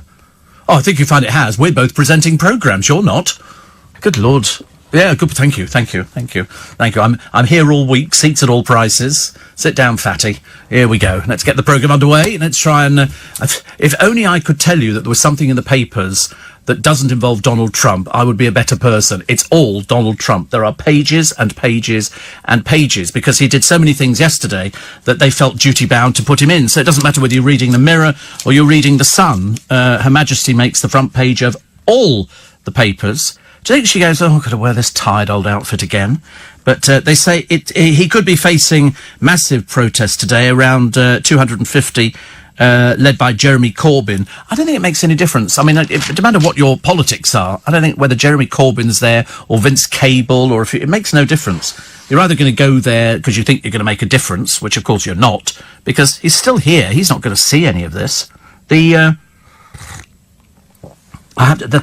reason I would have gone to the dinner is to see what food they serve. Luckily, the Mirror tell me, and the menu would have been chosen from 4 possible alternatives presented to the Queen by royal chefs. So what she does is they'll actually say, we've got this prawn cocktail or whatever, and then you have, then she will decide. So we think that the courses will be steamed halibut fillet with watercress mousse, asparagus spears and Chervil sauce. That sounds quite nice, doesn't it? I like that idea. Saddle of new season Windsor lamb with herb stuffing, spring vegetables and port sauce. That sounds quite nice too. Strawberry sable with lemon verbena cream, a selection of fresh fruits. Do you think people would go, I'll just have an apple actually, if it's all right with everybody, and then coffee and petit fours. It's quite nice, actually. I mean, I think that's nice. Steamed halibut fillet with watercress mousse, asparagus spears and Chervil sauce. Sounds delicious, doesn't it, really? Could eat that now. You know what it all is. You're not some peasant from the outback or something. But I wonder if Donald Trump went, hey, your house is cool, and asked her about the house, or do you think he was given a sort of a little checklist of exactly what the house was? It was somebody else's private. It shows how rich people were in those days. Buckingham House was private. The royal family had it owned by the Lord of Buckingham, I think, and they saw it and liked it, so they took it.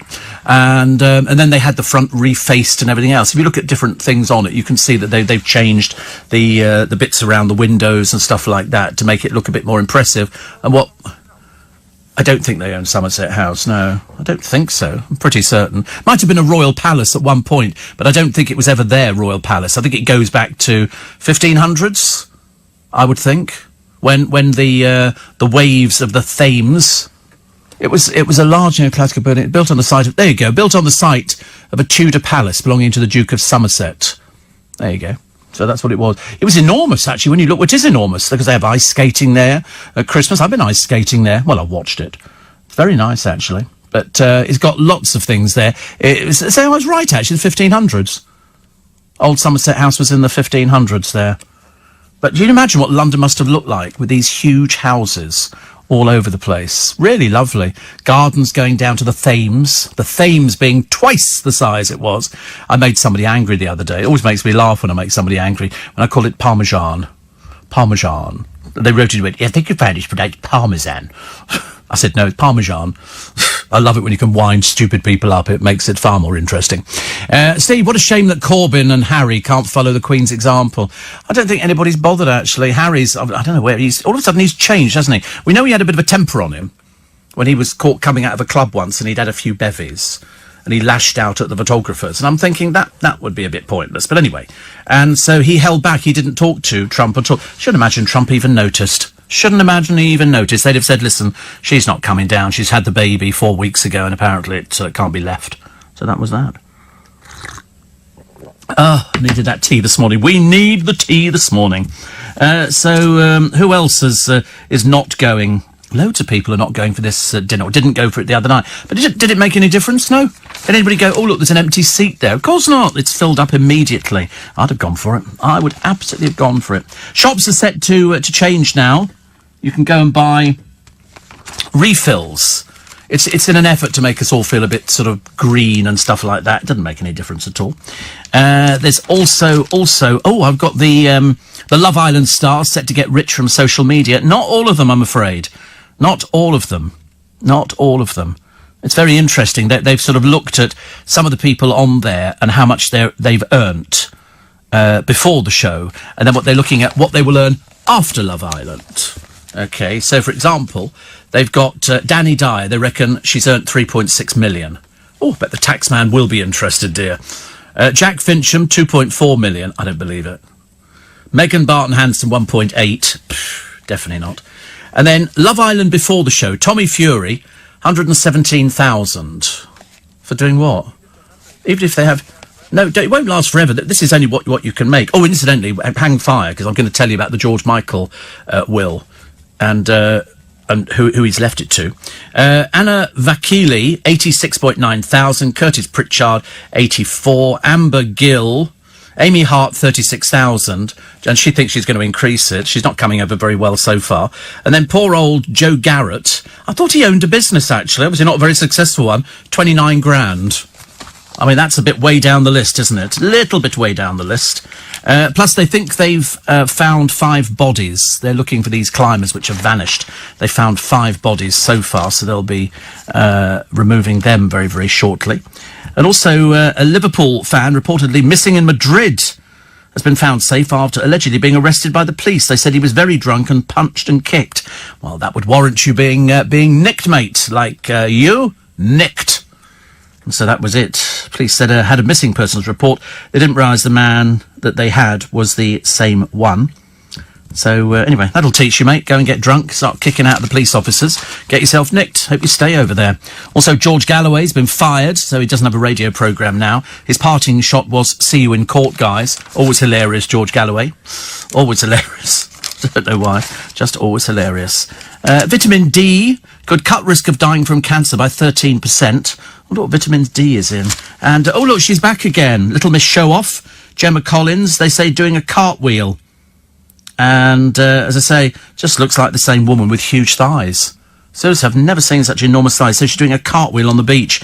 Must be a very cheap phone, because the picture quality is terrible. You can get much better things now. And now that we know that the producer Thomas has put on a little bit of weight, it's a smidgy weight, isn't it? I mean, it doesn't matter, because I'm sure that, you know, with the exercise that you're getting recently, you'll be wearing that off, won't you? Yeah. You're going hiking. Oh, kayaking. Well, you won't lose weight kayaking. Wait a minute, you're sitting down and you're just moving your arms like that. That's not losing weight.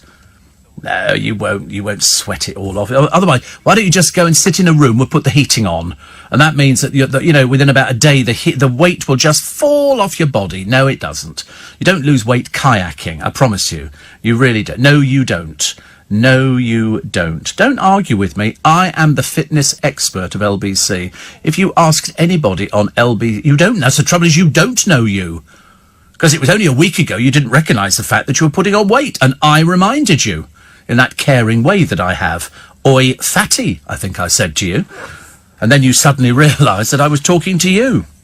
Yeah, okay. Don't make a big deal about it, but you're not going to lose weight. It's like, you know, you don't lose weight lying on an exercise table which moves your legs up and down. That's not going to make you lose weight. What you got to do is sweat it off. Running, got to exert. Just paddling. Paddle in a kayak. Whichever way you look at it. You do a lot of yoga, do you? We don't lose weight doing yoga. You don't. Oh, you don't. You just sit there with your legs crossed, staring at the distance, going, and that's it, isn't it? Yoga's very dull. That's very boring. Nobody does yoga anymore. Not who's sort of still going. Vitamin D is in sunlight, says Jackie. Oh, well, there you go. There you go. That's nice. Very nice indeed. Also, Jackie says no soup, so it doesn't last too long. No, they don't do a soup course. No, you know why they don't do a soup course? You might spill it. If there is the danger of something falling on somebody's lap, I mean, I'm accident prone anyway. So you've got to be careful about things like that. Anyway, I'm feeling very slim this morning. And, you know, sort of... What's he eating? What's he eating? Melon. Where'd you get that from? You steal the melon? Were you invited to eat the melon? It's unbelievable this morning. What is going on here? There's like our own mini rebellion. This is like the French Revolution all over again. Yeah. Chris has gone, and the place has gone to pieces. Only Chris had the discipline. He wouldn't have eaten that if Chris had been sitting there. Yeah, he wouldn't have been eating that, though. Happily chomping away on the melon, like it was part of his food for the night. He's only just turned up. He's only been here 20 minutes. And he gets a free breakfast as well. And he's eating my melon. Unbelievable, isn't it, honestly? Psh, what manners the youngs have. Just one piece. What, were you telling me this now? You just had one piece. Why didn't you tell me before you ate the melon? He said 2 pieces. I thought he had. You can always tell, can't you? Once a fibber or a liar, always. My mother didn't like the word liar. She said, call it a fibber. I don't know why. 19 minutes past 4. It's nice to be accompanied. Steve Allen's early breakfast. Zoom, zoom, zoom, zoom. So Donald Trump's in. Do you think he's sleeping well? Do you think his hair sits on a little block by the side of the bed? I wonder what he looks like when he wakes up in the morning. Does he have sort of what they call early morning hair? You know, when you wake up in the morning, you look in the... And I haven't used a comb or a brush on my hair since I was about 14. So there's no point at all. I used to like the tousled look, whereas nowadays the boys and the girls just spend hours putting product in their hair, spraying it. You know, it is like concrete. You know, when they say, just run your fingers through my hair. Well, you can't. It's not physically possible. I mean, Thomas has got that sort of age-old Aberdonian look, which is, I've just dipped myself in the lock and gone home, and that's it. Because luckily, you don't need to do much to your hair. Well, you can't, can you? There's not really much to it. It doesn't really have a style. When you go in there, what do you I think I've asked you before. What do you ask for in the hairdressers? Just, can you cut this mop or something? Three thin, and that's it. And they charge, what is it, 15 quid for that? You say 15? It's so expensive, isn't it? How long does that take, though? It can't take any more than 10 minutes, surely. Is it very, very quick sort of thing? 25 minutes. You have banter. What, with the hairdresser? What God named you talk to your hairdresser about? What, with your hairdresser? What does he know about life? He's a hairdresser. Oh, he's a barber. Oh, he's not even a hairdresser. He's a barber. He just... Oh, his dad cut your dad's hair. This is not down here, then. This is up... Oh, it's down here as well. Oh, wow. That's so exciting. Like father, like son. Yeah. Difficult when you go into the hairdresser and they always go, you know... At one time they used to say, who cut your hair before? And you go, it was you. And they always seem quite surprised, don't they, really? Callum obviously spends a fortune on his hair and then sort of completely... Because every time you used to go and get your hair cut when you were young, you'd come out and you'd look in the mirror and you go, they've ruined it.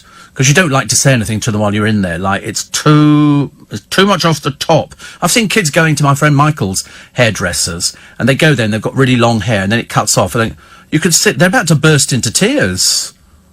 Because hair is like quite precious, isn't it? You sort of look at it and you think, it's going to take forever to grow this back again. So you sort of try and ruffle it up so it doesn't look like you've just walked out of the hairdressers. They always ask in my one, would you want product?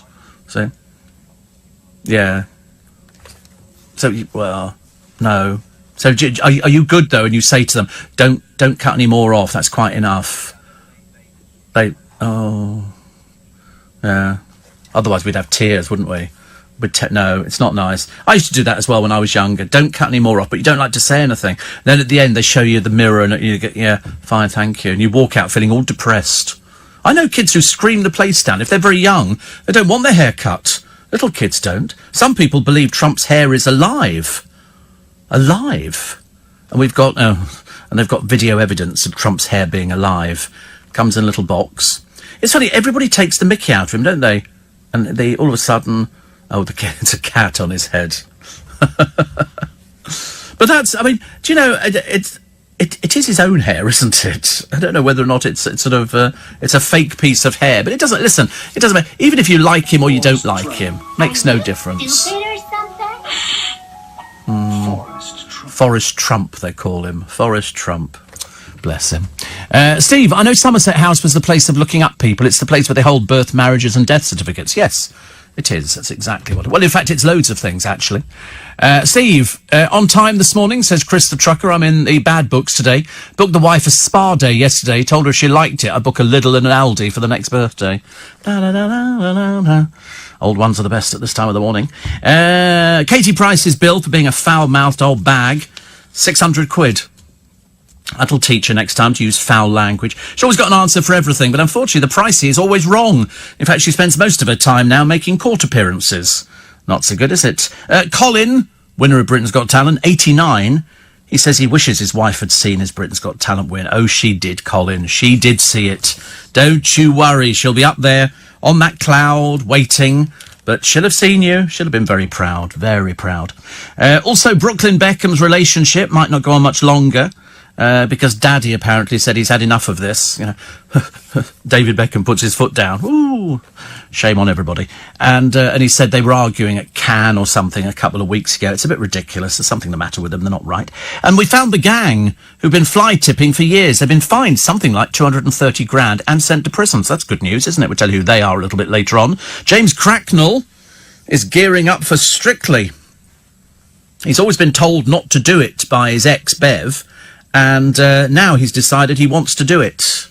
I'm sure he'll be very good at it, but because he's tall, they'll need to put him... She banned him before. I'm pretty certain the papers have said that she was the one who said she didn't want him doing it because of the curse of Strictly, and he'd obviously end up getting off with some 6-foot-tall Russian dancer. But, I mean, her fears might come to fruition on this one. He still might. He still might. He's a good catch, I suppose.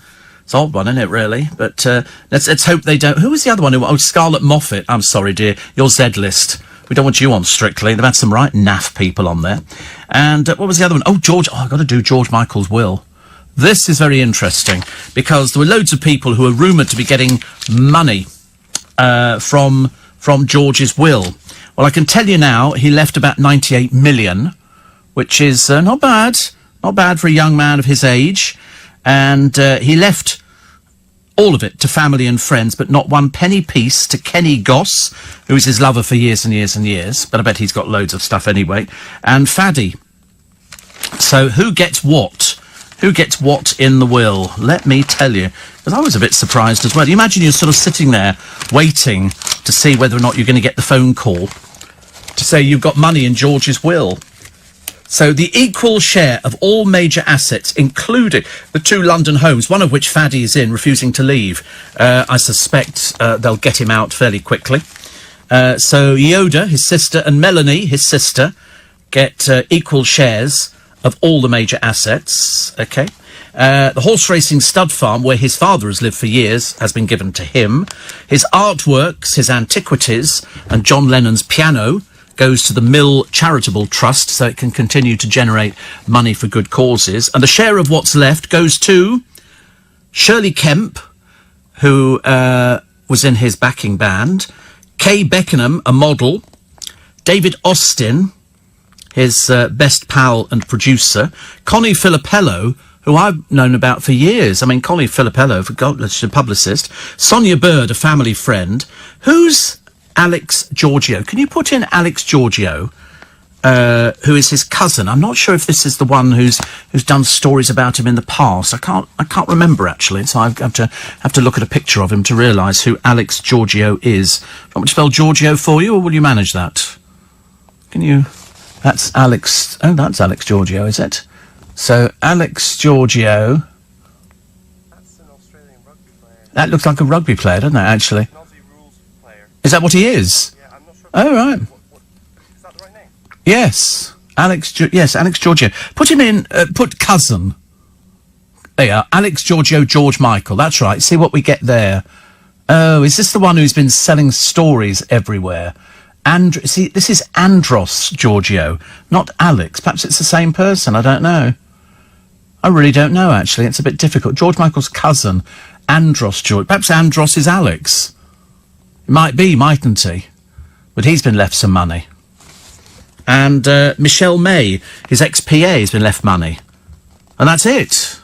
Those are the beneficiaries out of the pot. So split between 11 people. Split between 11 people. Very interesting. I'm trying to find out. So Faddy gets nothing. He was the one who found him dead in bed on that Christmas morning. He's still living at the home owned by George in Regent's Park. Well, it's actually not owned by George now. It's owned by the two sisters. They get equal share of all major assets, including the two London homes. They'll be instructing people to get rid of Faddy, who has got nothing. I wonder if they knew before this that he got... Because they've already given him £500,000. I believe he's given £500,000, but he gets nothing. But I don't see, just because you go out with somebody who's rich, you should have to be entitled to any of their money. Which is this morning. It's ever cuddly Steve Allen. Jean says, my mum was exactly the same. She didn't like me to say liar. She said, say fibber. Lie. See, liar sounds worse, doesn't it? Liar makes it liar, liar, pants on fire. Thrump will thrive, says Winnie on the protesters. I should imagine he wound them up yesterday by saying he hadn't seen any. I wonder if they've got halogen ovens at Buckingham Palace. I bet they have. I bet they have, I'm telling you now. And Holly says, apart from the potential for soup spillage, imagine all the unpleasant slurping noises in such genteel surroundings. It's such a huge room. It's such a huge... When you look at the size of the room and the flowers, which are only used for that, those flowers will have come in. God knows what it cost to do it. But and somebody has to write a speech for Her Majesty. But I noticed that Philip wasn't there. So Philip obviously decides who he's going to go to now and who he isn't going to go to. They had a woman on with Pip Schofield, and she said yesterday, most of the time he just doesn't want to do it. So he doesn't want to do it. He likes Sandringham. He likes it up there. He can go walking, he can sit down, he can watch This Morning and Loose Women, probably not Loose Women, and he enjoys it. A little bit of driving, because he's allowed to drive because it's all their land. They've got thousands of acres up there. Steve, we Spikers would all chip in. Let us be a force for good. Greenwich was a naval college, once a palace, says Martin. Was it? They've just painted the hall up again. Looks beautiful. Looks absolutely stunning. Steve had all the Spikers Facebook page in stitches yesterday, commenting on Ollie's wardrobe. Yes, Ollie's wardrobe yesterday was, I don't know how we describe it, boho chic, I think. It was sort of, the shirt which was sort of practically slashed open to the navel, and it hangs really low, yeah, and it's very crumpled. And then I suddenly worked out that was in fact Ollie's body. He is in fact terribly crumpled. And he's quite a hairy little soul, isn't he? I know he is, yes. But then he was telling us the other day that he went to go and sit in parks when it's sunny, and he takes his shirt off in the park, which must be like somebody sort of laying a small Afghan rug down and sticking a head at the end of it. You do the same? What, lying with his shirt off in a public park? No, he's in a little pair of shorts as well. We thought that was just too awful for words. You had your shirt off in Richmond... Well, you're not supposed to take your shirt off in Richmond Park. There are bylaws. And I don't know what you're using our park for. I live near Richmond Park, not you. I don't know what you're doing in there. What are you doing in the park? Have you got a job there or something? Helping... Yeah. Want to show the girlfriend the park. Well, has she not seen grass and trees before? Where does she come from? It's just grass and trees. Yeah, Massachusetts. It's just grass and trees. Okay? And a road that goes through it. And oh, look, some deer. I'm not surprised. Everybody's fairly underwhelmed. Of course, the only thing it's famous for is that years ago, the part of the Richmond Park, the bushy side of it, used to come down near Hampton Court Palace, and that's where all the firewood used to come from to keep the ovens going at Hampton Court. But, of course, what the locals did was climb in over the wall to nick the firewood. Shows what people like. Now it's a very, very posh area. Nothing for Andrew Ridgeley, says Les. No, nothing for Andrew Ridgeley. Nothing. I don't know how many godchildren he had, but there was no mention of them in it. And I don't know how long ago the will was done. I don't know whether or not it was done, it's a couple of years old, remember? So did he do a new one before he died, or is this one that goes back many, many years? The answer is, I don't know the answer to that. Oh, dear. Toothbrushes are great. I bought 3 for overnight guests, says Les. Nudge, nudge. Whee! No chance. Steve... Re Katie Price, double standards, convicted for abusive language and behaviour, but she also campaigns against online abuse. Yes. In fact, she mentioned that in court. But there again, we know what a compulsive liar she is. And I think the next one up in court is Kieran. Not Kieran, the current boyfriend. I get confused. There's so many of them that wander through her revolving door, which is called a bedroom. And 1 minute it's this and 1 minute it's that. Over in Love Island, They've got people teaming up with people. Poor Amy, the air hostess. I mean, she looks as old as the woman who does the weather on the BBC. Seriously, she doesn't look... All the rest of them look young, don't they? So they've already teamed them up. Lucy and Joe. He's a caterer. He doesn't seem to make very much money at all, considering he's got a catering company, make 29,000. Obviously, perhaps he's just got a sandwich bar. Even then, he obviously can't be doing that well. Also, I've been loving all the female attention, says Colin Thackeray. He's become he's 89. Listen, I mean, he looks great. For 89, he looks good. But that's soldiers, isn't it? That's soldiers. Also, protesters against a school's LGBT teaching are vowed to continue despite a ban. You won't learn, will you, till you get arrested? They've told you, sod off. OK? Go somewhere else. Go and stand in the middle of a roundabout or something. There's one of the blokes there complaining outside the school. He doesn't even have any children in the school. He's just an interfering little busybody. Dreadful. And I was surprised to hear Trump doesn't drink alcohol, says Jackie. Really? Oh. Chris says, have you seen the Fenton YouTube video in Richmond Park? So funny. Is it so funny? He says yes, he's seen it. I haven't. But Richmond Park's very big, but you do get people who just go running or cycling through there. And, is this where they get attacked by the deer? This is where the deer come up. So it's a very shaky camera. Yeah, and they're walking up. Oh, that's right, they're walking up. Oh, his dog. Does his dog go over there? This is the dog, isn't it? He's shouting. Oh, Jesus Christ!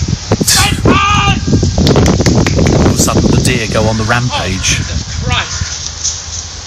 His dog is chasing the deer, which, of course, is practically a hanging incident. Oh, dear. Oh, he's in big trouble, isn't he? Big trouble. The one thing you're not allowed to do is keep your dogs off the lead so that they chase the deer in the park, because it upsets them greatly. That man should have been prosecuted. I hope he was, actually. So that's that one there. Theresa May has time to take part in Strictly Come Dancing now. She might surprise us all, says Holly, for being a bit more proficient than the very stilted Judy Murray. We know from her kitten heels she loves a bit of glamour and style. Get out the sequins. Oh, yeah, as long as we don't... I mean, I think there should be a standard on that programme. Unfortunately, it falls far short, doesn't it? Mary in Balham says, my barber in Balham, called Austin's, charges £10 a cut, just like Desmond's, in there on a Sunday afternoon when I go, and he doesn't ask me if I'd like product. The only product is a bit of rubbing alcohol around your hairline after the trim. Oh, right, in our one, they do powder. Powder like talcum powder. But Callum, of course, gets a bit panicky. You go in there and they start sort of cutting it, and he's sitting there watching. Nothing. Very insecure now. What did you say about me? Nothing at all. Nothing. Oh, you just heard your name. Well, I could be talking... I'm sorry, you're not the only Callum in the world. I could have been talking about Callum Best. I have to look at you. I've got to look straight ahead. You're in my eyesight. I tell you what, you move off to the left and then I'll just look at the wall. Honestly, you looked at me. What am I supposed to do? Just look at the floor all the time? Never heard of such presenting skills. And this is a talent. Jane Fonda's 81. Apparently still enjoying sex at 81. Lives at 43. And the Spurs reporter, the Spurs supporter who returns a Liverpool fan's wallet, complete with 700 quid. That's good, isn't it? Imagine a Liverpool fan having 700 quid in a wallet. Where did that come from? Also, pictures of stupid teens dicing with death, dodging huge waves, which are pounding a sea wall. Very stupid. You watch. Some disaster will befall them, and then their parents be saying, they were such good children. You go, unfortunately, they might have been. They weren't blessed with brains, though. So the special relationship between the Queen and Donald Trump. Harry, of course, sitting at home sulking in the corner because he didn't go to the dinner. It's not like he wouldn't have had the outfit. Camilla just fits in perfectly. I don't care what anybody says. I think she fits in very, very well. Her and Charles obviously get on greatly. She knows exactly how to behave. She knows exactly how to behave in company, and it works beautifully. The Queen looked delighted to meet Mr. Trump. She was smiling all the way through, and that's all you can hope for. That's all you can hope for. Charles and the Duchess were also smiling, chatting away to Melania and to old Donald. But Harry... in the background, I'm not talking to that man. Simple as that. But everybody looked very nice. Ivanka was there. She's sort of quite a tall girl. And huge feet. Never seen such huge feet. She went for an all-white ensemble, which is quite nice. Thomas is sort of vaguely white tonight. It's a sort of cream, sort of kind of a top thing, which is, what colour is it? Is it cream, is it? Oh, right, it's very nice. It's obviously not British, is it? No, kind of thing you probably don't... Oh, the Japanese... oh, right, I've seen that shop. Yeah, I know, we've got one in our shopping centre. Yes, you sound surprised. I don't live in the back of Beyond. Of course there's none in Aberdeen. It's Japanese. You wouldn't have that in Aberdeen, would you? There's not the marketplace for it, but down south, definitely. Up on the roof of the residence near Regent's Park, they've got 1, 2, 3, 4, 5, 6, 7, 8 marksmen on the top, just to make sure. Also, Will Donnell humiliate Theresa May by having a cosy chat with Boris. And then Mr. Khan attacks the president's record in a clip from a magazine. So, yes. And 250,000, they say, is set to march in protest. I wonder whether it will be 250,000. I mean, if the weather turns, which they've... Wait a minute, let me check. What am I asking? I'm asking... all right. Hey, Siri, what's the weather like tomorrow? It's currently clear on 12 degrees in London. Expect partly cloudy skies starting early in the morning, and rain in the morning with mixed conditions for the rest of the day. Today's high will be 19 degrees, and the low will be 12. So not much rain today. It might rain in the morning. Thank you. That's all we can get, isn't it, really? I mean, she doesn't say a lot. You love the accent better. She's not as pronounced as I wanted. I wanted, how are you, Steve? It's very soft, isn't it? Very soft. Oh, there you go. While Thomas wallows in nostalgia at something being soft, we shall... Already they've started teaming up together. I mean, it really is. It's like sort of some sad desperados dating club. You know, people who can't find somebody on the outside. Lies, of course they can.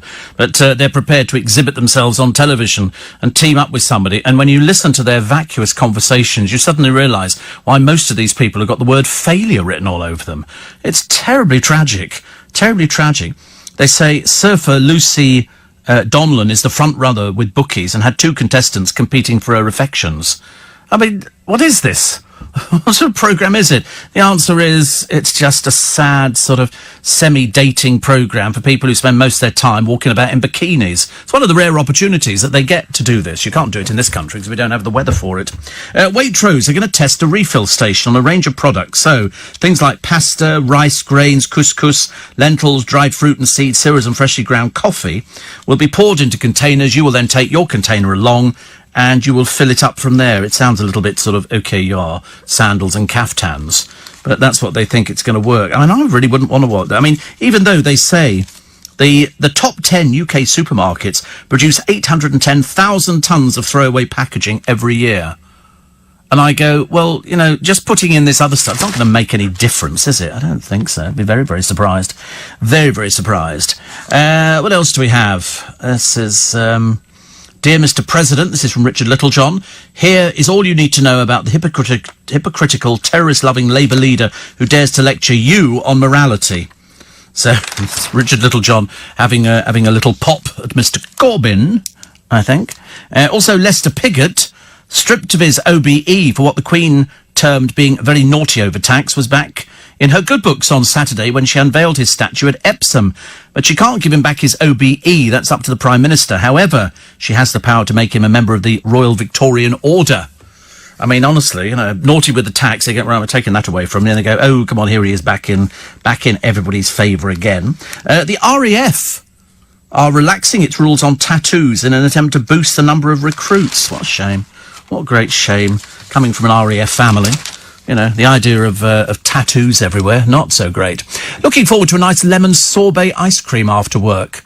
In view of the better weather, whilst I appreciate it's not BBC Local Radio, perhaps we could discuss listeners' favourite ice cream. I think not, Donny. No, absolutely not. The new producer has decided there is a ban on anything like that. Anything that makes it sound like BBC Radio Shropshire, we don't need at all, I'm afraid.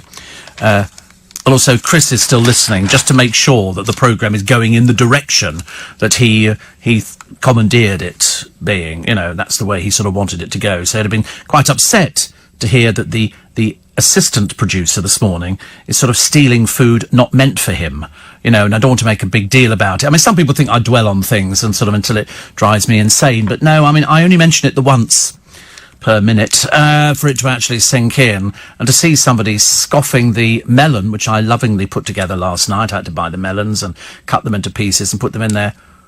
I mean, he's going to, you can ask for a donut. I don't think really you should be allowed to eat food like that, Callum. I mean, you don't want to end up being as fat as Thomas, do you? I mean, put it this way, I mean, that's your role model at the moment, but if he gets much fatter, there's no point at all. That's not so much a role model, that's almost a cookie jar, isn't it? There he is, our very own little cookie jar. It is you are at the dangerous age, though, Thomas. I'm telling you now, 25 is the dangerous age for, I can eat anything, and be like Callum and go, oh, look, I don't weigh anything, Steve. I'm only 11 stone, you know, whatever it is. And we go, yeah, but there will come the time when it doesn't fall off you in the way that you think it's going to fall off. It's very depressing. I mean, look at me. All right, that's enough. You know, but it's a case of you think it's going to fall off again. It blooming well doesn't. I wish it did. God, that'd be so much easier, wouldn't it? If you could take a tablet before you went to bed and you could be as thin as you were when you were sort of 17, 18, that'd be lovely. I'd have to change the wardrobe. Imagine actually having a pair of trousers with a shirt that you tuck in. I haven't tucked a shirt into a pair of trousers for ages. And skinny jeans. Well, yeah, skinny jeans. You won't be wearing skinny jeans in 5 years' time, Callum. He's had holes yesterday. Some of them I've seen some dreadful. I said to him, you've got moths. And he went, no, you buy them like this. I think the irony was lost on him. But he does have holes. Can somebody explain to me?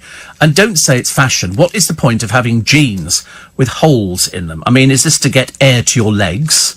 Otherwise, what is the point of it? It doesn't serve any functional purpose, does it? So it's part of the fashion. But you've fallen into that trap, haven't you? That once one person goes, I wonder who the first person was who wore jeans with cuts in them, so exposing your limbs. I wonder really who was that very first person. And somebody else went, I must get those, unless it was an article in a magazine. When do these things start? It's like, who started wearing Crocs? No, it wasn't Levi's. No. I don't remember ever seeing Levi's with sort of big holes cut in. And now they do skinny jeans for people like him, where he gets them from the skinny jean shop or something, you know, the shop for little boys who go there because nothing is above a 30-inch waist. Yes, there is a little boys shop. There so is, because I told you, my godson Nathan went to it, and it was full of little boys, all his age, all about 16 and a half, and they were... Yeah, and it was, well, exactly, because none of the stuff fits. They had some nice pants, which I quite like, which had cartoon characters on, and it said the right size, but they're different. They're made for little people, not made for me at all, which is awful, yes. The producer has bought, yes, he's bought many top, yes. Yeah. This one is from the Japanese shop, which actually, by Japanese standards, that's huge, isn't it, really? Because Japanese... It's an XL. Wow. I bought 3 of the shirts that Ollie was wearing the other day, like those, linen, in nice colours, but they're all creased. And I don't like a creased shirt. I'm a bit funny about a creased shirt. It makes it look as though you're an unmade... And Ollie looked yesterday like an unmade bed. There was no two ways about it.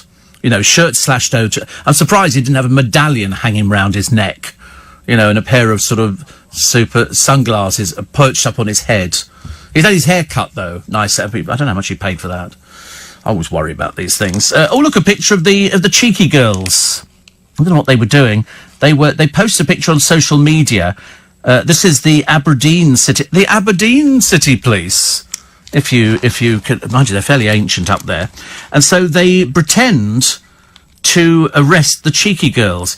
Gabrielle and Monica, 2 more peculiars you'll be hard pushed to find. Touch my bum, don't be shy. Still doing it now. Same act, actually. Inspector Murray King said after the photo stunt, which took place in Aberdeen, that officers were interacting with members of their local community in order to build relationships. Yeah, I bet you were, boys. I bet you were. Got the Cheeky Girls here. Aye, come here, little girlie. And so they had a nice picture taken of them sort of pretending to be in handcuffs, or maybe they were in handcuffs. But it was very nice. In April, a policeman in Coventry was caught on camera doing backflips on a trampoline during a drugs raid, and 6 officers stretched out the long arm of the law when they took part in a Zumba dancing session at Prestatyn in North Wales.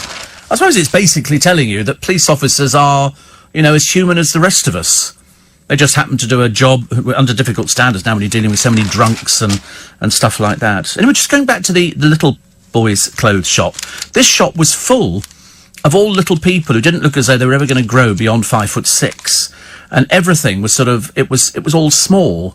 So I bought these pants which had the cartoon characters on. I couldn't get them beyond my knees, and yet they were my size waist, which was a bit. So I've had to go back to the Marks and Spencers, and yet they don't seem to make any pants for people of my age or trendy clothes. We have to sort of suffer with all the sort of the naff offcasts.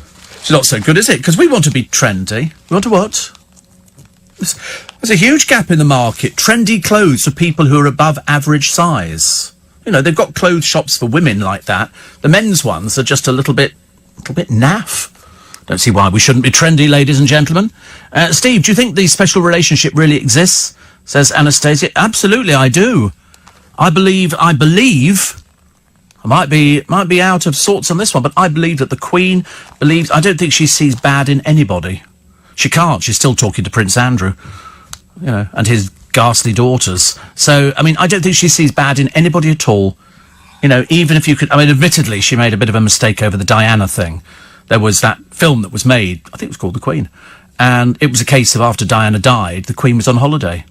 And because she wasn't at Buckingham Palace, they didn't put the flag at half-mast. And I remember it distinctly because I was on air at the time. And the whole country was saying, you need to come back down to London. OK, the public are demanding it. And she was quite adamant that she wasn't coming back down to London. And then the newspapers got hold of it. And they kept saying, not even the flag at Buckingham Palace is flying at half-mast. She is the mother of two royal children. And eventually she got in the car and came back down to London, which is what the public wanted. Because up until then, they didn't have any faith, and the royal family were in danger of screwing it up big time. But nobody was going to do anything without the say-so of the Queen. And the flag got flown at half-mast at Buckingham Palace, and the rest, as they say, is history. But up until then, it was a case of they don't cry at anything. She didn't cry at the death of Diana. She didn't cry at the death of her mother. And yet, take away the Royal Yacht Britannia, and there's tears all over the place. It's an odd situation, isn't it? Steve, says Angela, how do you get a script ready for the next day to cover the incredibly interesting amount of topics that you do with such hilarity? I don't know, actually. I wonder if you could do a programme that could be Well, you can't do a programme like this that could be scripted for the day before. I have to rely on Thomas to... Well, no, I have to rely on Thomas. It's early days yet. Tuesday, welcome to... London's going to say... to be honest with you, London could be absolutely heaving around Trafalgar Square if the 250,000 people who are expected to demonstrate about Trump being here turn up, and I suspect they probably will, which means Charing Cross will be solid, the Strand will be solid, Whitehall will be solid, the Mall will be solid, and Pall Mall will be solid. So 250,000 people is a lot of people to get into a square, albeit Trafalgar Square. So unless you need to come up to London today, if you're working, obviously, well, then you'll be up early, so you might actually miss it, because it's 11 o'clock. By the time you finish work at 5, it should all have dismantled itself and tiddled off somewhere else. But that's the hope of it. Luckily, I'm out early this morning, so that's great, actually. Well, I think that's great. But I'm sure people will be up here, and I think there will be a lot of people. I don't think it'll be a rowdy one. I think there'll be a speech by Corbyn, and that'll be on the news later on, and then Trump will be doing whatever Trump's doing later on today. Happy birthday to Russell Brand. He's 44. I never ever... Good Lord. Oh, here we go. Here we go. What's going on? Come on, what's happening? What's happening now? Why is the Conway in here? What is going on? He's not in because he's heard about the photo shoot and the fact Trump's going to drop in on the programme. Could be quite nice. Oh, that's a meaning. Oh, no, shaking his head and everything. This is looking a little bit dangerous. Oh, I know what this is. Is this the news thing at half? But that's what it is, isn't it? I didn't know about this. Nobody tells me about it. It happened yesterday. It was very exciting. In fact, it happened almost without me knowing about it. I didn't have to do anything at all. Oh, very clear. You look very fresh this morning, Mr. Conway. Very fresh. Obviously, married life is agreeing with him. You can always tell, can't you? Somebody goes away on honeymoon, they come back, and they have a renewed bounce in their step. Nice to see you. Thank you. Bless him, honestly. It's so rare we see him in the studio. We hear him on the news, but we don't often get him actually coming in the studio, which is very nice. They just wanted it. I knew it was going to be about that thing. Because I didn't know about it. Why didn't I know about it? Also, I'm obviously not getting all the emails at the moment. I didn't know about the Radar meeting. Next week, I didn't get a thing about that. Unless it's hidden in my... perhaps it only goes to certain people. And then this morning, no papers for the Steve Allen show. So I've had to get Thomas to do a little letter to lovely Hillary to sort of say, is this a blip or something? Because I share my papers with the O'Brien programme. So we're very economical. We can make a set of papers go 2 ways, probably go 3 ways, actually, I should imagine. Steve, seeing the Queen last night, I couldn't be more proud of being British, says Rob. We are British. We know how to treat everybody with respect, even when we don't agree with their political views. America are our closest ally and friend. Corbyn, the Speaker, they're all mad. Yeah, I just don't know. I don't know really how you could sort of say he's come over here. He is the President of the United States of America. All right, there's probably loads of other people, that we didn't like, loads of despots over the years that we've, in fact, welcomed to this country. So he's Donald Trump, so he might be this, might be that. It doesn't make any difference. We need him. We really need him. Which Japanese store are you talking about, says David. It's called Uniqlo.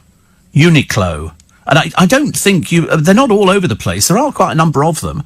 We have one in Kingston. Steve, if we had Radio Trump Station, we could stop talking about him on LBC, says Sue. He's only over here for 3 days. Come on. What do you want? Songs from the trenches or something like that? Or, it only reflects the news of the day. And as Donald Trump takes up more pages in the newspapers today than anybody else, and he's only here for a few days, that's why it would be on every single programme, because that's what people wanted to... They had 3 hours of it with Darren overnight. People wanted to talk about Trump, whether you liked him or whether you didn't like him. It was providing a platform to people. Also extend my enthusiastic congratulations to Thomas for his recent promotion to Thomas. He's making a wonderful job, thanks to your excellent nurturing of him. Mrs. Woman will be very proud of him today, says Holly. They're grateful to get rid of him. Seriously. Basically, she shoved, the looking after Thomas and the taking of him from childhood to adulthood down to me.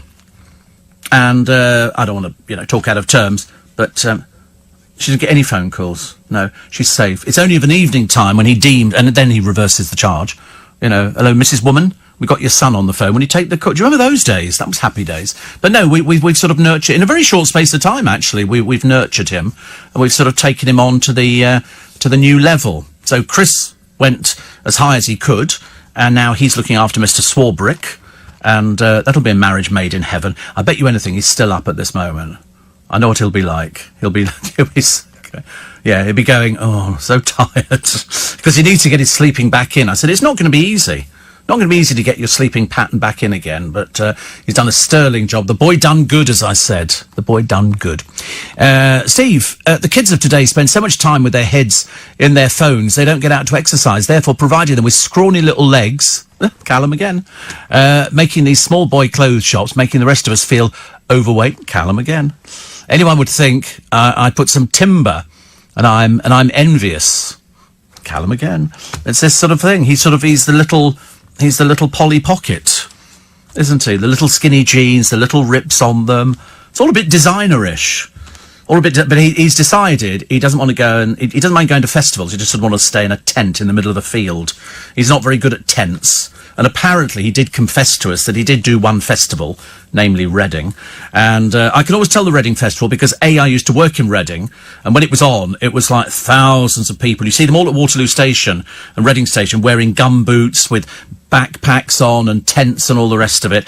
And you're doing it again this year. Oh, my God, fellas. How many of you in a tent? There's going to be... You're staying with one friend in a tent. Right. Oh, probably wise. But anyway, he did admit that he was a bit tiddled. And probably on orange juice or something. I don't know. You overdose on things like that now. Coca-Cola with a sugar cube in it. We shook up the bottle with, oh, look, it's exciting. Special type of grape juice. And then he staggered back to his tent, fell in through the door, which didn't help, because then it rained. And that's why when all the trains arrive back at Waterloo with these, Henrietta, see you soon. Charlotte, see you. Sebastian, next year. And it's all like, it's very much middle class. The Reading Festival is so middle class. Seriously, there's nobody working class there or from any slums of Aberdeen or anything like that. It's terribly, terribly... Did you go to prep school? Bins Minor, hi. It's all like that. But the trains come back filthy. The trains are just covered in mud all over because they've been ploughing. For some reason, middle-class kids with an orchard, like to think that, if you go through mud in your, like, Wellingtons, it's like, okay, because, you've, like, heard a band. And I don't know who I don't even know who's playing at Reading. I've never been to it. We just used to see all the kids streaming through the town. And at Waterloo Station, there's, like, thousands of them. Seriously, I love it because I was way too old for that and I never wanted to go and live in a tent, in the middle of a fit. And also the toilets. No, thank you. That would be the biggest no-no of my entire life. I've seen the queues for these little toilets. You think, oh, God, no. And they have showers? Do they? How exciting. Oh, but are they the same? Are they stinky-winky? Are they just... Yeah. I have to be honest, that's why, if I'm going to stay anywhere, it's going to be in a Winnebago or a local hotel with my own ensuite shower facilities. I've got no intention of sitting in a fit. And also, everybody gets robbed. People lose things. People's tents get rifled. And then at the very end of these things, there are thousands of tents left over. I often wondered why, when I walked through London on a Sunday morning to come into here at work, around Trafalgar Square, there are loads of people sleeping in tents. Sleeping in tents on the street. Tents on the street. It's got worse. It's definitely got better. And you did tea in the park and your tent got trampled. Oh. So you left it there. Well, that's the trouble, isn't it, really? And, tents cost money. It is a dreadful waste of a tent, but as I say, not for me. I'd rather go and buy the DVD of something. I'd have no intention of wanting... Never. There's certain things I've never done. I haven't drunk a pint of beer. I've never done drugs. Apart from prescription drugs from the chemist, because I kind of bypassed that. When I was growing up, it was all hippies and marijuana and stuff like that, Oh my God, the tent's melted. It's amazing, isn't it? Look at the colours, bright colours everywhere. That's not my sort of thing at all. I'd rather sit down with a bottle of Prosecco, but I didn't get into that until much later in life, within about the past couple of years. I didn't drink till I was 18. Never drank at all. Yet my brother was drinking before I was. We used to have wine with Sunday lunch. We were an OK family. And had a small orchard at the end of the garden, which I think is the indicator. And we had rhubarb we were growing, and we had an apple tree and a pear tree. That was called an orchard where I came from. And I didn't drink any till I was 18. And the first thing I drank was Bacardi and Coke. Because I used to go into pubs to play the fruit machine. I was a little bit of a boy addict. And I would go and play the fruit machine. They go, what are you going to have to drink? I go, Coke.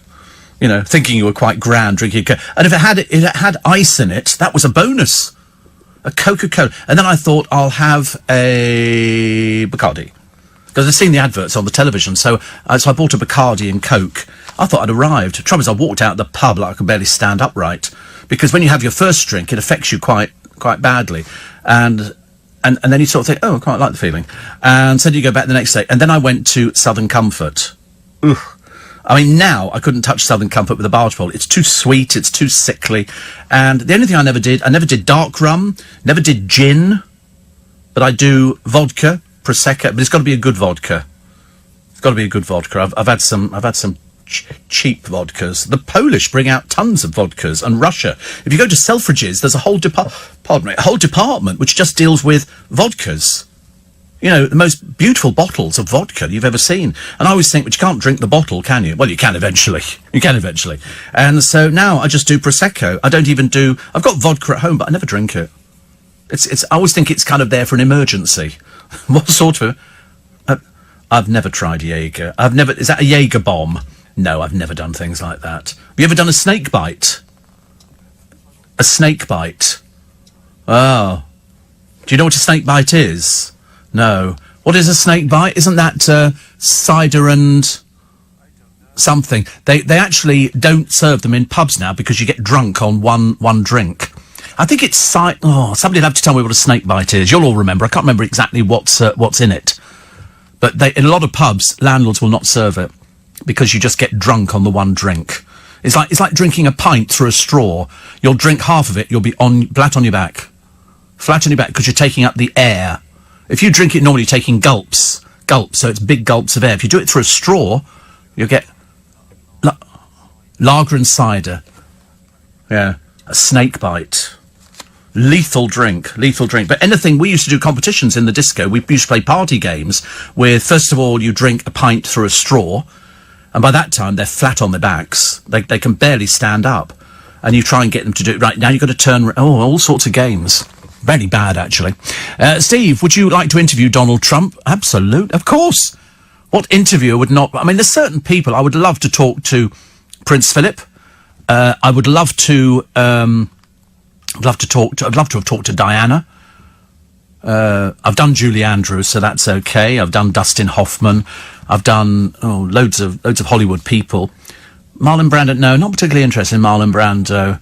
Frank Sinatra, that would have been a good one. Provided you could sit down with these people and just have a straightforward chat without the constraints that some people put on you. I mean, I've had one person, off the top of my head, who used to make you sign a form. You will not ask about this relationship. You will not ask about alcoholism. You will not... and I'm thinking, I don't want any restraints on me.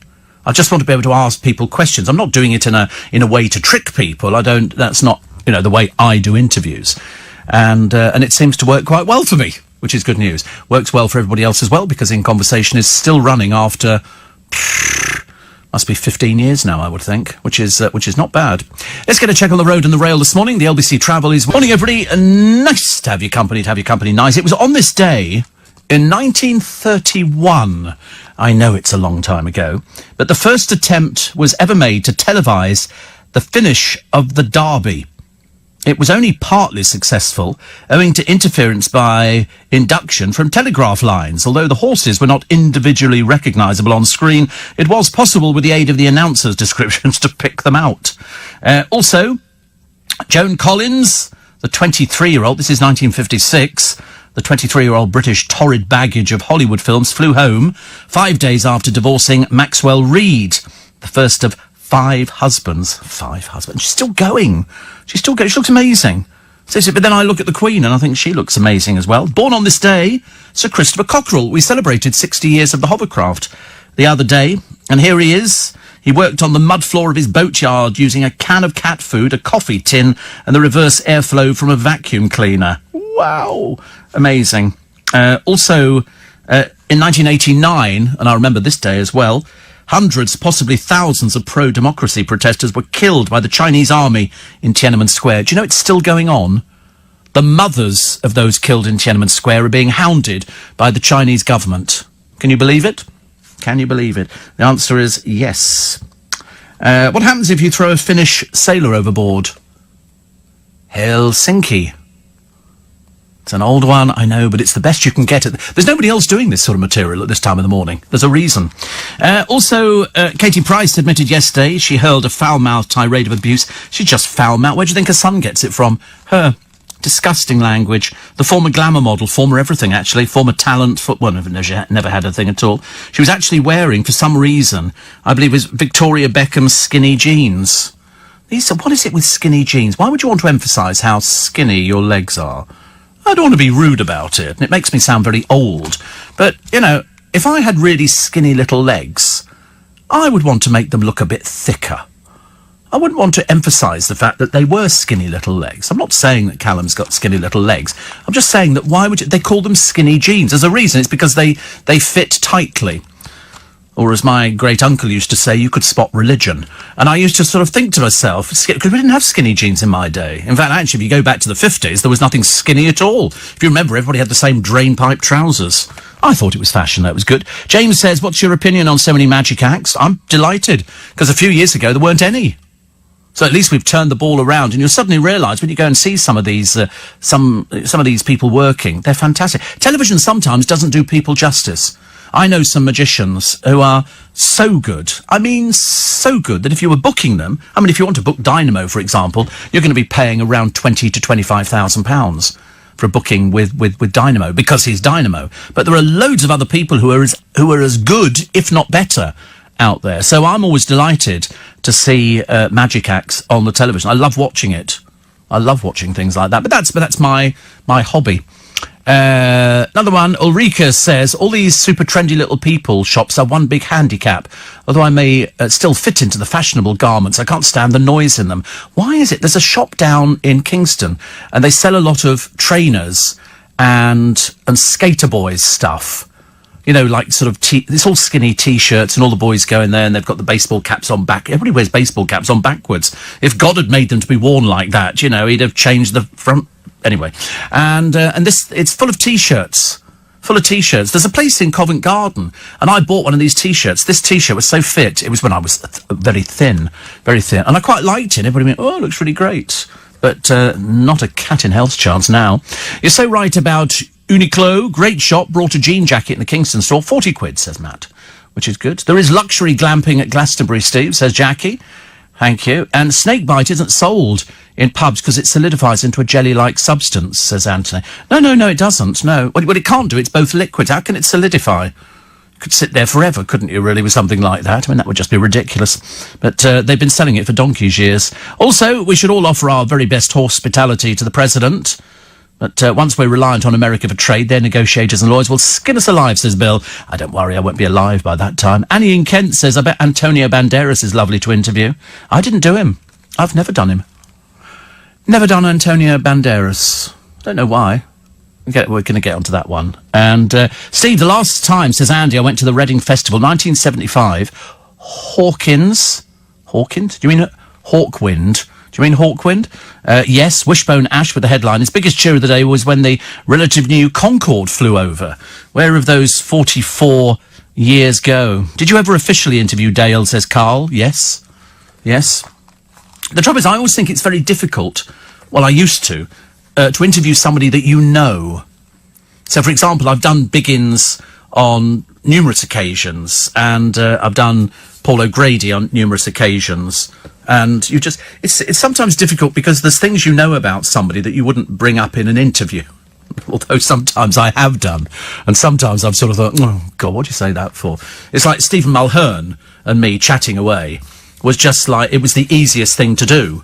Because we both like talking, we both got stories, and so you want to weave them all in. You like that. And then it went 7 minutes over time, as I'm reminded by Thomas. It went 7 minutes. Like, that's my fault. But I always go a bit over. I like to give you a bit extra to play with. Because yeah, but 7 minutes is a third of the show. Yeah, but did you not think it was entertaining? Yeah, it was entertaining. Oh, so he has to edit them down, you see. And it's got to fit. To fit with the adverts and all the other, but of course it's all blamed on me. It's my fault, you know. He sits there and what he does, he holds his finger up.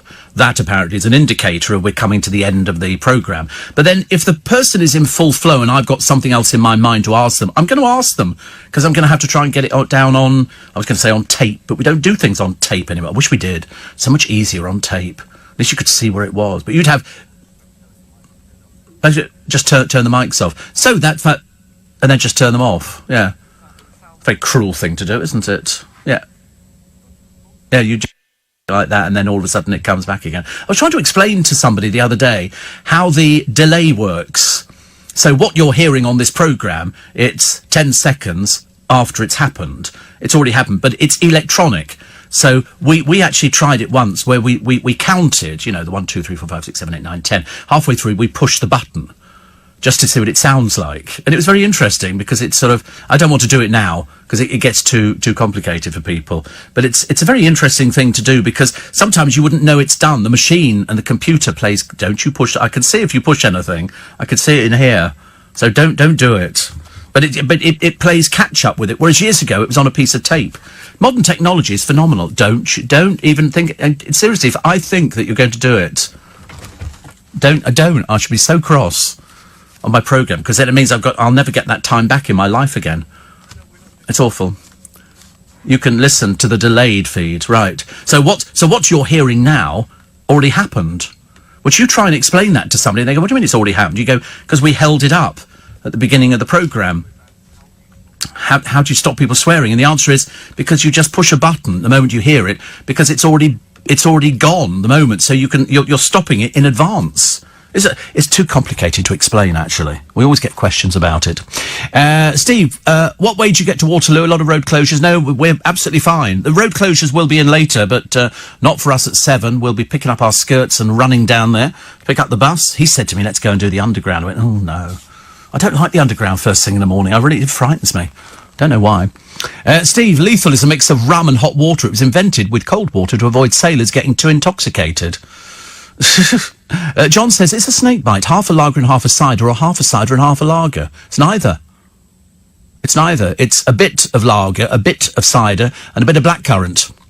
Either way, it certainly don't solidify. That would be interesting, wouldn't it? Very interesting. But Monica says, this hot water, drink it in bed as it goes straight into your bloodstream. I don't like drinking before I go to bed, although I sometimes have a swig of cold milk. I like it. I've got to go and get a watch strap today. I've got to go to Richmond. Bit of a jump there from milk onto watch straps, but I've got this watch strap and I bought the watch. It's a nice watch, but it's got one of those metal straps I don't like. I want an expanding strap, so I'm going to have to go to a jeweller's in Richmond to see if they can pop me on an expanding strap, because I can't do it. I can't see how these things work. Steve, 2 festivals at Reading. WOMAD, says Stephanie, very middle class. Reading Rock is very rough. Well, I wouldn't be going to that one. A rough one. Used to be held over Caversham Way, I seem to remember, the Reading Festival, in sort of fields over there. And that's where I always thought it was, anyway. Right. Oh, still to come. Why was the Gatwick knife man free to stroll past security holding 2 enormous bladed knives? He was tasered, and luckily he was brought to the ground immediately. How was he allowed to walk through security? How did he get through? How lax is it at Gatwick? Answer in a moment. Have you ever said a bad word on live radio? When you say a bad word, you mean have I ever said a naughty word? Yes. Apparently so, but I didn't remember. I said it, and I don't know why I didn't remember why I'd said it, because they said to me, I said, did you just push the button? Because I've got a panel in front of me which has got lots of lights on it, and if all of a sudden I say something that they're not sure about, then they push a button. And they pushed it, and I went, somebody just pushed the button. They went, yeah, because you said that word. And I went, did I? I seriously didn't know. But I think there's an inbuilt mechanism that presenters have. You could probably ask any presenter and they'd probably tell you the same thing, that you might swear like a trooper in your day-to-day life, and I am known to use some fairly fruity language, and but you just don't do it on the radio. But then again, I think that comes from your upbringing, because I never swore in front of my parents. I think I said bloody once, and I felt so awful about the whole thing. But the rest of the time I wouldn't have sworn. Maybe because we didn't swear. When we were younger, we didn't swear. I don't know why we didn't. So here is the terrifying moment. A knife man strolls into a security area with a kitchen knife in each hand, sparking an emergency evacuation of passengers. Baggage handlers fled as the airport went into security lockdown at 2 a.m. after a 30-year-old knife man burst into a staff security area, making threats to kill. This was on the South Terminal. Armed police tackled him, tasering him, before he was able to harm anyone. Frightened passengers evacuated for 45 minutes. A 29-year-old holidaymaker who gave his name as Adam says, we got an emergency tannoy saying there was a nasty incident, we must evacuate. The first thing I noticed was the baggage handlers legging it. There was a mad rush. According to the Mirror website, another traveller said, we've been told our lives were at risk. And this is a man here.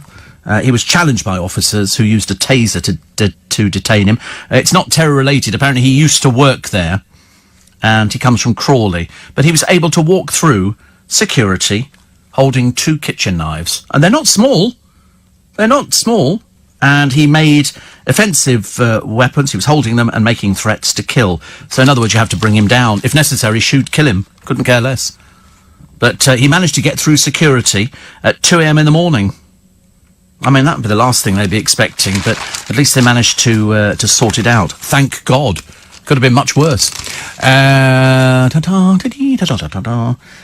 new series of Love Island has caused much hilarity in the household of Cabinet Minister Amber Rudd. The reason one of the sassy contestants is called Amber Gill, which was the Tory MP's name when she was married to the late author A.A. Gill. Oh, there you go. Rivetingly dull, wasn't it? Rivetingly uninteresting. A tea bag of insulin cells could beat diabetes. We were talking actually about sort of climbing into bed and having the inability to remember to go to the toilet before you actually climb into bed. It does happen quite a lot of the time, unfortunately. If you're diabetic and you're newly diagnosed diabetic, you spend most of your night climbing up and down from the bed into the bathroom, climbing down into the bathroom, and doing it that way. Here's to the end of EU shackles. It's a picture of the Queen, looking very happy. You'll notice one thing. She don't drink. So they pour some wine out for the toast. She'll go da-da, da-da, and puts it down. Never does it go near her lips. So perhaps Her Majesty doesn't drink alcohol, but they certainly don't sort of stint on it at all. Looks lovely though. The state banquet table laid out for the guests. Harry peeled off to talk to Lord Chamberlain Erdpeel. Was not at the state banquet. I don't know why, actually. I really don't know why. Probably because Meghan didn't go because they don't like him. But if you have that every time, then Harry's not going to be going to any events. You have to have that. He's allowed to express an opinion, but unfortunately if you're in the royal family, you're not. It's as simple as that. The Queen and other members of the royal family know what they're supposed to do, what they're not. I mean, Andrew would be the odd exception. He's a bit of a loose cannon. But you can't start deciding who you want to meet and who you don't want to meet.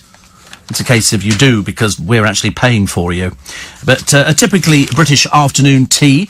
So this morning, they're going to host a business breakfast meeting with American and British leaders at St James's Palace.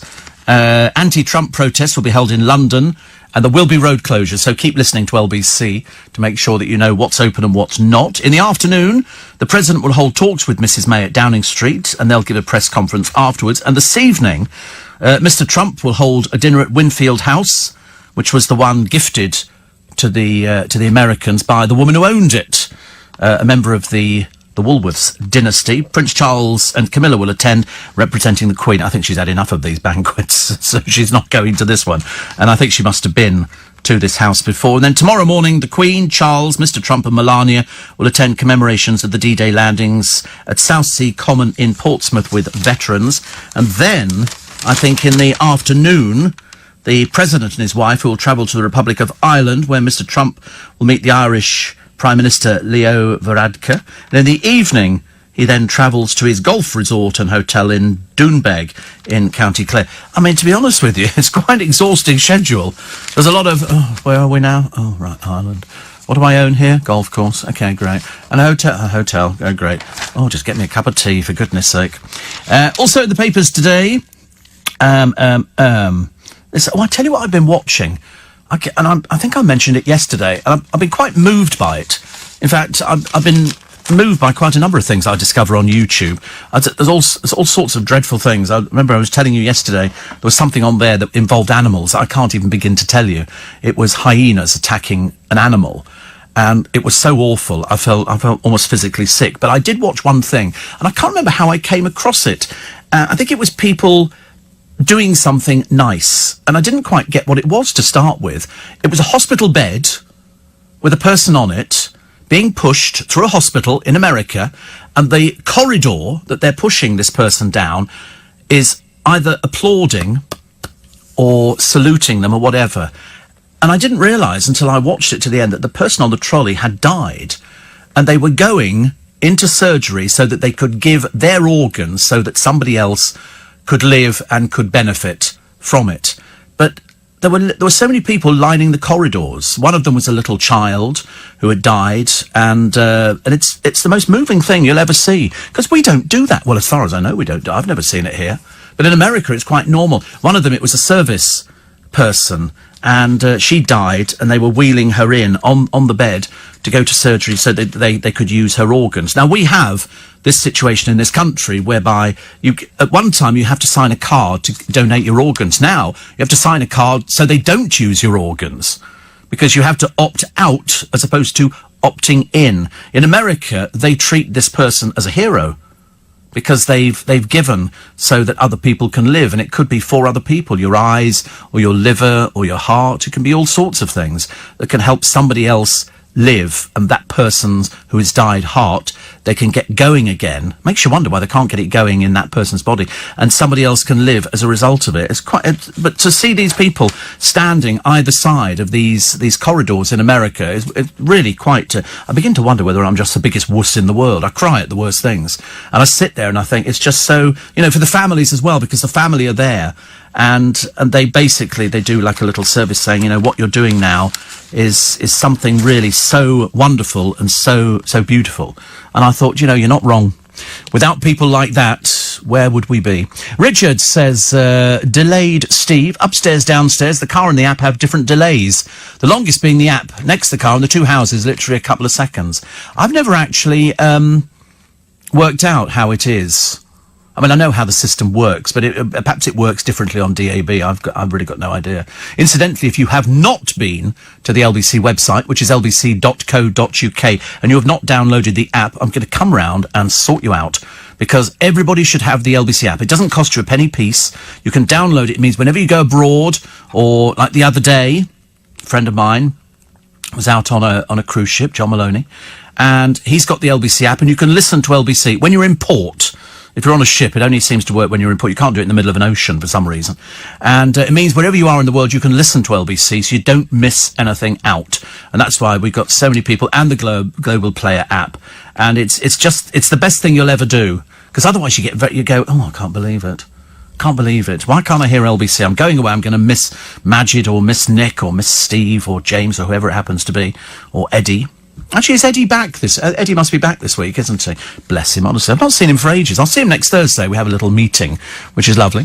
Anne says, have you ever been in conversation with Tom Selleck? No, because he obviously doesn't come here very often. It's only if somebody comes here I actually get the opportunity. A fan of my Auntie Enid, oh, bless your heart, thank you for caring. Skinny jeans and beachwear transform the less than svelte into instantaneous Teletubbies. Well, little Callum's got skinny legs. He's only got, I'm not saying that's a bad thing. I mean, they will fatten up. And eventually he's going to look like Gemma Collins. But I mean, that's in the years to come. Slightly worrying. Give it 5 years, yeah. I promise you, everybody does. They all start going, oh, I could eat 3 curries and not put on an ounce of weight. Some people are like that. And that is, you can eat anything. I know. It's because of your metabolism. That's what it is. You obviously have a high metabolism, which means that you convert it into energy, whereas my body converts it into fat.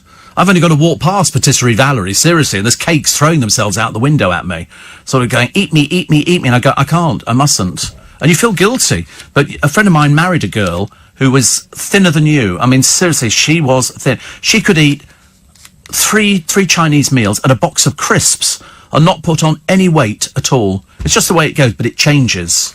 It changes as your metabolism changes.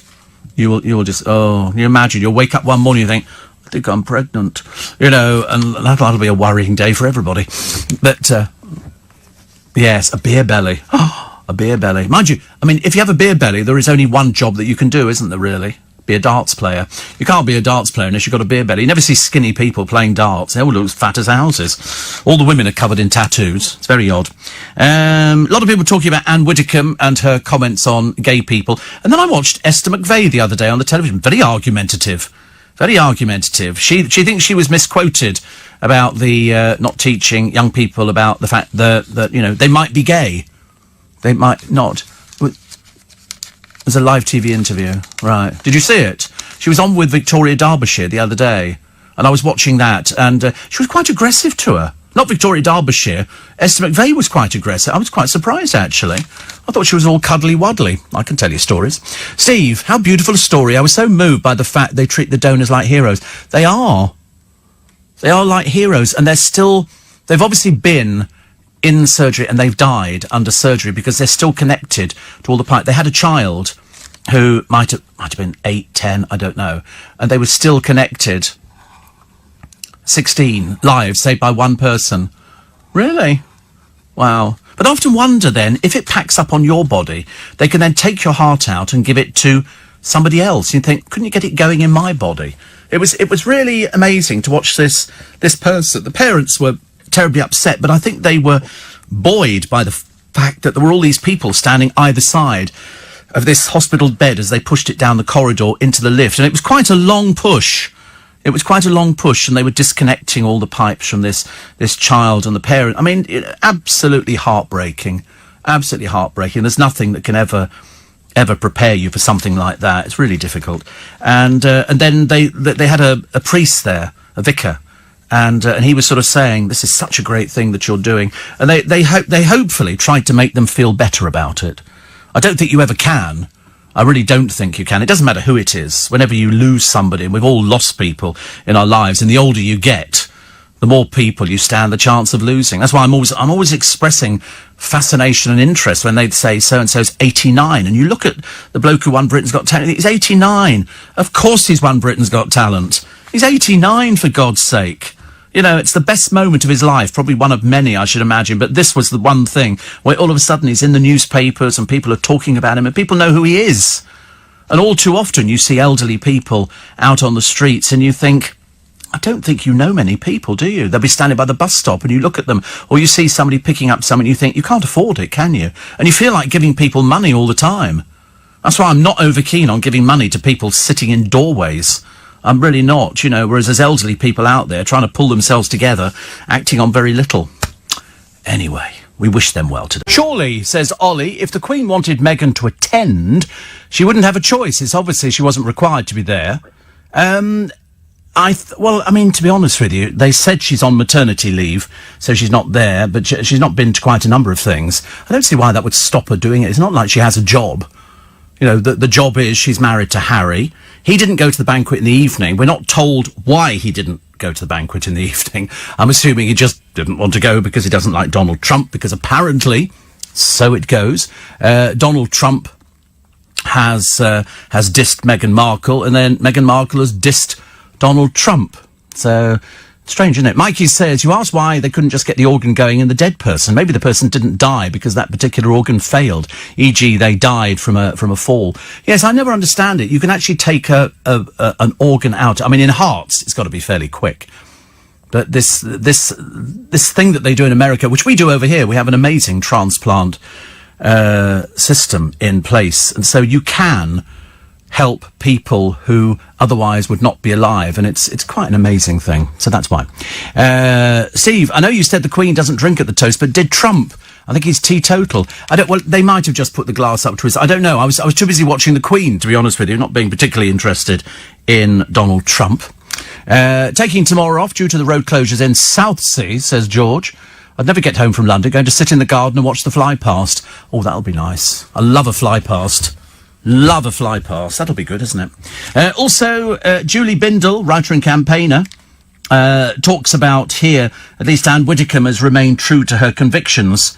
When the newly elected Brexit MEP recently spoke with a journalist, she made it clear she believes same-sex attraction to be an aberration, saying the fact that we now think it's quite impossible for people to switch sexuality doesn't mean the science may not yet produce an answer at some stage. And so the headline is, it's wrong to say gay people need fixing or healing. But the trouble is, in sad old Anne Widdecombe's little world, that's what she thinks it is. And yet she's got loads of gay friends. I wonder if she says this to these gay friends. I mean, some of them are quite prominent gay people that she goes out for dinner with. Perhaps she's just one of these people who hangs around gay people. Perhaps she doesn't like to think what people get up to.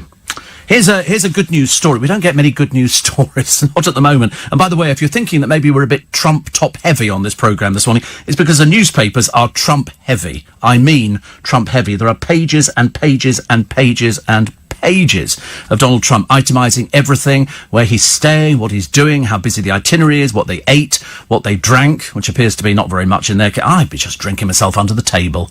I would be taking full advantage of her. I bet she's got the best stock seller in the country. Best stock set. She's got to have the best wines, the best everything. The food looks delightful, but they were given a choice of what to have to eat. It's not as if you go there and go, I'll have that. They would know your dietary requirements. So in other words, if you were vegetarian, I mean, everything's catered for. If you're piscatorial or whatever it is you're supposed to be nowadays, you know, a little bit of meat, little bit of surf and turf. All their food, I'm sure, is exquisite. Just eat it the moment it arrives in front of you, because the moment the Queen's had enough, she pushes the button and off it goes, never to be seen again. This is the good story. We like a good story. I mean, we liked the good story the other day of the 89-year-old who won Britain's Got Talent. That, I thought, was pleasing. I thought that was lovely. Can't wait to see him at the Royal Variety. This is the story of a Liverpool supporter reunited with his lost wallet after it was returned to him in Madrid by a Spurs fan. Abby Bissell, he's a cabbie, spotted the lost wallet, ironically in a taxi, whilst on his way to Saturday's Champions League final.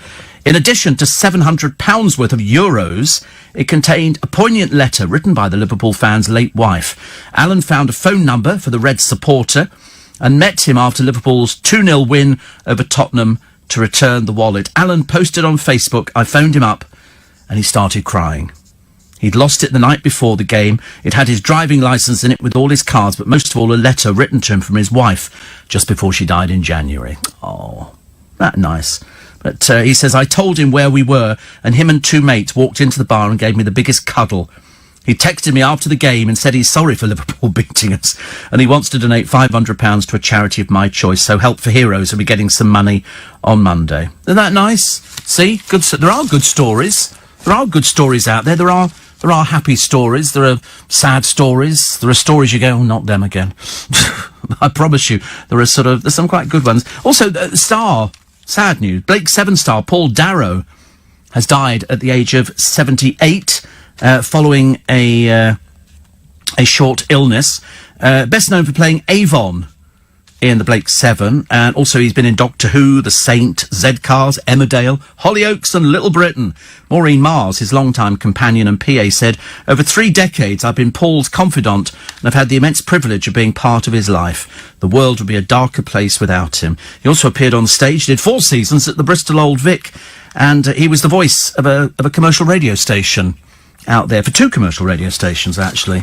So, modesty forbids me from mentioning their name, because I'm on a commercial radio station. But Paul Darrow, you'll remember him very, very well. Also, you've got this fly past, rehearsing 3 Spitfires here. Wow, what memories for people. The iconic fighter planes and the unmistakable roar of those Merlin engines was seen and heard above the white cliffs of Dover, practising for their starring role. So they're going to take place centre stage today and tomorrow, during a majestic, get your teeth right, Stephen, a majestic fly past of wartime planes, returning once more to mark the anniversary and salute those who never returned. Wow. A lot of them coming out of Duxford. Amazing, isn't it? You look at these people here, these veterans, going out yesterday, off to Dunkirk, and then you see these planes in the sky. That will bring so many memories back for so many people. I'm going to be out there. I'm going to be watching it. Tell you, can't beat stuff like that. I'm afraid.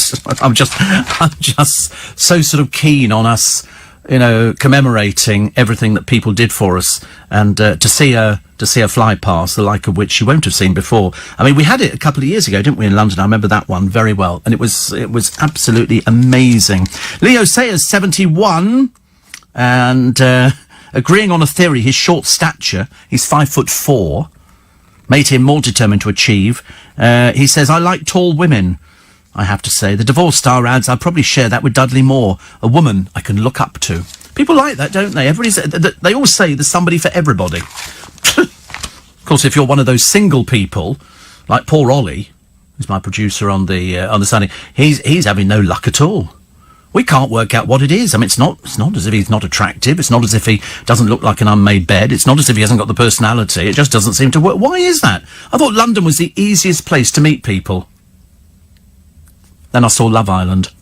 And then I thought Love Island's the easiest place. In fact, you don't even have to try too hard. You, here, now, thank you. And there you go. And all of a sudden they're linked inextricably on the programme. And they go, oh, they've all matched up. You think, this is like being in some drunken bar in Liverpool on a Friday and a Saturday night, you want to pull me? Yeah, come on. And off people go together. We found a gang of fly tippers here. Oh, here they're always ugly. Why are fly tippers always ugly? These ones here, we've got to pay back more than £230,000. How lovely. Good. William Jones, Sean Collard and Glenn Harper were caught on CCTV dumping household waste, wood and textiles from a lorry with false number plates. They broke into a yard in Barking, where the CCTV showed waste from the overflowing lorry spilling onto the ground. A month later, Jones, 39, of Stratford, East London, Harper, 33, of Wickford in Essex, and Collard, 53, of Raynham, East London, struck again at a printing works. The mess cost landowners more than 120 grand to clear. In 2013, Jones rented a yard in Waltham Cross, where they later found rotting waste wrapped in bales of plastic. Months later, Collard seen dumping waste at a Barking building site, joined by Jones and Harper in a van. And the final act was a series of fly tipping visits to an ex-landfill site. They admitted breaking environmental law. Well, they didn't have any choice, actually. They were caught on CCTV. Jones was jailed for 13 months and told, under a proceeds of crime order, to repay £80,000 within 3 months or spend another 18 months behind bars. Harper received 12 months, ordered to pay back £146,000 or face another 2 years in prison. And Collard, an 8-month sentence, suspended for 2 years, 200 days of unpaid, 200 hours, and costs of £10,000. Good. That'll teach you. Must enjoy the company of men. Must. It's Steve Allen's early breakfast till 7 when Nick Ferrari will be here. It's Tuesday the 4th of June. So Trump and this cavalcade. You've never seen so many cars. Presumably determined by the fact that he's president of the United States. That's why there's so many cars. If it was sort of some little known place, it might just be a couple of cars. But this one, it's like a 20-car entourage. Where do they keep all these cars? They surely don't fly them all over, do they? Perhaps they're here already and they're sort of hidden in underground bunkers or something. I've never heard anything like it. But I think today is a meeting. I think 7 o'clock or something like that is a breakfast meeting. So he's fairly busy this morning.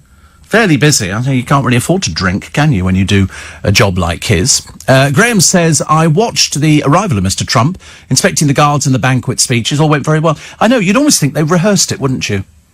But the trouble is, we're actually so good at doing all these things that we just do it as a matter of course. The royal family and the household are geared up to doing stuff like this. This is what they do. It's like when you watch them, but buy the DVD, The Queen and Her House or something. It's based at Windsor and other places as well. And the attention to detail of just even laying out the banqueting table with a stick. How far are the chairs, the knives, the forks? Thank you. Pops. All right. Ain't no probs. Ain't no probs. It's happening, dude. Or man. That's another one I get. Man. Sick. Yeah, apparently sick is good, isn't it? Never was when I was a child. I remember saying to my mother, I'm going to be sick. She went, oh, that's good. Wicked. A lot of people say wicked. It's like listening to Abs, isn't it, from Five. Seriously, if you'd never seen him before, you would seriously think he came from Harlem. But he didn't. The fly past, is there any hurricane fighters in it? I've got no idea. I don't know exactly what's in the fly past. I'm sure the producer will manage to find out for us in a matter of seconds. And what paper was the Liverpool fan wallet story in? In every paper. Because it's such a nice story. I mean, nice to find somebody honest in this day and age. Nice to find somebody who actually, you know, you know, imagine if you find a wallet with €700 in the back of a taxi. How many people would be that? Come on, truth. How many people would be that honest that they would hand it in, they would open it up and find it? I think the swinging factor was that letter from that man's wife who died. That's what I think. That's what I think. I'm looking at Winfield House. God, it's big. I'd forgotten how big it is, actually. I wonder why, because they actually landed 2 helicopters on the lawn of it, because that's where we used to take the dog on the Sunday, walking round. We would walk past the back of Winfield House. And when Obama was here, we could still walk round it, but it's got this fencing, which is quite high, probably about 6 to 8 feet high, which has been up there for years now. And that would stop you getting in. Plus, it's all secure. Stuff like it has to be, I suppose, doesn't it? But people are protesting against Donald Trump. I mean, there are 68 million of us, 65, 66, 67 million of us in this country, and 250,000 will protest against Donald Trump in Trafalgar Square. There'll be people talking about it. They'll all be given, you know, free thing to hold up. Nobody ever makes their own signs, do they? So they've got loads and loads of them, and it goes, no to Trump. But he's here. He's been here. This will be day 2. He's already very, very busy. So these lorries will distribute all these placards. And there's one here called Tarina Hine. Tarina. There's a name you've never heard of before, isn't it? No to Trump, organiser. Special relationship, just say no. We need them. What do these people think's going to happen? So anyway, they'll be handing out loads of these signs which they've had made up. Somebody's got to pay for it, I suppose. Who pays for things like that? Very odd. Apparently they fly Trump's cars over in 4 planes before he arrives. Well, there's loads of them. There's about 20. See, look, there's another group of people here. Welcome President Trump. Can't win, can you? But there again, if we all had exactly the same opinions, what a boring place it would be. I love the idea that people, you know, are complaining about something. As long as there's no rioting, as long as there's no damage to our buildings, as long as there is no throwing of stuff. We don't want anything like that, thank you very much indeed. I don't mind a peaceful demonstration with Corbyn spouting whatever it is. But let's face it, he's not exactly whiter than white, is he? So now we know that they fly Trump's cars over. They'd have to. I've never seen anything like it. So George Michael's will. If you missed the beginning of the programme, we've waited 2 years for this. I was dying to find out, A, how much he left, and B, it went. To whom? And who didn't it go to? Because the who it didn't go to is far more significant. So he left 98 million. Now that includes quite a number of properties and things like that. Unfortunately, who gets what? The equal share of all his major assets, including 2 London homes, is Yoda and Melanie. Now, I would have thought you probably could have taken a calculated guess that his sisters would have got the bulk of his money. But he hasn't forgotten people that he's known over the years. He also has made sure that his legacy, his artwork, his antiquities and John Lennon's piano will go to the Mill Charitable Trust so it can keep generating money. And so he can keep giving to charity. His horse racing stud farm, where his father's lived for some years, he's given him that. So that's why I think this will was done some time ago. I don't know why. I've just got a feeling because Shirley Kemp, who was part of Pepsi and Shirley, as you know, and his friend as well, she shares. Kay Beckenham, who's a model, who I've never heard of, but there again, I haven't heard of loads of people. David Austin, his best pal and a producer. Connie Filippello is a publicist. I know Connie Filippello of old, as they say. Sonia Bird is a family friend. Alex Giorgio, his cousin, and Michelle May, the ex-PA. Those are the people who benefit from his will. There's obviously quite a number of names who aren't in there. How much people like Shirley Kemp and David Austin and Connie Filippello get, I've got no idea. I don't know how it's worked out. But I can tell you the one thing. He leaves nothing to Kenny Goss, his former boyfriend, and Faddy, who is currently living in one of his houses. And they've tried to get him out. He's been told on numerous occasions, out. You have no right to be there whatsoever. And now that the will has been published, he absolutely has no right because the sisters own the 2 London homes and they want him out as well. So, you know, whether we get the strong arm of the law in or something and just have him removed forcibly. I believe he's already been given some money. Kenny, I think, probably got a lot of money and probably did quite well out of George over the years. I thought there was a foundation or something like that. But it's the sisters who, and that's, as far as I'm concerned, that's how it should be, shouldn't it, really? It should be family. It should go back to the family. And then they can do, you know, whatever they want with it, whatever they want. I'd quite like to see a statue of George somewhere. Be nice. Also, what else have we got? Ali Ross, such a good TV critic, talking about Britain's Got Talent. And highlight of the television week, Gwyneth Paltrow's Spirit Guide, Shaman Durek attempting to perform a healing process on Eamon Holmes. Not a one-man job by any stretch of the imagination. And he says, after a brief bit of finger-clicking and some New Age waffle, though, Eamon was sedated and Durek was commanding his spirits to go into the access point in his stomach before asking, is there anything the spirits lead? Is there ever, Durek? Writes Ali Ross. Spirits, would you like a JCB? Because Eamon Holmes is quite a large person. I think that's what he's doing. Quiz show Dough Balls of the Week, The Chase, Bradley Walsh, who famously said, honey, I forgot to duck after being shot. Julie comes back with the answer is JR. Unfortunately not. Bradley Walsh, who sang vocals on Duran Duran's hit Rio. David came up with Simon Duran. On Tipping Point, Ben Shepherd. What's the name of the Cricketer's Almanac, published annually since 1864? Loz goes, Cricketer's Weekly. I mean, seriously, where they get these people, I don't... And these people are supposed to have these people are supposed to have been through a vetting process. You don't want to put somebody on who's really thick, do you? So we couldn't do it. We'd be hopeless at things like that. It's, yes. Yeah, it is. Wisdom. Yeah, wisdom, yeah. Yeah. I like Old Moore's Almanac. That's been going since the year dot. That's another that's got all sorts of predictions. One of them being that Ali Ross is crowned best TV critic, I think, because he's very good. Sorry, slurping, I have to. It's hot. Ow, ow, ow, ow, ow. What else we got here? Sporting highlights and insights. Jason McAteer, I was worried about Liverpool's lack of inexperience. Gary Neville, both City and Liverpool have won 14 games, Liverpool 10. And Neil Mellor, I wouldn't say it was luck, but Spurs were certainly fortunate. All of this is supplied by other people, actually. They say, you know, if you've got any sort of things, contributions gratefully received. I mean, come on, the money you're being paid, Ali. Surely you can manage to do a page. Surely. Britain's Got Talent winner Colin Thackeray has become a bit of a hit with the ladies. I don't know why. What sort of ladies are going to go after an 89-year-old man? I mean, for goodness sake. Plus the D-Day to remember, where to join in the celebrations here and abroad. So at Duxfield, 34 aircraft in Dakota formation flight. Bayeux I always love saying this. Bayeux, it's not a tapestry, it's an embroidery, and it was made in this country. Today at 9:30, the veterans unveil the audio bench at the Bayeux War Cemetery. At 9 o'clock Thursday, Royal British Legion service at Bayeux Cathedral, followed by the laying of wreaths in the cemetery. Other ones, there's all sorts of Vers-sur-Mer. Thursday, 7:30, the unveiling of a D-Day sculpture. It's all here. It's all here. You can find it in all of the papers, June 6th. And it'll be on television, and it'll be on the radio, and everything. It's lovely, actually. I think events in France, 9:30 at Bayeux. 6 veterans will do the unveiling there. Tomorrow, Sanofi in Normandy. 280 UK and French paratroopers. What memories these people have. What memories.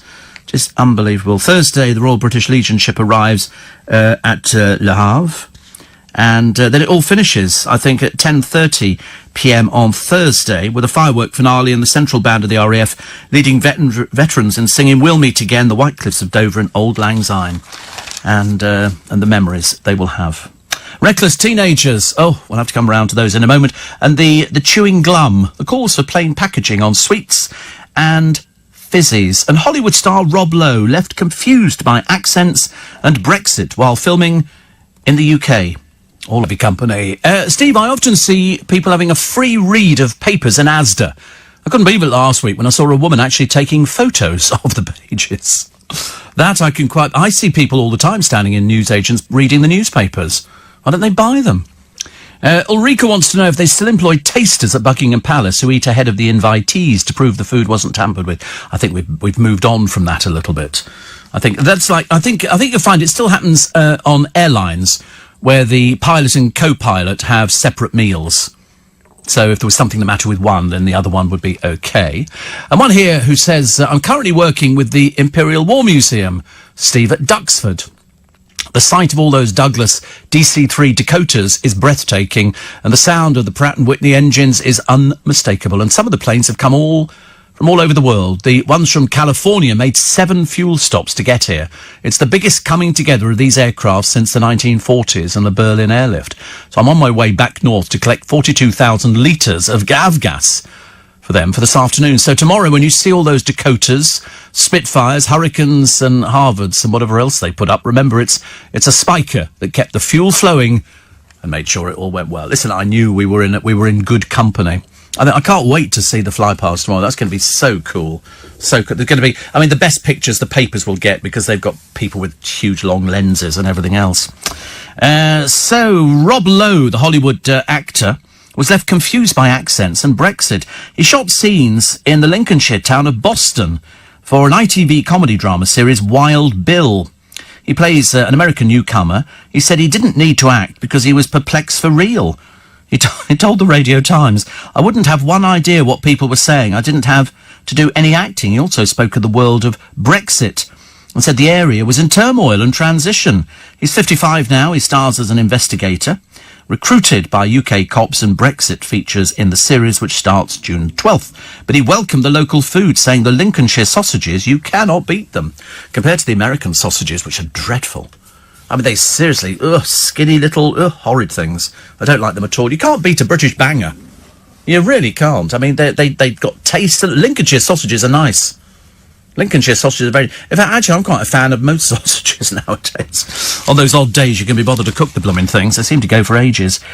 Also, critics say that plain packaging, like with cigarettes, will make shops grey and boring and do nothing for waistlines, because they're advising that sweets, crisps and sugary drinks should be in plain packaging to reduce pester power from kids. Well, listen, even having death cigarettes didn't make the slightest difference. Still, people bought the blooming things. It does little, I think, to actually fundamentally change people's idea of a particular product. The cigarette thing I never quite understood, so we're hiding... has it proven that less people are smoking?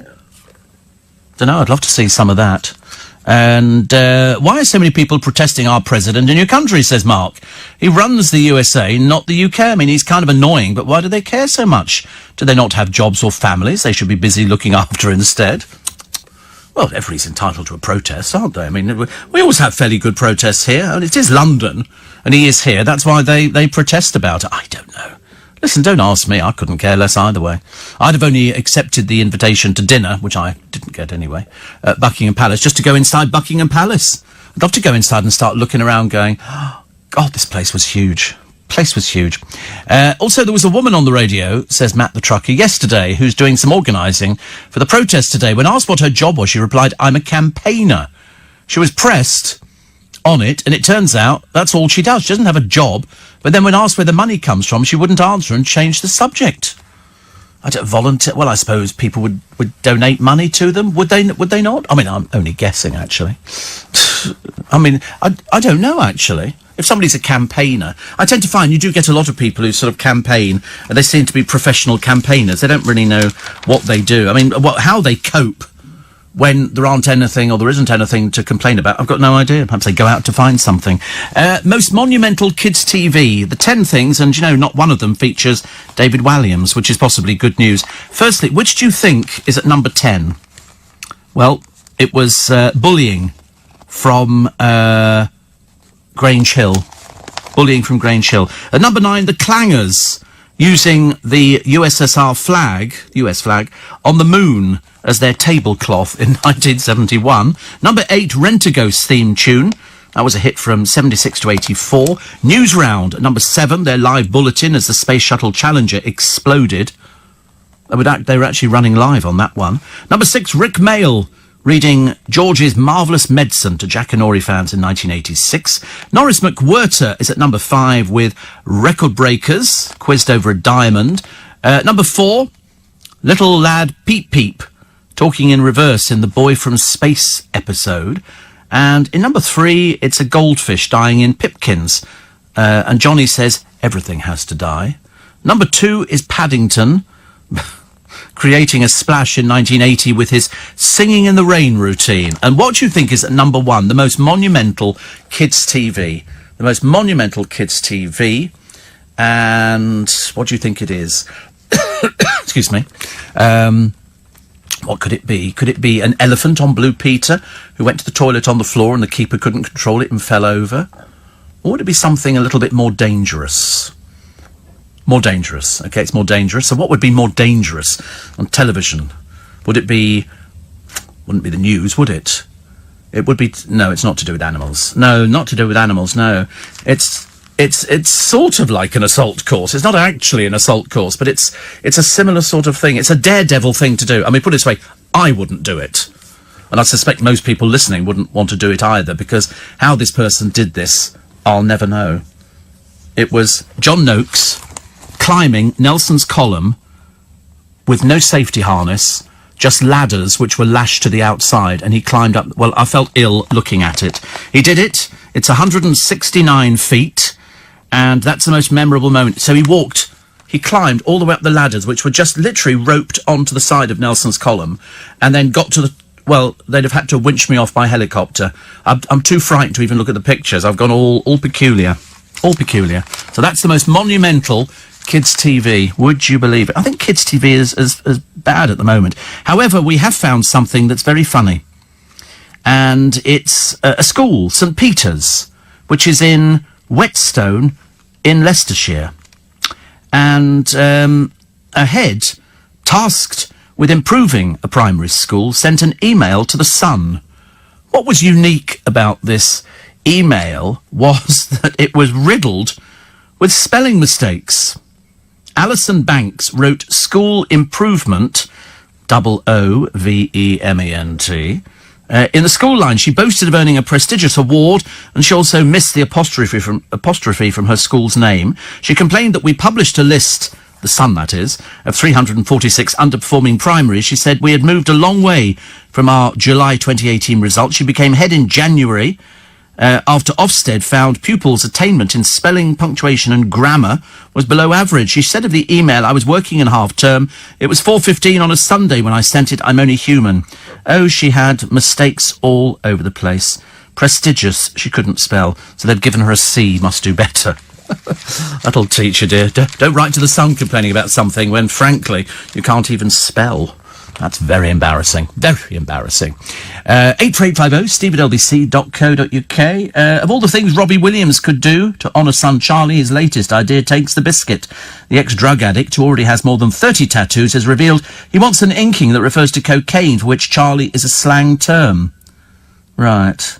He must be really bored out of his mind, actually, Robbie Williams. Do you not think so? If he's it's like David Beckham. They don't know what to do with David. They can't find a job for him. He doesn't really know what he's doing, so they have to either go and kick a football with him or, make sure that something's going on, which is terribly, terribly exciting. Whereas, in fact, really, it's just another photo opportunity for the Beckhams. She's now desperately worried as they come up to their 20th anniversary that he's never said, or as far as we know, he's never said, he loves her. He's always talked about the fact she's a great mother and she's a good businesswoman, which of course we know is not true. But he's never actually said, she's said that she never loves him. That he's never said he loves her, which is slightly disturbing, isn't it? You think that they would have done by now. But that's why she's worried that he's going to drop his foot in his mouth, I think, and say something that's wholly inappropriate. So she's not sure if she wants to actually go ahead with things like that. But his relationship with his son, Brooklyn, of course, takes new dizzying heights. He's now advised Brooklyn to sever his relationship with Hannah Cross because they're arguing all the time. And that's where you go. I just think, actually, poor old Brooklyn looks like a wreck. At one time, he was, good-looking boy. Now he just let himself go. It's almost as if he can't be bothered. And then they had a picture taken. It was David's 44th birthday the other month. And I think Dave has said to Brooklyn, listen, don't bring her to any more family things. It's not right, actually. Not right. We don't want anything like that. So Apple are going to axe iTunes. Does that make any difference? Probably not. But all the downloaded songs will be safe. The tech giant is replacing the service with 3 programs on Macs, music, TV, and podcasts. Do you know millions of Brits have music stored on iTunes? On computers and iPods will not lose it. Instead, it'll be accessed via new software. God, honestly. It's always new software something, isn't it? LBC News Time, it's to 7 this Tuesday morning. Actually, it looks quite nice out there. I know they've said it's rain later on. Not so good, is it? Coming up with Nick Ferrari at breakfast this morning from 7. Jeremy Corbyn has boycotted the state banquet for Donald Trump, and today will lead a demonstration against him. Do you support Jeremy Corbyn, or has he demeaned the office of the president? Tory leadership hopeful Andrea Leadsom will join Nick in the studio to take your calls. And is Theresa May's gift to Melania Trump sexist? Apparently it's a tea set. That seems quite nice, doesn't it? Very useful tea sets. Very useful. I don't know what they're complaining about. It's a free gift, for goodness sake. The word free and gift comes into it. It's not supposed to mean anything, I don't think. I think it's just supposed to mean it's a tea set. I don't think is that sexist? I don't know. I'd be quite grateful to get a tea set from Theresa May or just about anybody else. Katie Price in all the papers today. She's been found guilty, as usual. Just foul-mouthed. But then, of course, we know she is. She's got to pay £415 fine, £150 costs and £41 victim surcharge. Afterwards, she said it was exaggerated nonsense. You were found guilty. Okay, guilty. That's the G word. Okay, not exaggerated nonsense at all. You're just a foul-mouthed old has-been. And so when she turned on her pal saying, I can be as effing rude as I want, you kind of realise that this woman has no sense of anything at all. Really, just disgusting. Never mind, as long as you keep paying the money that you owe, dear, we'll all be very happy, very happy. Also, this Chernobyl, I don't know if you've seen it on the television, the drama, they say it's all true. They say it's all true. Hundreds of thousands of liquidators were employed to cleanse the exclusion zone around the reactor. The tasks include bulldozing villages, hosing down streets, and shooting animals because they feared that they would spread contamination. There's just everything. Most of the characters in Chernobyl are based on real people. It's amazing, isn't it? And to stop uranium from penetrating the groundwater, reaching the Black Sea and spreading fatal contamination throughout Europe, 400 miners were tasked with digging a tunnel underneath the melting reactor to create a space for a heat exchanger. Don't know if you've seen it. It's true. Everything that you see, divers going into the reactor, casualties arriving at hospital, the actual explosion, people are talking about it, and it's true, based on fact. Andy Hall's bizarre column, although basically it's not a bizarre column, it is in fact a press release programme. And so he puts out soap fans can expect to see some very familiar faces when they tune into Celebrity X Factor later this year. Lucy Fallon will be going in, They also say that other big names, Gemma Collins, for that, do they mean fat or just big names? And James Argent. And Simon Cowell has revealed that he was creating a celebrity edition of the programme. Lovely. He's going to be joined by Louis Walsh and Nicole Scherzinger. I thought he just got rid of them and then they sort of popped back up again. And Emily Atack. She's got a new series called Adulting on the W Channel. Whatever that is. I've never even heard of it. Poor soul. Obviously can't make it onto mainstream television. But, she'll be asking questions, Thomas, like, am I too fat? How can I find love? And am I being too selfish? No, I'm just asking whether you would watch a programme, because it's obviously aimed at your age group. It's not aimed at my age group. Nothing aimed at my age group, apart from this is what goes on in a funeral director's. There's nothing else. The Today programme, thank you. But, the questions you always ask you. What would be the biggest question that you would want answered about yourself? You must have an answer to it. Why are you just so brilliant? That is the one question you ask yourself, is it? Do you ask yourself that on a daily basis?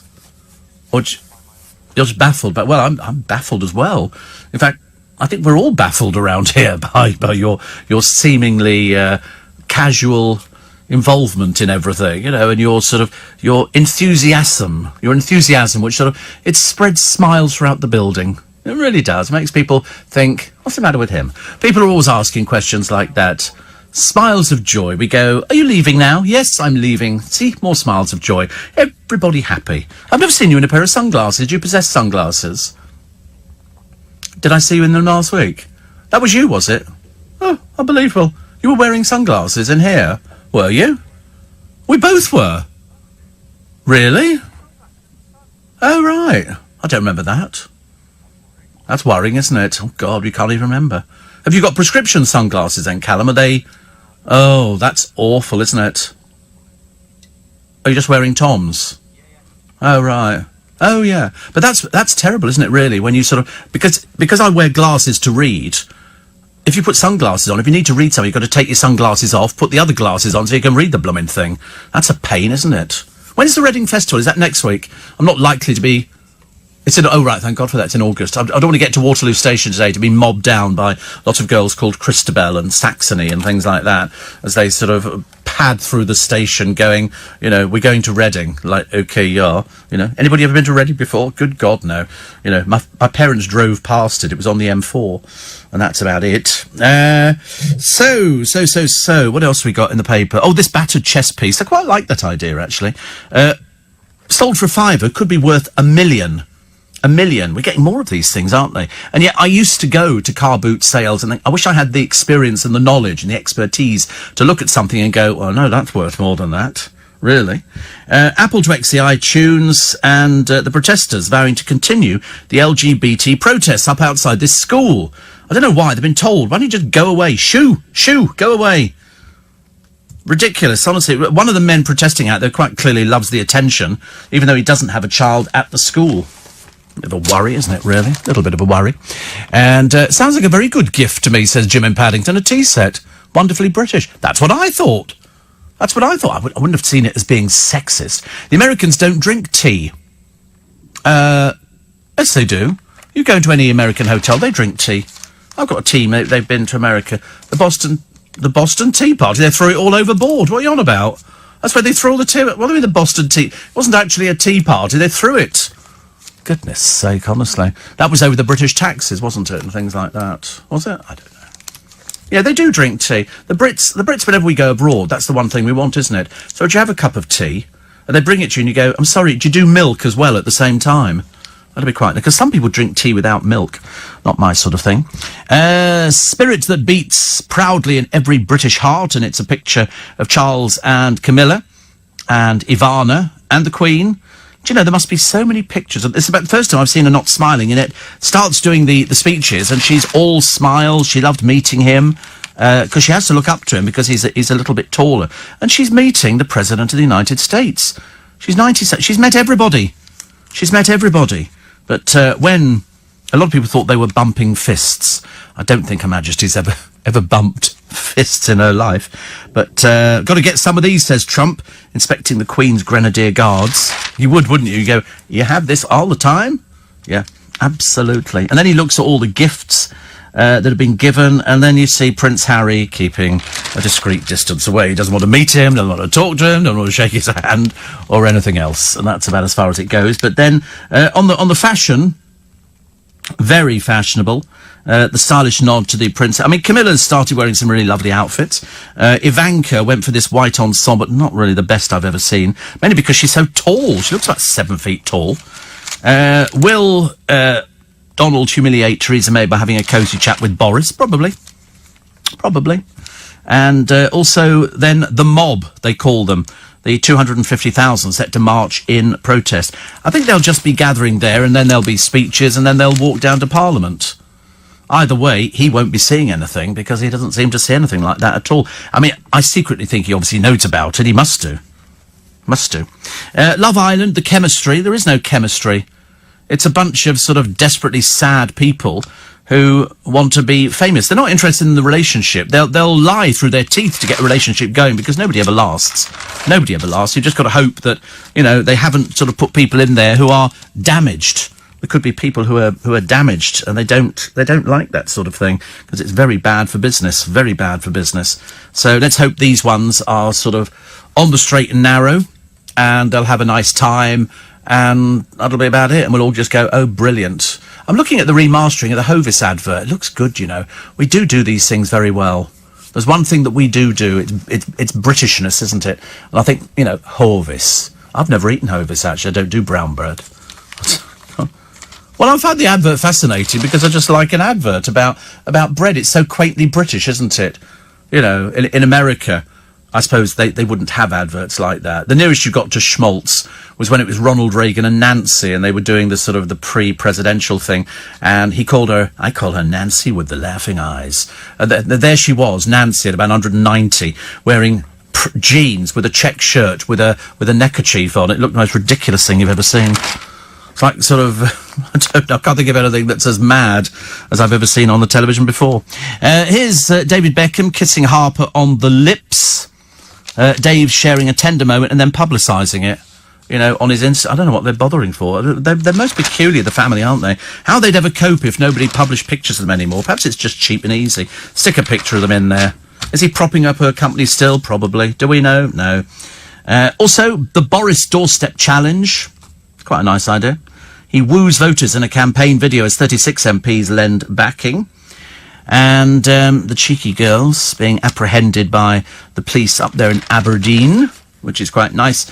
And TV presenter Simon Thomas, after losing his wife to cancer, turned to the bottle. And I think he's now on book number 2. And he's got his son. I think he's called Ethan. And they did a checklist. I think Simon has another girlfriend at the moment. I'm pretty certain. I seem to remember somewhere. And it was Blue Peter's Katie Hill who gave him a fantastic idea. Go on a road trip, and so they would take in a UK road trip in a camper van, because they have to do something, because his wife was diagnosed and died within, I think, 3 days. Something that very hard to actually comprehend. But there's just him and his boy. And so they've done checklists. So Ethan has done a checklist for his dad. This is after his mummy died. And he says, first of all, you've got to be the best dad ever. Then you've got to give me lots of thumbs up when you're proud of me. Make lots of nice food for me. Treat me well and keep me entertained. And then Simon did a list of what Ethan should do for him. First of all, love me unconditionally. That's how it works. Comforting me when I'm sad. 3 is making me laugh, and 2, being kind and thoughtful, and number 1, being brave. Because it's quite a thing to take in when you're a little person that somebody you know and love has passed on. You have to try and explain that to people, and it's very, very difficult. Honestly, seriously, it only seems like we were sitting here a minute ago having a nice cup of tea, a little bit of a chat, and talking about Trump, and then talking about this demonstration. I was just reminded, former Aussie boy, that he was saying, I finished at 1 o'clock. I said, but just remember, when you finish, you're going to be in the middle of this huge demonstration down in Trafalgar Square. Don't go anywhere near it. They're going to be milling about all over the place. If anything, head up the other way. I don't know. I mean, I don't know whether or not the stations will be closed, or whether they'll be, corralling people all over the place. I love it when the Queen smiles. I love it with the Queen. She seems to be having such a good chat with him, and I feel like she's so she meets Trump. They're not fist bumping, by the way. I know that the press are making a big deal about fist bumping, but definitely not. Stephen, my daughter works with an American lady. My daughter never drinks tea, only coffee. Her friend only drinks tea and wouldn't touch coffee, says Mo. Yeah, the Americans have been into tea for ages. They think it's quaintly British. That's what's so funny about it. They go, oh, it's so sweet, isn't it? You British. This is after the gift to Melania Trump is a tea set. And they've said, oh, could it be seen as sexist? I don't know why. Just because you're given a tea set doesn't mean to say you have to sort of... I mean, put it this way, I'm sure somebody could put water in a pot.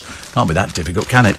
Front pages, and I don't have all the newspapers this morning. For some reason, the set for the Steve Allen programme didn't arrive. The Mail have got the D-Day pull-out. The winners, the Queen, Melania and Donald Trump. And the losers, they say. The losers would be Mr Corbyn and fellow frontbenchers Diane Abbott. Well, I mean, she'll go anywhere, won't she? It's like leading sheep. And Emily Thornberry. They will fly the offensive blimp. Loads of other people as well. And it's a shame because Kate Hoey criticised her party's hostile approach towards the president. She said she was saddened. Well, it's about the only thing that poor old Corbyn can do now, isn't it? He seems to have upset just about everybody else in the entire world. So this thing, I don't think it's going to give him any brownie points. The Sun, nice picture of the Queen. They must, as I say, they must have a complete wardrobe where they've got all these beautiful things and people iron it, and how you get this stuff dry cleaned. I wonder if they take it to Skechers or something like that. Sketchly. Harry kept his distance. He didn't want anything to do with him. So really it was a bit pointless why he went. He should have stayed at home, which he did in the evening. Unless he had another prior arrangement. The George Michael will, after 2 years, has been published. An interesting reading it doth make. Not one penny to Kenny Goss and Faddy, because I think this was written some time ago. Judging by the people on the list, I think there was definitely a will done, because nobody knows. You do a will. I mean, I've done a will, which I always think is much easier. If you really want to be, saving yourself an awful lot of trouble and grief after you've gone, well, for the people who come after you, make sure you do a will. And so Kenny, who lives in America now, I didn't think he was going to get anything. I think he's got various George Michael bits and pieces. And Faddy now will need to get out of that house because it's owned by George's two sisters.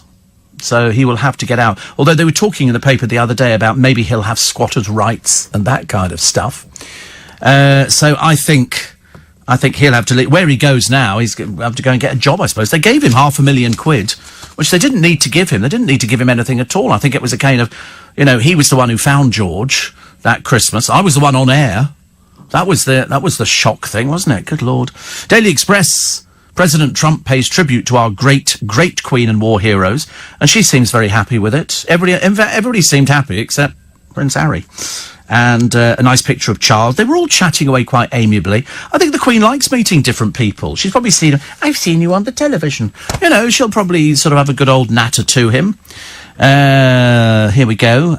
On the Times this morning, Nick Woodford, Britain's best-known stock picker, was forced into the highly unusual step of banning investors from selling out of his £4 billion equity income fund. £4 billion. Can you imagine? £4 billion. Waitrose will sell loose cereals, pasta, rice and coffee for customers to buy in reusable boxes.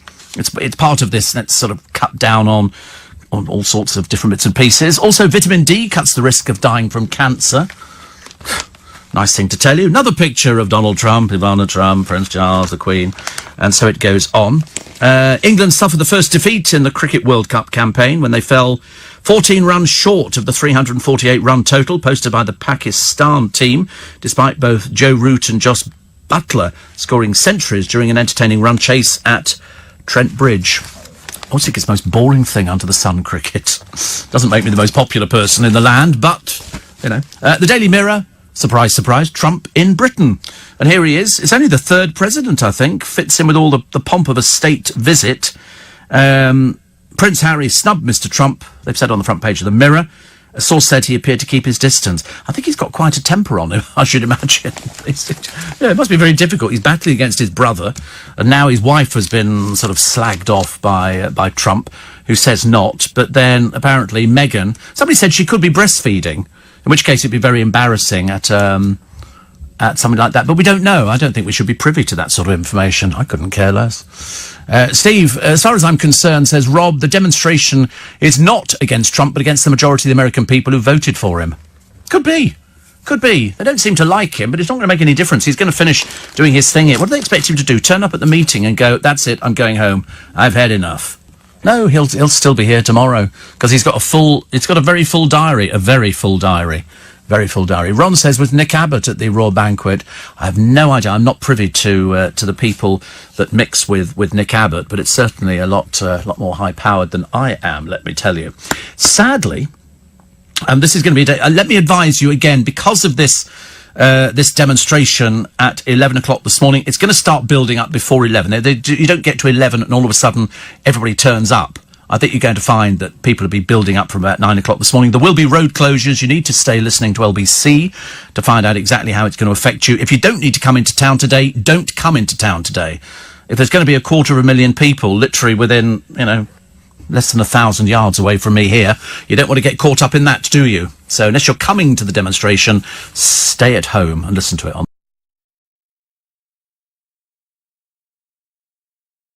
The person said at the inquest, he said, what on earth made her do that? Surely, that when people arrive in at Heathrow Airport and they can't find traces of cocaine anywhere else, it turns out they've swallowed condoms. Well, only one of those condoms has to break with the cocaine and you are dead instantly. This woman got taken to hospital too late. She'd already gone into cardiac arrest.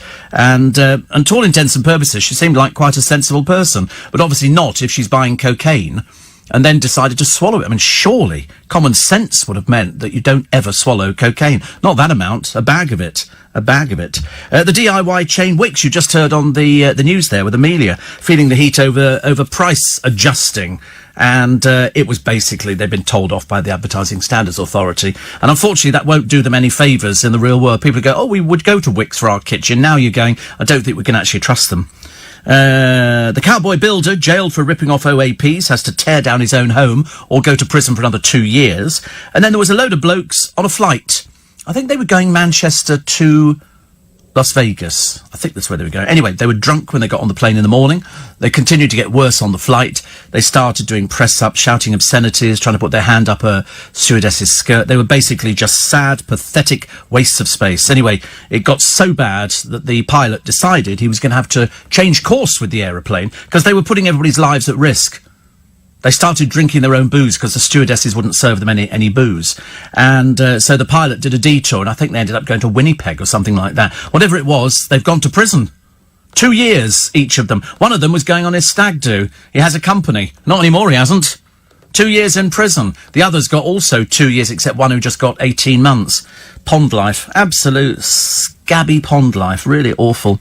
The cancer boy who inspired Lewis Hamilton has unfortunately lost his life. He was a fighter to the end.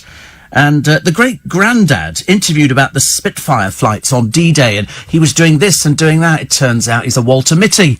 He never did anything like that at all. Wasn't even involved.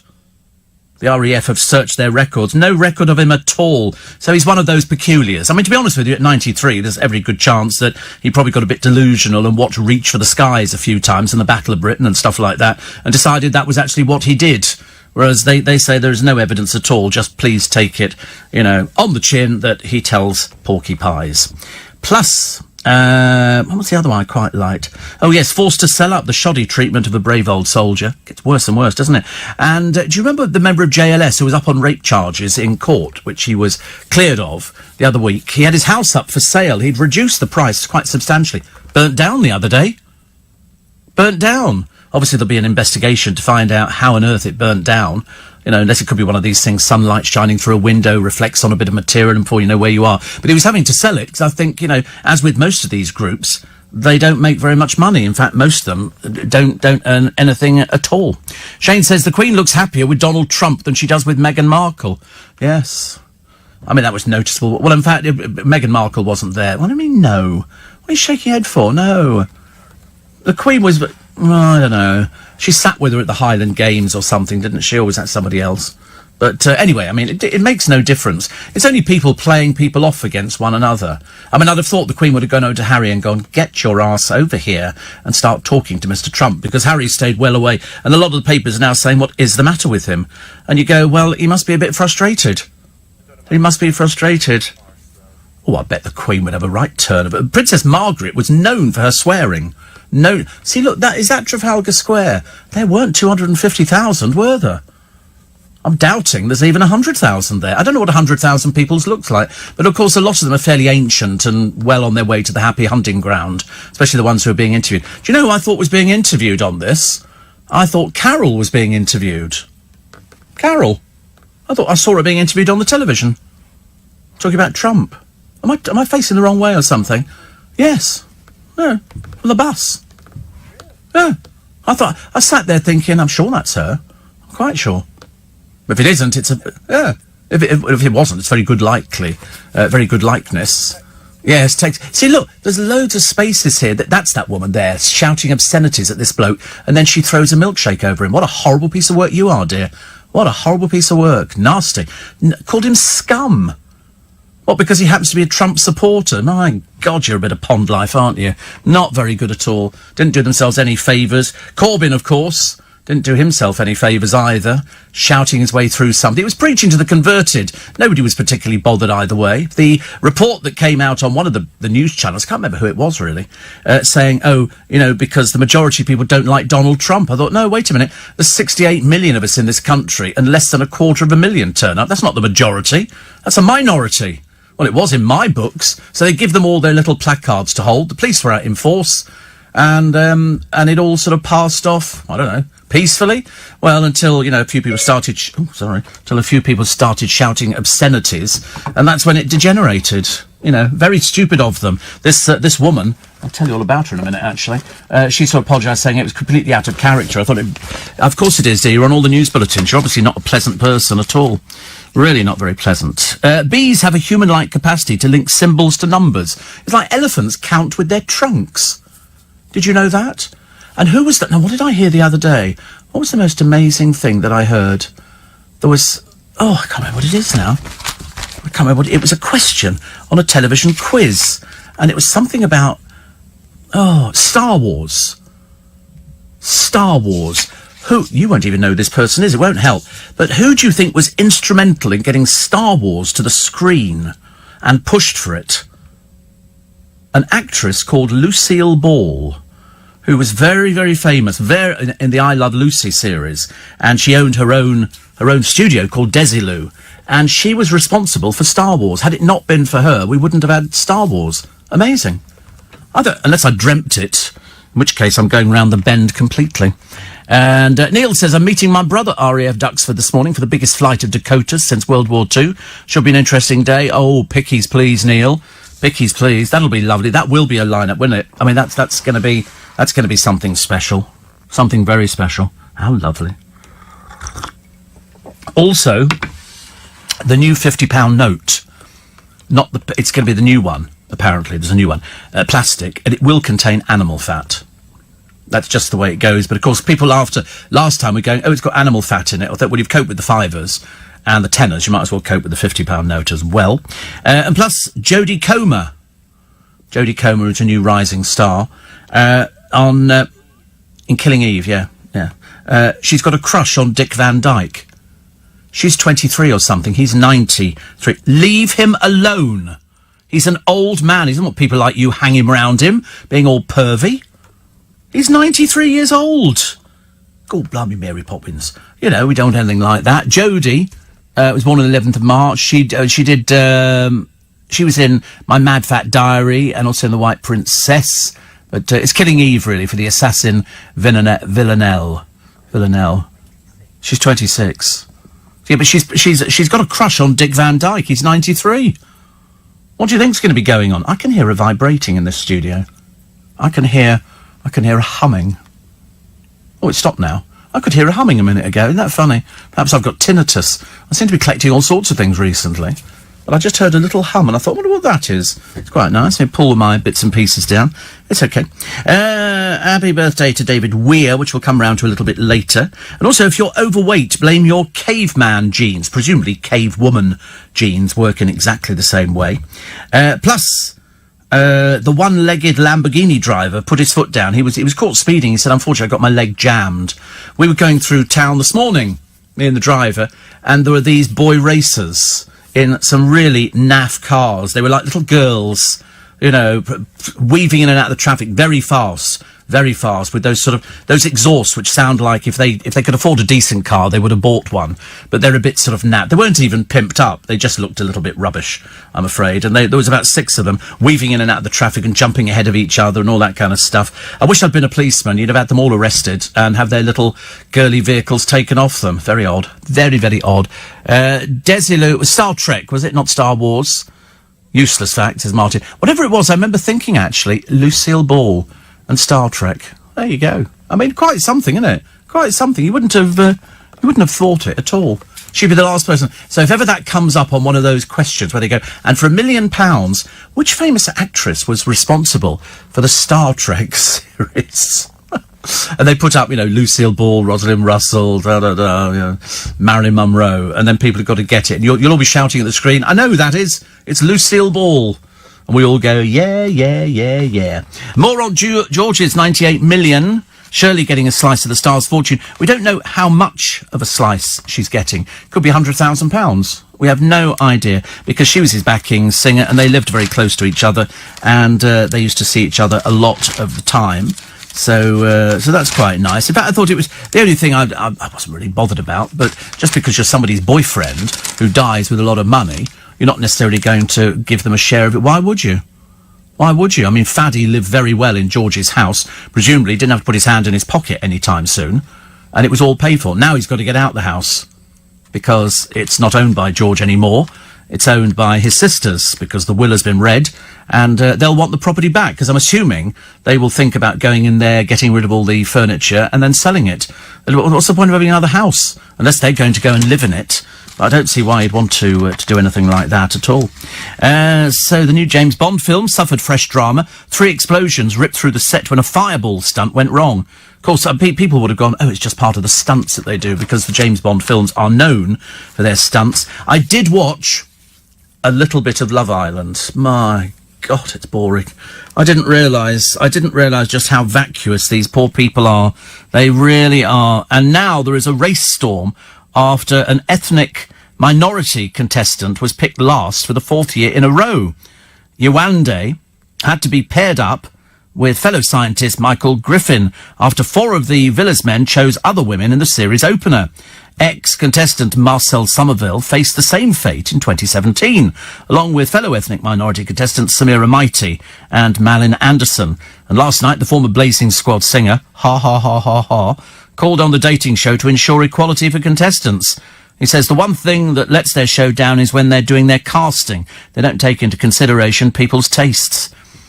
I mean, come on, Marcel. I mean, your career's finished, isn't it? I mean, no, in Blazing meet you out, crossroad. Then he went out with that girl, then it all finished, that's it. I mean, why do people think the reality shows are the way forward? So they've got a picture of all these girls, you know, luckily with their boobs hanging out. The surfer, Lucy Donlan. To be honest with you, I'm looking at her. She doesn't look like much of a surfer to me, but she's game for a laugh. You'd have to be on that programme. I just think the whole thing is sad. Seriously, tragically sad. That's your claim to fame. That's what you think is your way forward. I'm going to be on a reality show. You tragic old has-been. It's so awful. It really is. Jane Moore's column today talking about actress Millie Bobby Brown says she had to switch schools when she lived in the UK because bullies made her life hell. I don't think there was anybody who wasn't bullied at school. Everybody must have been bullied. Were you bullied at school, Thomas? Were you bullied at school? You were bullied. Of course you were. Were you bullied at school, Callum? Were you bullied at school? A little bit. Everybody was bullied at school. Why do they make such a big bloody deal about it now? Oh, I was bullied at school. That becomes a feature. Yeah, but everybody got bullied at some point, either by the teachers or by fellow classmates or people from the class above or below, depending on what it was, and on the sports field. Everybody got bullied. I got bullied at school. Luckily, I was quite bright and had a foul mouth on me, so I was very good. What have we got here? An aeroplane brightening the sky by leaving a spectacular rainbow trail. I like that. I wish they'd do what didn't rain properly. Yesterday I was very disappointed. I decided to get out there at 10:30 last night to start watering the baskets, but I did it. Steve, all those £50 notes you got tucked under the mattress, having never seen the light of day, you'll have to change them all now. I do have a load of £50 notes, actually, which I took out months ago. It's for something coming up, but it doesn't matter. Do you imagine people keeping them under the mattress? You know, do you actually keep your money under the mattress? No, of course not. You'd be lying on it, wouldn't you? You do. But that's what people used to do. They keep it under the bed, little tin under the bed, and that's where your savings were. Now you've got the bank and stuff like that. But your parents still do that. And the address is 23 Laburnum Avenue, Aberdeen. Oh, it's Scottish notes. Then that's right. They're no use to us, are they? They're quite pretty, but they're not any use. Although you don't have to take them, but they are legal currency. But you're not forced to take the blooming things. Whenever I used to go up to Scotland to go to Toll Cross, I used to come back with Scottish money. I used to try desperately not to come back with Scottish money and get rid of it at the airport, but it didn't always work like that. Oh, that's nice. Do you have Scottish money in your wallet at the moment? Giving it all away. People more needy. I'm a needy person. Can I have some money? Could you let me have some money? Oh, you think you need money? What do you need money for? You've got nothing to spend it on. Food. What do you mean food? I bring in food here. You don't know. You have other food as well as here. I gave you a packet of Watsits earlier on. Was that good? And then you had some little other bits and pieces. And you've got melon and blueberries. It's all healthy stuff. Because Ollie only wants a sandwich. Chicken sandwich. Obviously chicken a bit of a luxury in his house, so I bought him a chicken salad sandwich. He was very excited by that. Very excited. But we've weaned ourselves off. Uncle Chris, who was with us for 3 years, he sort of decided he didn't want to eat sandwiches anymore, because it's so easy just to eat sandwiches, but they're not good for you. So I thought fruit has got to be better. But I noticed this morning a little bit of a tummy. You. What do you mean? Yeah, you. I love the way you go, me, like it's... Who do you think I mean? It was. Seriously, it was. When you were lying back in the chair, and I thought, oh no, you need to go. But I could buy you for Christmas emergency liposuction, if that helps. Would you like that? Or failing that, I can bring in my Vax, and we can have a go ourselves. I'm sort of trying to get, I don't know, just trying to be helpful, Short break, say, yeah. He says, yo, big up Wednesday, because we like a Wednesday. And so Trump's busy today. I forget what the itinerary is, but there'll be a few people demonstrating. But Portsmouth today. And then tomorrow, he's over in France, isn't he, for the D-Day. So Portsmouth for today. I wonder if there'll be demonstrators out there. The trouble is that they were some of the ones who were there, I wasn't sure if they were playing up to the cameras or they're just vile people. But this one particular woman, Siobhan Pridgent, I mean, she apologised. I mean, I'm assuming she was drunk. You know, we had all these dreadful... I could hear this language coming out over it. I'm thinking, these are just people who are, campaigning against Donald Trump, and then there's one or two people who support Donald Trump. Unfortunately, whether you like it or not, Trafalgar Square does not it's only there for one person. No, it's there for everybody. Anybody can walk through Trafalgar Square. It doesn't matter whether you support Donald Trump or you don't support Donald Trump. You have an equal right to be there. But watching the hatred on this woman's face, it was almost embarrassing. Seriously. A more, done herself no favours at all, really. Or, in fact, done, the group that she supported any favours. Steve, you keep taking off these... I haven't even finished reading half these things yet. You keep taking them off. The last one which you took off. Wait a minute. Come on. Find it back again. No. And the next one. That's it. I haven't even read these things yet. And you're whizzing them off. Why do you think we've read them? You go, oh, right. You think, we're picking up the pace on the programme. I can definitely hear humming in the studio. I don't know whether or not it's... Might just be on my headphones. Difficult to tell. Don't worry, it's just something that sort of, is me. Little Julie had a lovely lunch yesterday, met up with Daphne, Janet, Ursula and Heather, the Norwich nurse, for cocktails at Christopher's. Woo! And then on to Joe Allen's. First time we met Heather. We were looked after by Debbie at Joe's and did try to put our lunch on your account. Yeah, John Warrington told me. I love that. I have done that with people before. If my brother goes there, I'll just say to them, just put it on my account. Makes it easier. Where is this humming coming from? Very odd, isn't it? Very strange. Steve, how long does it take to fly from England to Scotland? Oh, it's about an hour and a half, I think. You could do Glasgow in about an hour and a half. Probably less, I would think. I don't know how much it is to Aberdeen, because I wasn't even aware that there was an airport in Aberdeen, but there is. And Jenny in Leicester Square said, I love seeing the Queen and Trump together. He was mesmerised by her. Well, she's the Queen of England. I mean, look at the place she lives in, and that's just one of many. Just one of many. I mean, it's pretty impressive, isn't it? Corbyn, Khan and followers behave worse than toddlers not getting their way, make themselves look bitter and jealous. Well, I mean, I think Khan has sort of sealed his own fate, and Jeremy Corbyn is sounding a bit like a dinosaur. James says, we're awash with Scottish notes down here, Steve, because Darren is always laundering them there. How many different Scottish notes are there? Must be presumably 50, 20, 10, 5. Yeah. And are they the brand new ones, or are they old paper money? The old dinosauric thing? Mainly new ones. How lovely. You must get me a set of Scottish money, as a present. That'd be nice. Yeah, Mrs. Woman. I don't want old ones. I want pristine, perfect ones. Oh, of course, you're all on holiday shortly, aren't you? Oh, it's lovely. He's going kayaking. And yeah, the yoga's rubbish.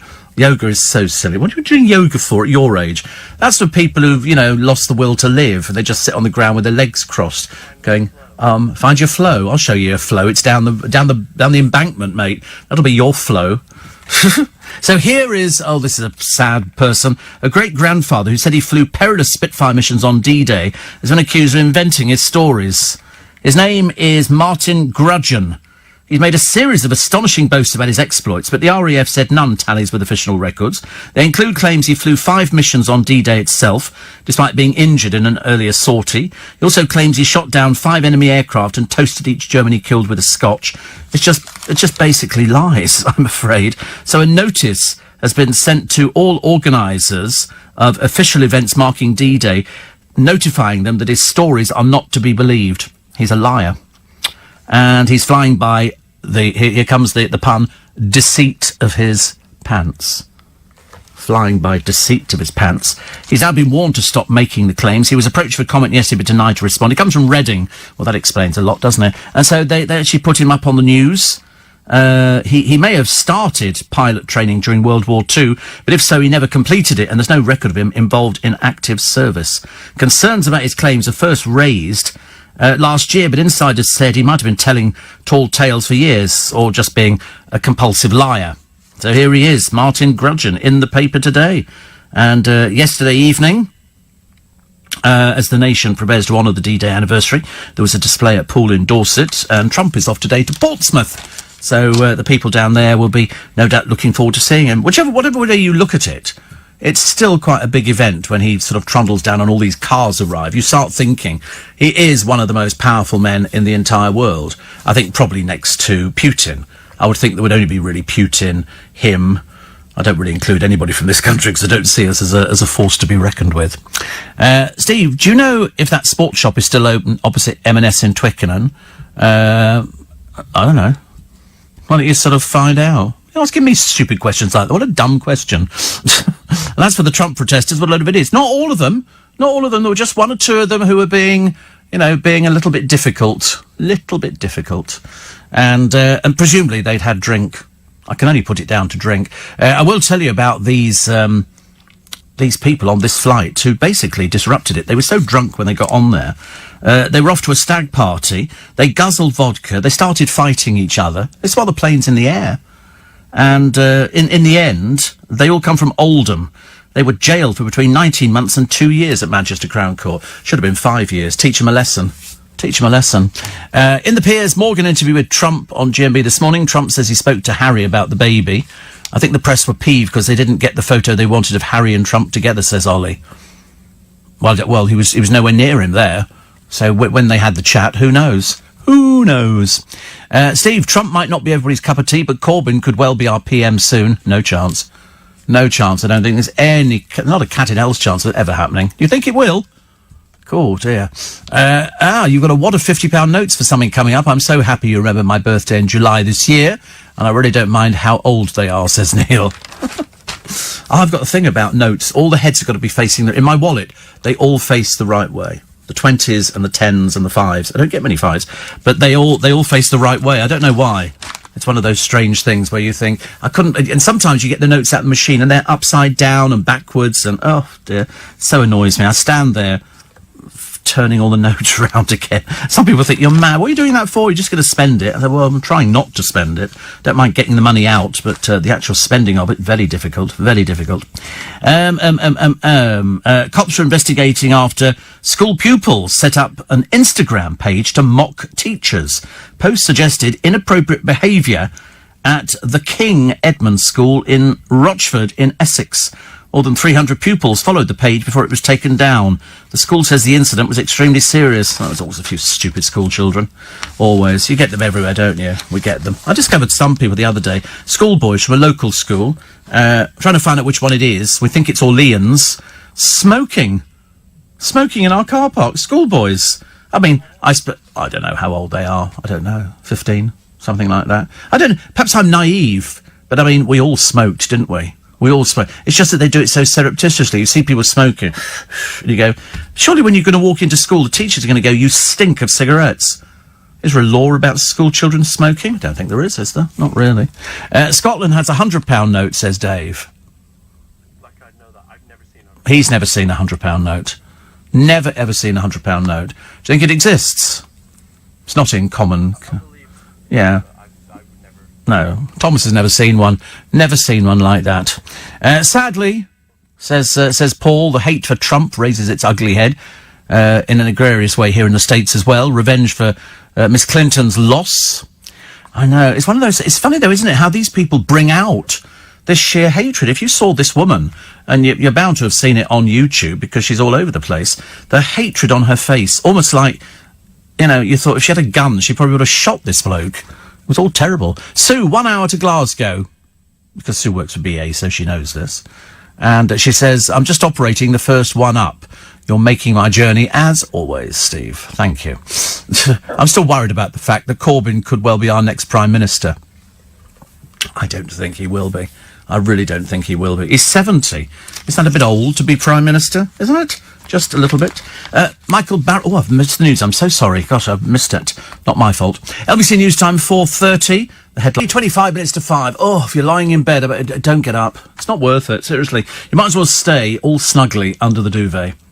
I mean, for those people who are up already because you've got to go to work, then it's completely different. But for those of you in bed, you're thinking, do I actually need to get up? No. Shall I just close my eyes? Yes. I took a watch in the other day to, I must have been mad. In fact, the more I think about it, the more I think, perhaps I shouldn't tell you this. Anyway, I went to Richmond to go and change a watch strap, because it had one of those metal things, which I didn't like at all. And so I found a leather strap, and I picked out a strap I liked. She went, oh, good choice, lizard. And I went, lizard? Anyway, I bought it. It was £40. I only wanted to spend about 15. But, you know, once you've seen something, I'll buy it. Anyway, now I've looked at it, I don't think it goes at all with the watch, so I might have to go back in again later on today if I've got the time and change it for a black strap. I wish I'd not bothered. Seriously, it's all got to be measured and everything else. Matthew says, I admire Donald Trump, as I discussed with Darren today. He stuck 2 fingers up to Khan and Corbyn. But to be honest with you, every time he goes out, he gets people complaining about him, so I should imagine it's water off a duck's back. Why would he care? They've spent £23,000 per night for this entire floor at the Corinthian, or perhaps it could be a suite, I can't remember. Whatever it is, it comes with a staircase, marble, and a library and an office and 2 bedrooms, and there's quite a few members of the family coming over. It's a tough life, but he is immensely rich. But then I heard somebody talking to somebody over the weekend going, you know why he's rich? Because he was... And they were almost sort of saying, he's on backhanders from Russia, which, of course, was, you know, the usual conspiratorial things that you read on the internet if you really don't have very much of a life. and it's, you know, he's over here. I think he's staying in Winfield House, but the food, I thought, seemed a bit naff. When you consider what they'd had, 30 quid bottle of red wine at Winfield House, £2,000 bottle of wine when the Queen hosts. And the Queen doesn't even drink. Mind you, Trump doesn't drink either now, does he? So they just both pretend. Very simple. Very simple. Beef. Well, it must be on a budget, because it was beef.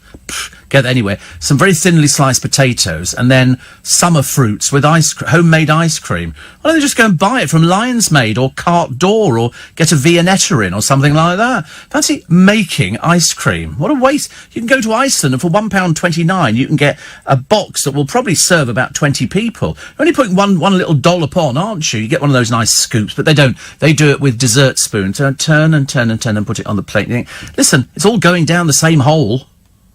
Not going anywhere else, is it?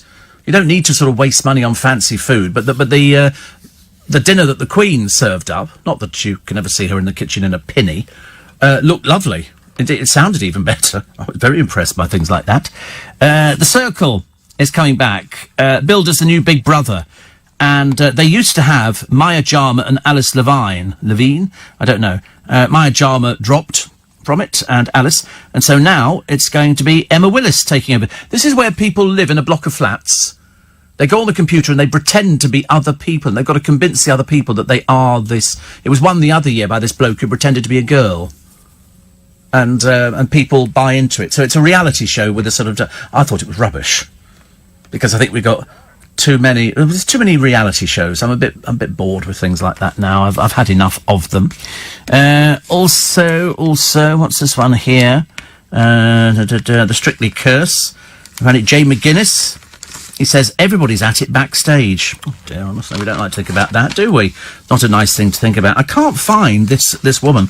I found my star signs. Not going to read you them. Far too boring for today. I do like reading the star signs. I never believe them, but I read them just out of curiosity. Just out of curiosity. What's the point of a mayor of London anyway, says William. When we were debating whether to have a mayor up here, he's in Newcastle, we asked Ken Livingstone's advice. He said having a mayor just slowed things down. I don't think they really do very much, do they? I don't think so. We don't need a mayor of London, because we have two mayors. We have the mayor of London and the mayor of the inner city of London, the city of London. And he generally is a very, very rich person. He's a businessman, and they will all have loads of money, mainly because they have to fund themselves. And so they do the Lord Mayor show, and that will be that. But we have a mayor who obviously loves publicity, which I don't have a problem with if you like publicity, but at least do something. Don't just be seen to be doing something, because it's a bit tedious. A bit tedious. What else we got? Oh, Topshop tycoon Green closing the deal to save the retail empire. The Isle of Smiles, although if you watch seriously Love Island for any more than 2 minutes, you must be brain dead. It is the most thumb-numbingly boring, turgid rubbish that I've ever seen. Peter Crouch has named his newborn after his favourite Indian diner. So, Divak Samrat Crouch. I mean, honestly, it gets worse, doesn't it? It just gets worse. You can't do anything about it. And Michael Barrymore says he was eaten up and spat out after the death of Stuart Lubbock at his house. Exactly. Nothing to do with him. Nothing to do with him. And anybody says differently, you'll find yourself in a court of law very quickly. Appearing on ITV's Life Stories, the Strike It Lucky host says he just lives with a dog now called Dave. And that, effectively, that scandal, Stuart Lubbock dying, and then it turned out that he had drugs in his body and there was a sexual injury. He says, I was responsible for allowing people to come back to my house and then go out to the pool. There's no children. Stuart Lubbock was 31. Something obviously happened. We don't know what. And we really don't know what. You can guess all you like, but it doesn't mean anything at all. And he says, some people say you didn't show any remorse. But the word remorse applies when you've actually done something horrific. How do you show remorse? I agree. He was at one end of the house. Stuart Lubbock and people were frolicking around in the pool, and he was found dead in the pool. What happened in the interim period, nobody knows. But he has been criticised for leaving the scene before the police arrived. But it doesn't matter. He says, I effed up. He swore twice on the programme. He said, and I never swear in front of an audience. He says, I'm not 99.9% innocent. I'm 100% innocent. Whether this makes him... I mean, he got a standing ovation at the end. He got a standing ovation. I don't think the audience are told in advance who the person is, because it's an interesting story. He was big. He had his issues in his life, emotional issues. He was cracking up most of the time. But I don't even know if the house is still there. I'm really not sure. Really not sure if the house is there and the pool is there. But it was a bit embarrassing. But he does say that Stuart Lubbock's father has spoken to him and said, you know, hope it all gets back together again. So, seems to be different from Stuart Lubbock's father, the one who we keep saying has really got his goat over his son. He wants answers. He wants answers. He wasn't at all happy that Michael was being interviewed on the television, but that's it. He was joking on Twitter, Crouch. Oh, right. Well, whatever. I mean, are we really that interested in somebody has a baby? Are we really? I don't know. Steve, I must say I did like the tweets Donald sent useless Mayor Khan. Very funny. Yeah, but are they genuine or are they fake? Difficult to tell, isn't it, really? People keep complaining about, I think Trump, his answer to most things is, it's fake news. Fake news, he says this, and he has seen the demonstrations. I'm pretty certain he has anyway. But it's just that, oops, hang on, wait a minute. That he sees them all the time. Sees them all the time. Why would he worry about them? A few people standing in Trafalgar Square, and there were just a few people. I don't know what the estimate is. I don't know what the police have said. I would have thought 50,000, if that. If that. It didn't look very many. I was a bit disappointed. I thought it was, really going to be, and I was bigging it up yesterday, saying that, don't come into London. I don't think it made any difference to Londoners. Huh? A lot of our colleagues during the day in this building, there's 1,000 of us, said that they weren't disrupted at all. They really weren't. Well, there you go. Rihanna opted to rent an island. It's a new studio. It's called OC Island. Well, we know this. They say it's 20,000 to rent a day. Well, some friends of mine went over there for 3 or 4 days. Mr. M was over there. There was a birthday celebration. And I don't think they spent 20,000.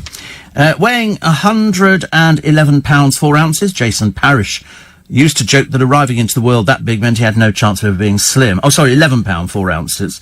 And then he got to 13 stone at 13, 21 stone at 21, and 30 stone when he got to 30. Quite convenient, really. Anyway, now he's had a life-changing operation. He's had this gastric balloon fitted, so he's now lost 23 stone. Must be a bit of a shock, isn't it, really? 1 minute you're sort of enormous, and the next minute you've lost all this weight. So you've got to go out and buy new clothes, and I hope you don't put the weight on again, because there is that big danger that you might. Still to come, the cowboy builder jailed for ripping off OAPs has been told to rip down his own home. Nasty little piece of work. And Mrs. Hinch probed over plugging products for money. To have your company nice. Morning, Steve and the LBC team. Did you hear about the gent? Who contacted an advertising magazine and says to the lady, how much is it to advertise? And the lady says, 50 pence an inch. Good God, the man says, I can't afford that. And the lady says, why, what are you selling? And he says, a 30-foot ladder. Thank you, Rob, very much indeed. Also, the local pubs in Hatfield refuse to accept £50 notes. I'll tell you, I get so fed up with people. I mean, I think I'm pretty good at spotting a fake note. But even though you go into certain stores and they mark it in front of you like you're passing fake notes. I felt a bit... I'm sure there must be people who do pass fake notes, but I wouldn't be one of them. And all my money comes out of the bank machine. So either the bank machines are trying to get rid of money and pass it on to you. I get a lot of foreign coins. 10p's are fairly common, and the penny as well. Not that we use too many pennies nowadays, but I get a lot of foreign coins which masquerade as pennies. But either way, we soldier on, don't we? They probably get the same in other countries as well. It was okay for Meghan to be nasty about me, says Donald Trump. And here's a lovely picture of Melania Trump, Suzanne Ercher. God, I bet you don't know who she is. I bet you don't know. Which is a shame. She's very pretty. She's the... God, that's patronising. She's the wife of the US ambassador and Camilla. And they've had their what they talk about, I've got no idea. I've really got no idea. And here is this woman, terrorising the lynch mob. There's this poor man, and he's a supporter of Donald Trump. And here she is, Siobhan Pridgent, yelling abuse as the mob moved in. I mean, to be honest with you, I thought they were about to rip him limb from limb. He had to be helped by a police officer last night, and she screamed Nazi at him. That's how vile she is. She's a Trump supporter. She apologised for her actions. Siobhan Pridgent wrote on Twitter, I'm very sorry for my behaviour today. I should have protested peacefully and I didn't, and I regret it. I've let myself down and I do understand that fully. You were vile. You really were disgusting. You called him a Nazi? God, I hope there's some follow-up, really, on this. You can't have this. This is disgusting mob rule. There's people there. I mean, her face was contorted in rage. And then she pulled him, really. No. But looking at all the people in that's Whitehall, isn't it, there? And Corbyn. Funny thing is that they also had a Mr. Trump sitting on a gold toilet. Did you see that in Trafalgar Square? Isn't that funny? Made in China, that was. That was made in China and shipped over here. Because we obviously can't do anything like that. Seriously, and that ridiculous balloon that goes up, again, probably not made over here as well. The girl aged 17 who's just ended her own life was called Noah Pothoven, and she wrote an autobiography. She could no longer face living, has been helped to die under Dutch euthanasia laws. She was 17, which you may think is very, very young. She's the youngest named individual to have been killed under the country's controversial assisted dying regime. The Dutch youngster, who was physically fit and well, was given a lethal injection in her living room 24 hours after announcing her own death on social media. She'd suffered from depression, mental illness after being sexually abused and raped at a young age. And in her online post, she said, "I'll get straight to the point. Within a maximum of 10 days, I will die. After years of battling and fighting, I am drained. I've quit eating and drinking for a while now. And after many discussions and evaluations, it was decided to let me go because my suffering is unbearable." Do you know, in 2016 and 2017, there were 77 people who underwent euthanasia on the grounds of unbearable mental illness. Children as young as 12 can be helped to die, but those under the age of 16 must have the approval of their parents. It's amazing, isn't it, that at 17 you're really that depressed. There is nothing that we can do for somebody, or nothing that they could do for anybody. She just wanted to end her life. She'd had enough. At the age of 17, she'd had enough. There was no medication that we could have given her, and she quite calmly went about it in a very well-ordered way. It has to be done. I don't know whether they give you the injection or you give yourself the injection. On one of them, you drink a liquid, and I think it just slows your heart down, then eventually it stops. Because I've seen them doing it on the television, but at 17, that seems a terrible waste of life. Terrible waste of life. Changing the subject, the Queen's stirring tribute to the heroes of D-Day, and today, 8 a.m, Portsmouth. This is where you've got to go to. The veterans arrive aboard the Royal British Legion's cruise liner, MV Boudicca, or Boudicca. Portsmouth was one of the key strategic locations for D-Day, which was planned from nearby Southwark House. Southwark House, I think. 11 a.m, national commemorative event attended by the Queen, President Trump, President Macron, Chancellor Merkel. Actor David Haig will perform as Churchill, and Sheridan Smith will sing music from the time. The Queen will then thank the veterans on behalf of 15 allied nations. 1 p.m, the Red Arrows will escort a sensational fly-past, led by a Spitfire and a Hurricane and 2 Typhoons. 1:40 to 2:05, Duxford Airfield, Cambridgeshire. Collection from around the world of Dakotas that dropped paratroopers on D-Day will fly in formation towards the south coast. They'll pass Colchester at 2:21, Maidstone at 2:37 and Eastbourne at 2:50, then on to Normandy. 4 p.m, South Sea Common, the second Red Arrows display. And at 6:25 from Portsmouth, the veterans ship MV Boudicca will depart for Normandy. 7 till 8 p.m, the fleet of the Royal Navy ships will salute Boudicca veterans in a sail past. Not easily visible from land, but will be on the one show. So we'll all miss it. And tomorrow, it's 10:15, the National Memorial Arboretum in Staffordshire. The Duke of Cambridge will lead a D-Day remembrance service. And so it goes on. It's all in the papers today, but the Mail's about the easiest one to read, the indispensable guide to the 75th anniversary. Neil's going to be at Duxford. That is going to be something. That's going to be photo opportunity of all photo opportunities, isn't it? But you're never going to see it again. I don't think so. Well, next one will be 100, I suppose. And there won't be anybody alive for that one at all. Apart from my producer. You'll be alive. You can go on behalf of us. Those who went... Oh, do you know, you'll be double your age. I thought that was an ice cream she was having. And this is a woman who's buying...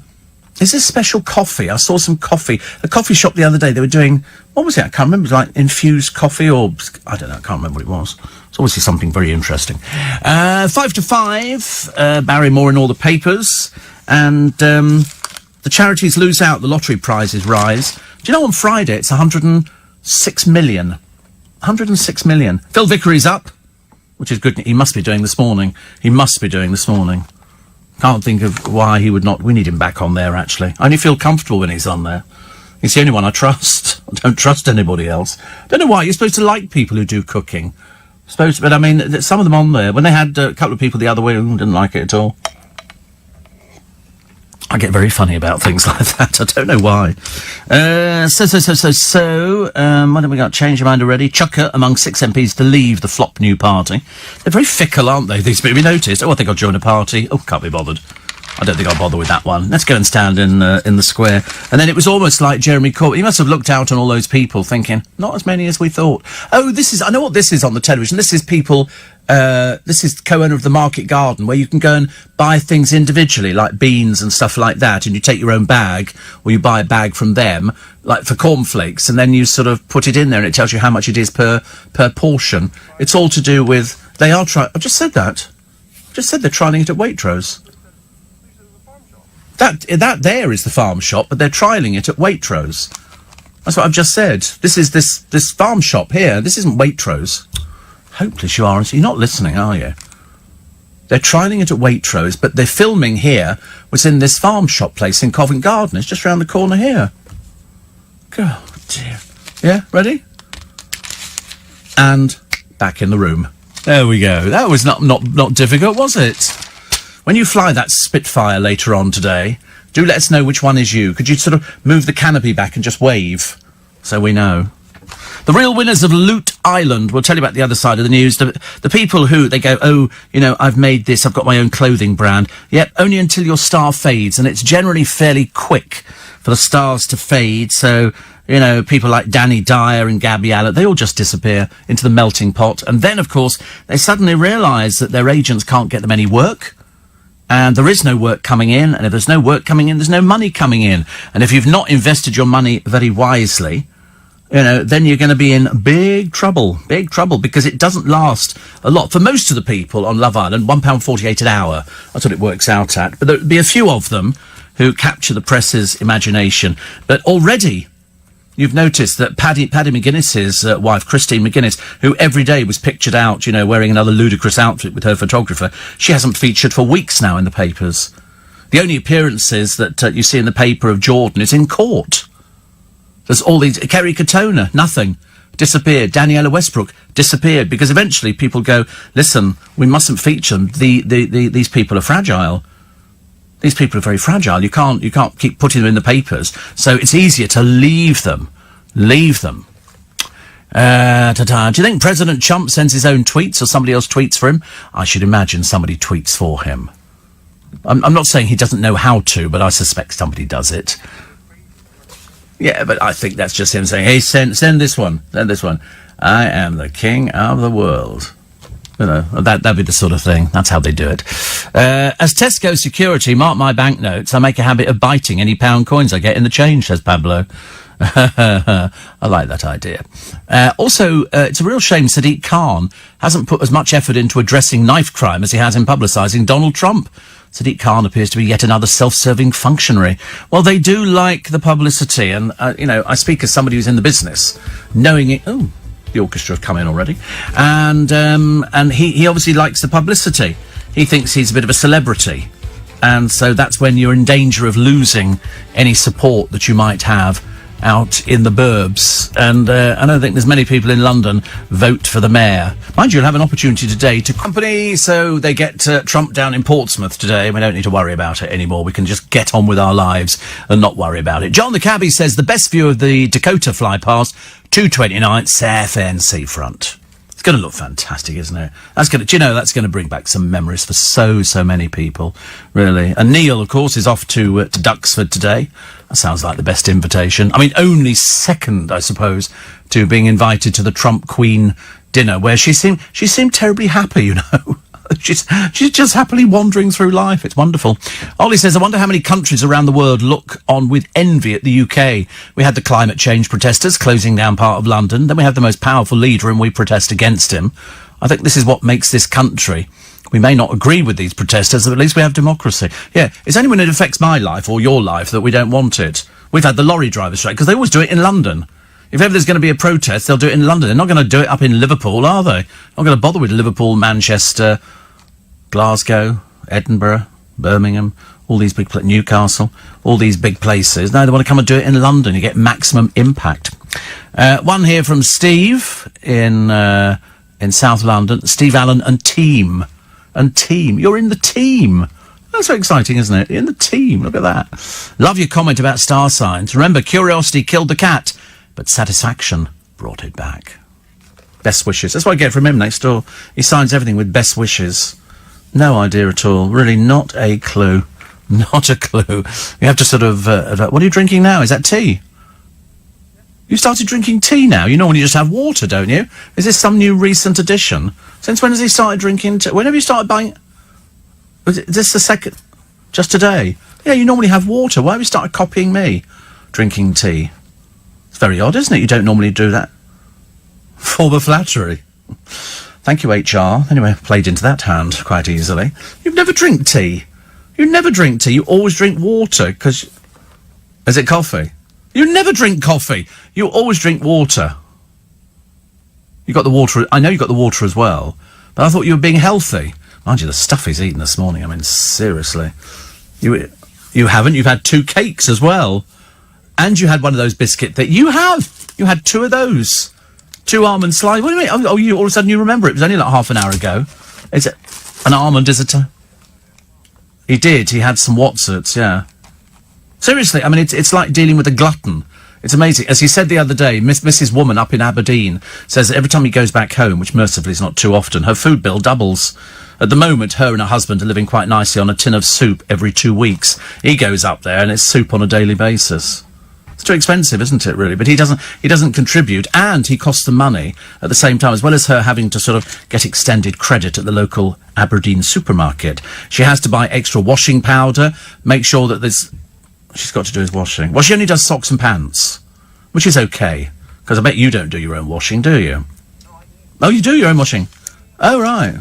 Oh, you don't take your washing home? You don't really? You take your washing home? Do you really? Tell me you don't. Oh, right, okay. That's okay. Do you have a lot of washing to do? Yeah. It just builds up, doesn't it? And then you start going through the bar. I mean, of course, the most hilarious thing for me is when James O'Brien's wife goes away, because he can't do anything. He couldn't iron. He couldn't... Nothing at all. He's been known to come in pyjama tops because he doesn't have a clean shirt. Whereas when we were younger, you come in, you take your school clothes off, you throw them in, we used to call it the Dobie basket, which is laundry basket. It's like a rattan, quite tall basket. And, sorry? Yeah, you know what, you used to have them in the bathroom, you put your washing in there and your mother would sort it all out. And then you would go through it to try and find a shirt that wasn't too bad. You could probably just get away with it one more time. And then you all of a sudden move away from home. And you sort of move into a place in London, if you're lucky enough to afford a place, generally not by yourself, you have to share with people because it's so expensive. And then all of a sudden you've got to get, there's got to be a washing machine in there, or failing that you have to go down the local laundrette. And you have to sit in the local laundrette watching your pants going round. But of course the funny thing is, everybody else is sitting there watching your pants doing the rounds. They do that in laundrettes. I used to sit there. So I used to specifically, just to upset people, when I used to use the local laundrette about 25 years ago, I would open the big dryers, take out a pair of pants, shake them out and hold them up. And you could see everybody looking, and you'd look down at them, and then they'd all look at the floor, and then you put them back in the dryer, and you get it going on again. It was always good fun, actually. You think, why are you interested in my clothes? And the truth of the matter is, I'm as interested in everybody else's clothes as I probably am in mine. So the real winners of Loot Island, there's not been that many. You can buy all sorts of bits and pieces. Fronted, of course, by Caroline Flack, who, ironically, is just known to have a rather disastrous relationship record. In fact, really, she should be a contestant on this programme, best known for dating Harry Styles when she was 32 and he was barely out of school at 17. But there again, then she's been out with, just about everybody. But she then landed the Love Island job, said to be paid $250,000 for the 8-week show. Of course, bearing in mind all of that, you have to pay tax on it. She'll be high income tax. There'll be VAT and all the rest of it. River Island have done a deal which they say netted her for £400,000. They unfortunately call River Island the cheap and cheerful high street clothes chain. I never thought that it was that at all, but there you go. You can buy Love Island suitcases, Love Island phone cases. Who are these stupid people buying this stuff? I could understand a T-shirt, but the rest of it, no. The villa you can rent for $4,500 a week. But as I said, why would you want to? What, because there have been some bimbos and himbos out there? Very dull. So they've got Rosie Williams, Caroline Flack, Danny Dyer and Gabby Allen, who was a finalist. Gabby Allen didn't actually win anything. And then they sort of sashay onto these programmes and we all go, oh, right. What do they do? And the answer is they don't do anything. They can't do anything. What can Danny do? Probably pull a good pint and swear.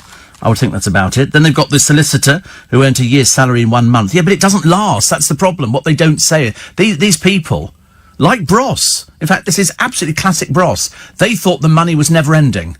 They thought that as long as they kept selling records, they were going to be quids in and there'd be millions in the bank. There was nothing.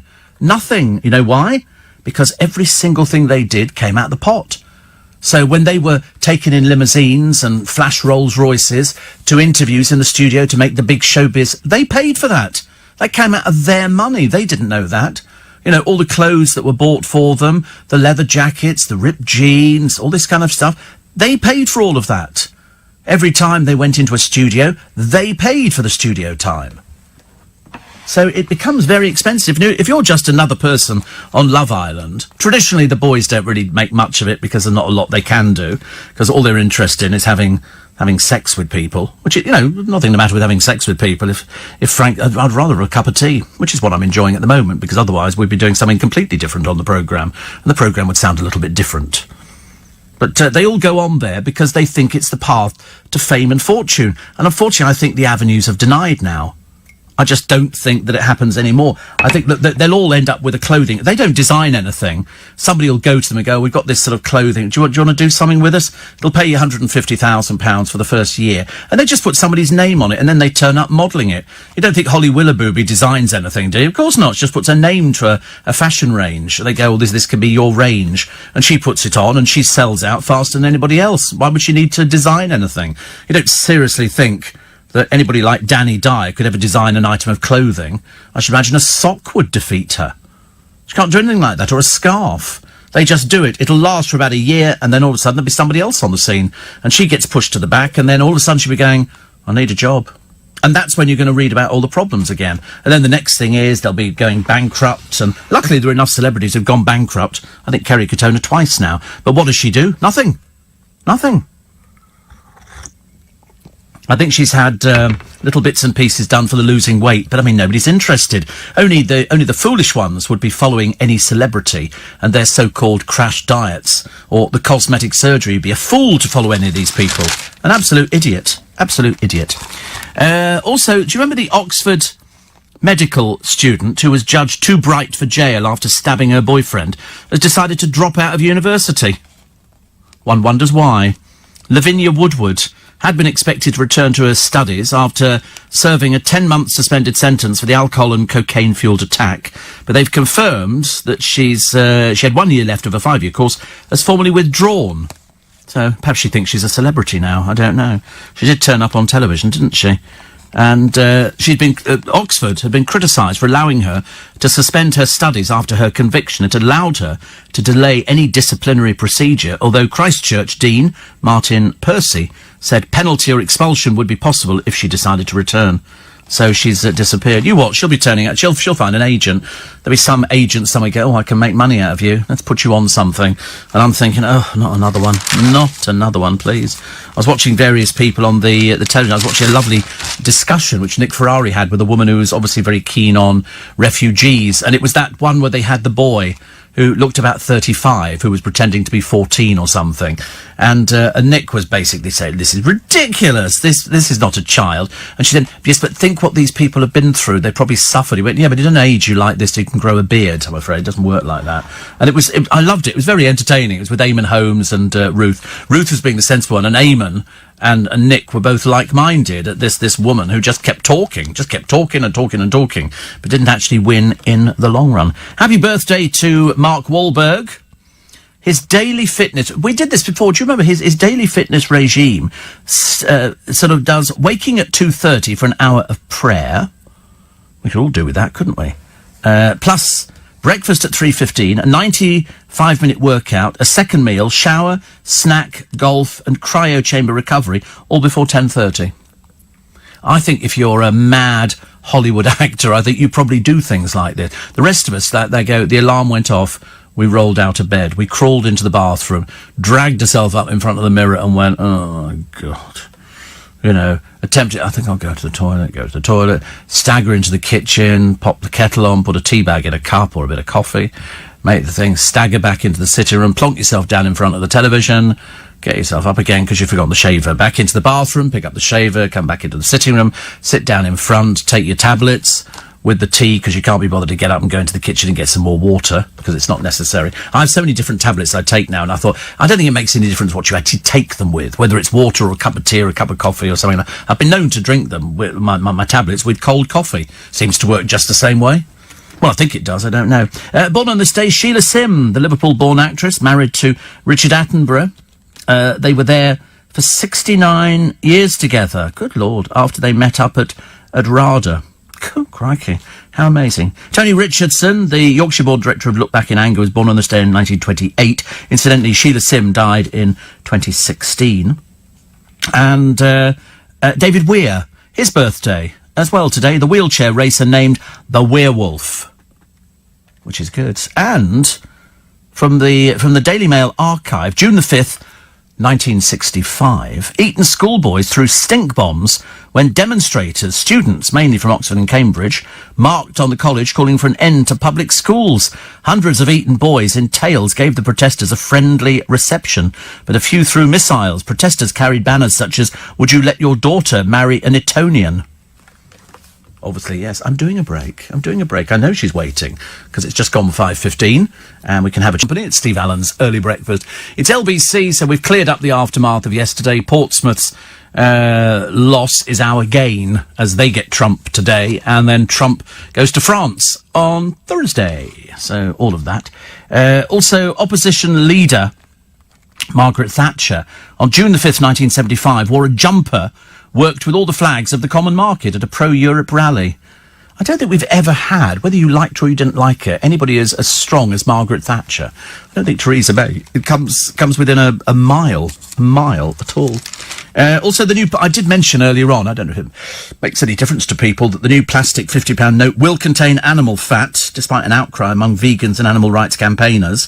It's a trace of tallow in the new polymer fibre in 2016, and then they say switching to palm oil alternatives would be costly. I wonder why they have to... I just thought it'd be something different, but obviously not. What do I know? Listen, who knows about all these sort of things? What else we got here? Andrew Lloyd Webber owns the most distinguished collection of pre-Raphaelite paintings, but money can't buy everything. And he has found one, but it's hanging in the Tate, and he can't have it. And he's one of those people who, if he sees something, he likes the idea. He likes the idea of having it. Noel Gallagher's daughter features twice, actually. Her mother is Meg Matthews. She's called Anais. I don't know, Anais, whatever it is. But here she is, looking lovely, and she was posing at Annabelle's this week on the stairs. Well, in fact, there's another picture in one of the other papers where she's drunk as a skunk sitting in the back of a cab. Unless he's got two daughters. But she's honest about making the most of her parents' fame. Because I think, actually, it works quite well, doesn't it, for the children of very famous people. It can work well, or it can backfire on them. Something shocking. Also, food supplies are improving. They've done a little section in the Mail. This is June the 10th, 1944. It's amazing. Some of the stories in here, you'll love it. Especially one of them. The food supplies are improving. We might even see oranges very shortly, because we hadn't seen oranges for ages and ages. And back garden pig keepers who obtain licences to slaughter their animals will be free from Monday to give their neighbours pork and offal, following a new order from the Ministry of Food. Hitherto, pig owners who gave away pork could be prosecuted for supplying rationed goods without a licence. Amazing, isn't it? The Queen attended a short midday service of intercession at Westminster Abbey. She slipped in quietly without any ceremony, and most of the congregation were unaware of her presence until afterwards. Isn't it funny, though, to think that, all the stuff that we take for granted, like oranges and strawberries and potatoes and leeks and courgettes and all sorts of manner of lovely things, and pineapples and mangoes. You couldn't get half of that stuff. You couldn't get half of that stuff in 1944. Little Julie says, when Neil sees the planes, he will know the fuel was delivered to them by our tanker driver, Phil, who was very busy yesterday doing that. Yeah, was it 42,000 gallons or litres? I'm not sure if we're supposed to use gallons anymore. 84850, and this is Morning Steve and team and Spikers. Just wanted to check your ears have calmed down this morning, as they would surely have been on fire most of yesterday, being the main topic of conversation. I know. I do tend to... Sometimes I wake up in the morning sweating, thinking, oh, my God, people are talking about me. But that's... Even my driver this morning, we're halfway into town, and he goes, bearing in mind that the pickup is for Steve Allen, and he says, you know the Steve Allen on LBC? And I went, I might be. Because I don't think there's any hard and fast answer to it. I said, at this time of the morning, probably not, but later on, probably yes. He thought that was quite funny. You see, even at 2 o'clock in the morning, I can be funny. It's not a necessity, but that's why I'm sort of gifted in that department. That's why I'm doing a radio programme. Some people laugh at a politeness. You're quite right, actually, Thomas, and you did. And that's why we shall always be so looking forward to seeing your happy, smiling little face. And, and that's it. I think people laugh at you out of politeness as well. I think so. Or mainly, perhaps it's your funny face that people are laughing at, because you do have a funny... Well, it's not in proportion, is it? Not really. To your stomach, which is ever expanding. It's not up to me to criticise you. For goodness sake, you know your own failings. You know your own failings. Not up to me to start highlighting everything. But, so it says, little Julie arranged, and the ladies went out to Christopher's. Hope it didn't get too tiddly. And Joe Allen's. They spotted a gap on a wall in Joe's that's crying out for your photo. Incredulous that you're not up there already adorned with fairy lights and tinsel. A friend of mine was a championship boxer managed by one of the well-known current promoters. One of his last bouts, he got paid $125,000. When it came to collecting the cheque, it was written out for 47 pence, as he's incurred so many expenses, says S.J. and Margate. It is amazing, isn't it? It is amazing. But the trouble is, what worries me, I don't mind people like boxers because, if you're good and you work at it, you can make a lot of money. But when you get people like these Love Islanders and the people who appear on the reality shows and they're talentless, putting your makeup on and having your hair bleached and sticking your boobs out is not a talent as far as I'm concerned, unless you're doing it and taking everything off for a living. And they're all on there and you just think, where is this going to finish? This is going to implode badly. All of a sudden, the bottom and all the rest of them is going to fall out of the market, and we're not going to be interested. I mean, if I saw, come along to, Etienne's nightclub in Kingston or something, and there's going to be a personal appearance by Megan Barton Hanson, that would be the place I'd be avoiding. I wouldn't go anywhere near it. I can't think of anything worse. Or Jordan's appearing here. What for? You know what she's like when she's had a few drinks? She's even more foul-mouthed than when she is sober. And they always, because people are stupid. I don't know. People are stupid. Can I have a picture taken with Jordan? Something like, why? It's not difficult, is it? It's the sort of thing you do. You do that. Yes, you would. You're lying. You would do that. You would be down there. Yeah, no, you wouldn't be the person they would go to see. No, if I was doing an appearance, you'd be down there in the front of the queue. I know him, I worked with him some years ago. That's what it is. That's what you'd be doing. No, I'm saying that in years to come, when things maybe have changed, and people say, oh, I listened to Steve Allen on LBC, and you'll be saying, yeah, I was his producer, and they go, yeah, right. Because people never believe you, do they? They always go, oh, right. Liar. You don't even know him. Yeah. Yeah. Were they asking about me? People in the choir, I know. Yeah. You've not said I'm 6'5". That is embarrassing. Because then they're going to meet a short, fat little bloke, aren't they? Not that I'm short. I'm not short. I don't want to be 6'5". Why would I be 6? Callum would look like he was sort of part of one of my grotto elves or something.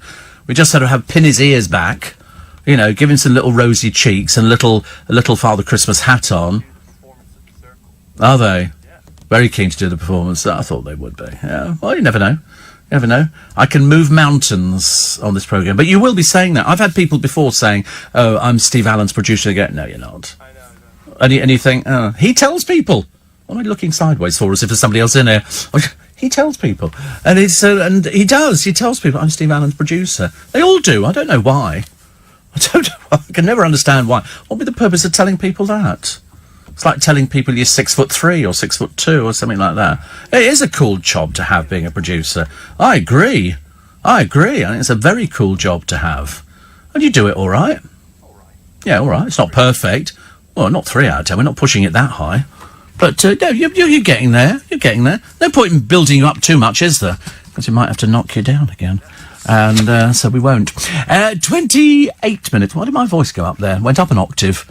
All of a sudden, a soprano. I was watching a lovely... Have you ever seen Undercover Diners in America? It's a programme where somebody will write in. You have a restaurant, and you write in because booze is going missing, or you think something's not right.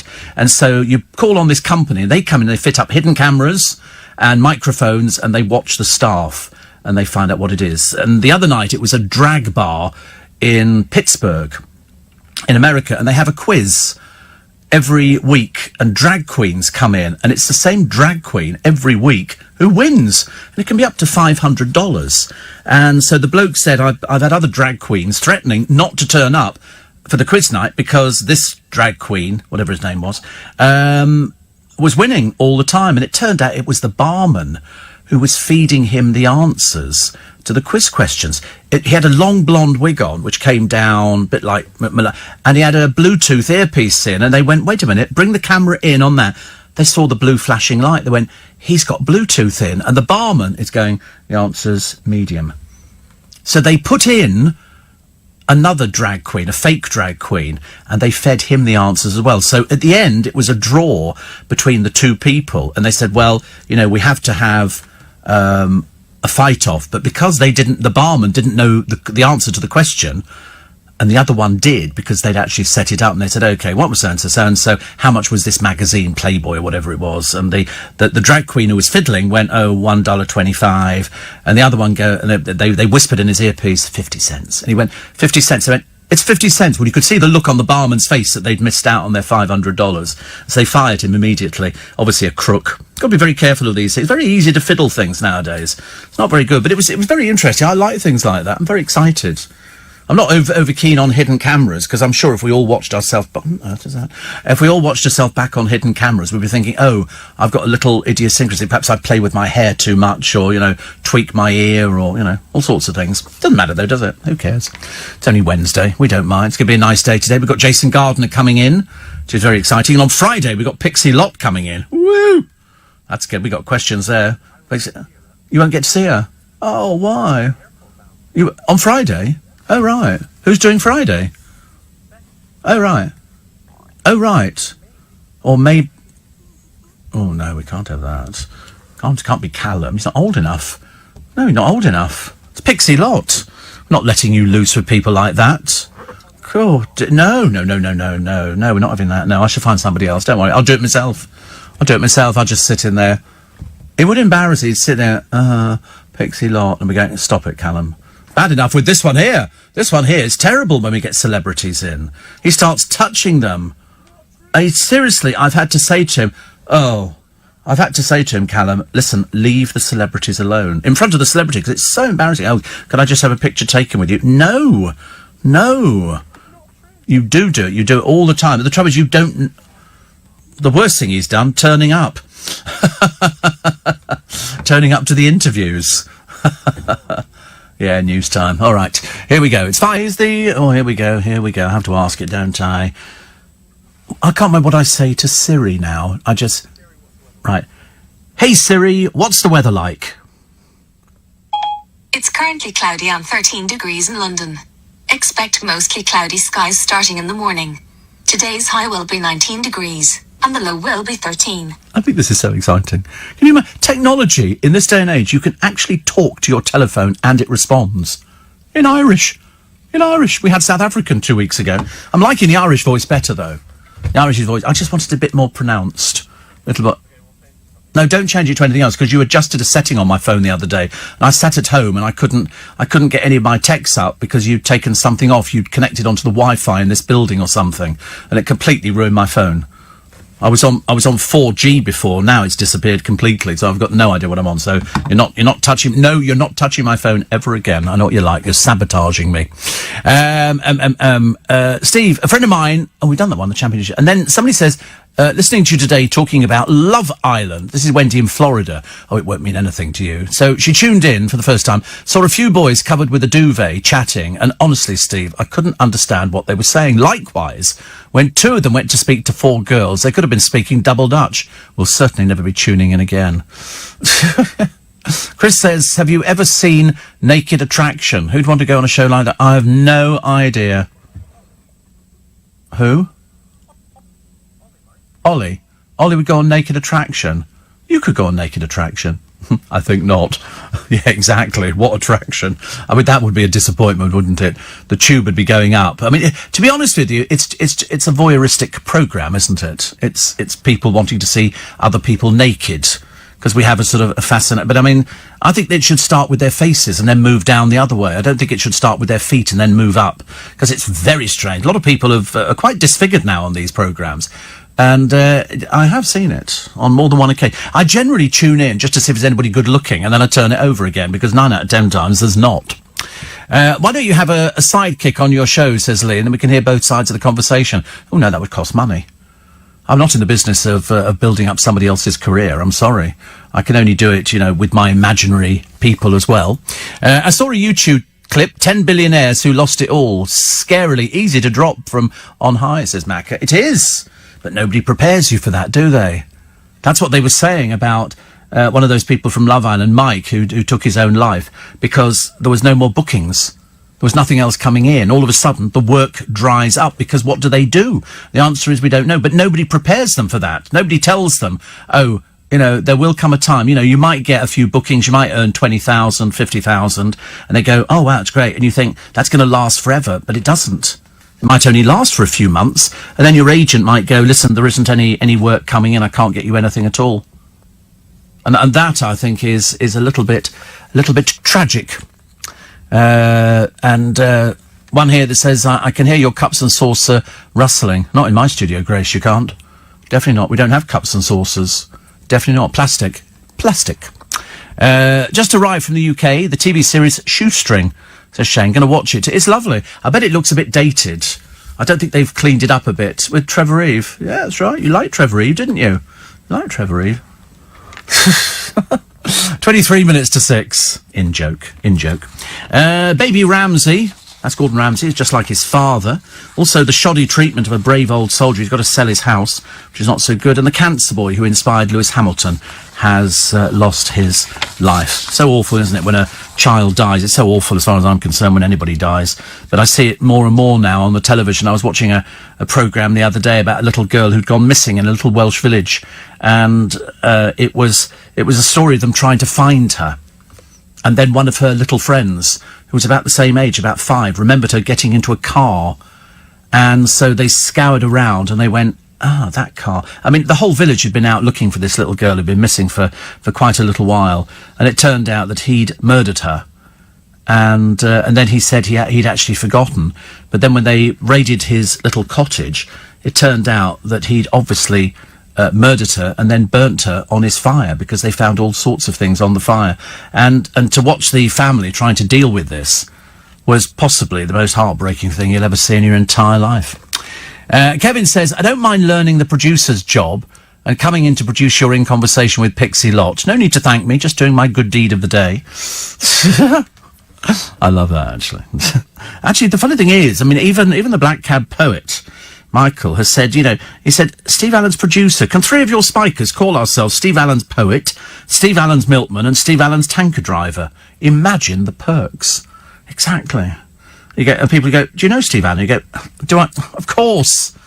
At least the producer can actually say, I've got his number. Mind you, I've also got Ollie's number as well in my book. We did that the other day. I threatened to FaceTime him.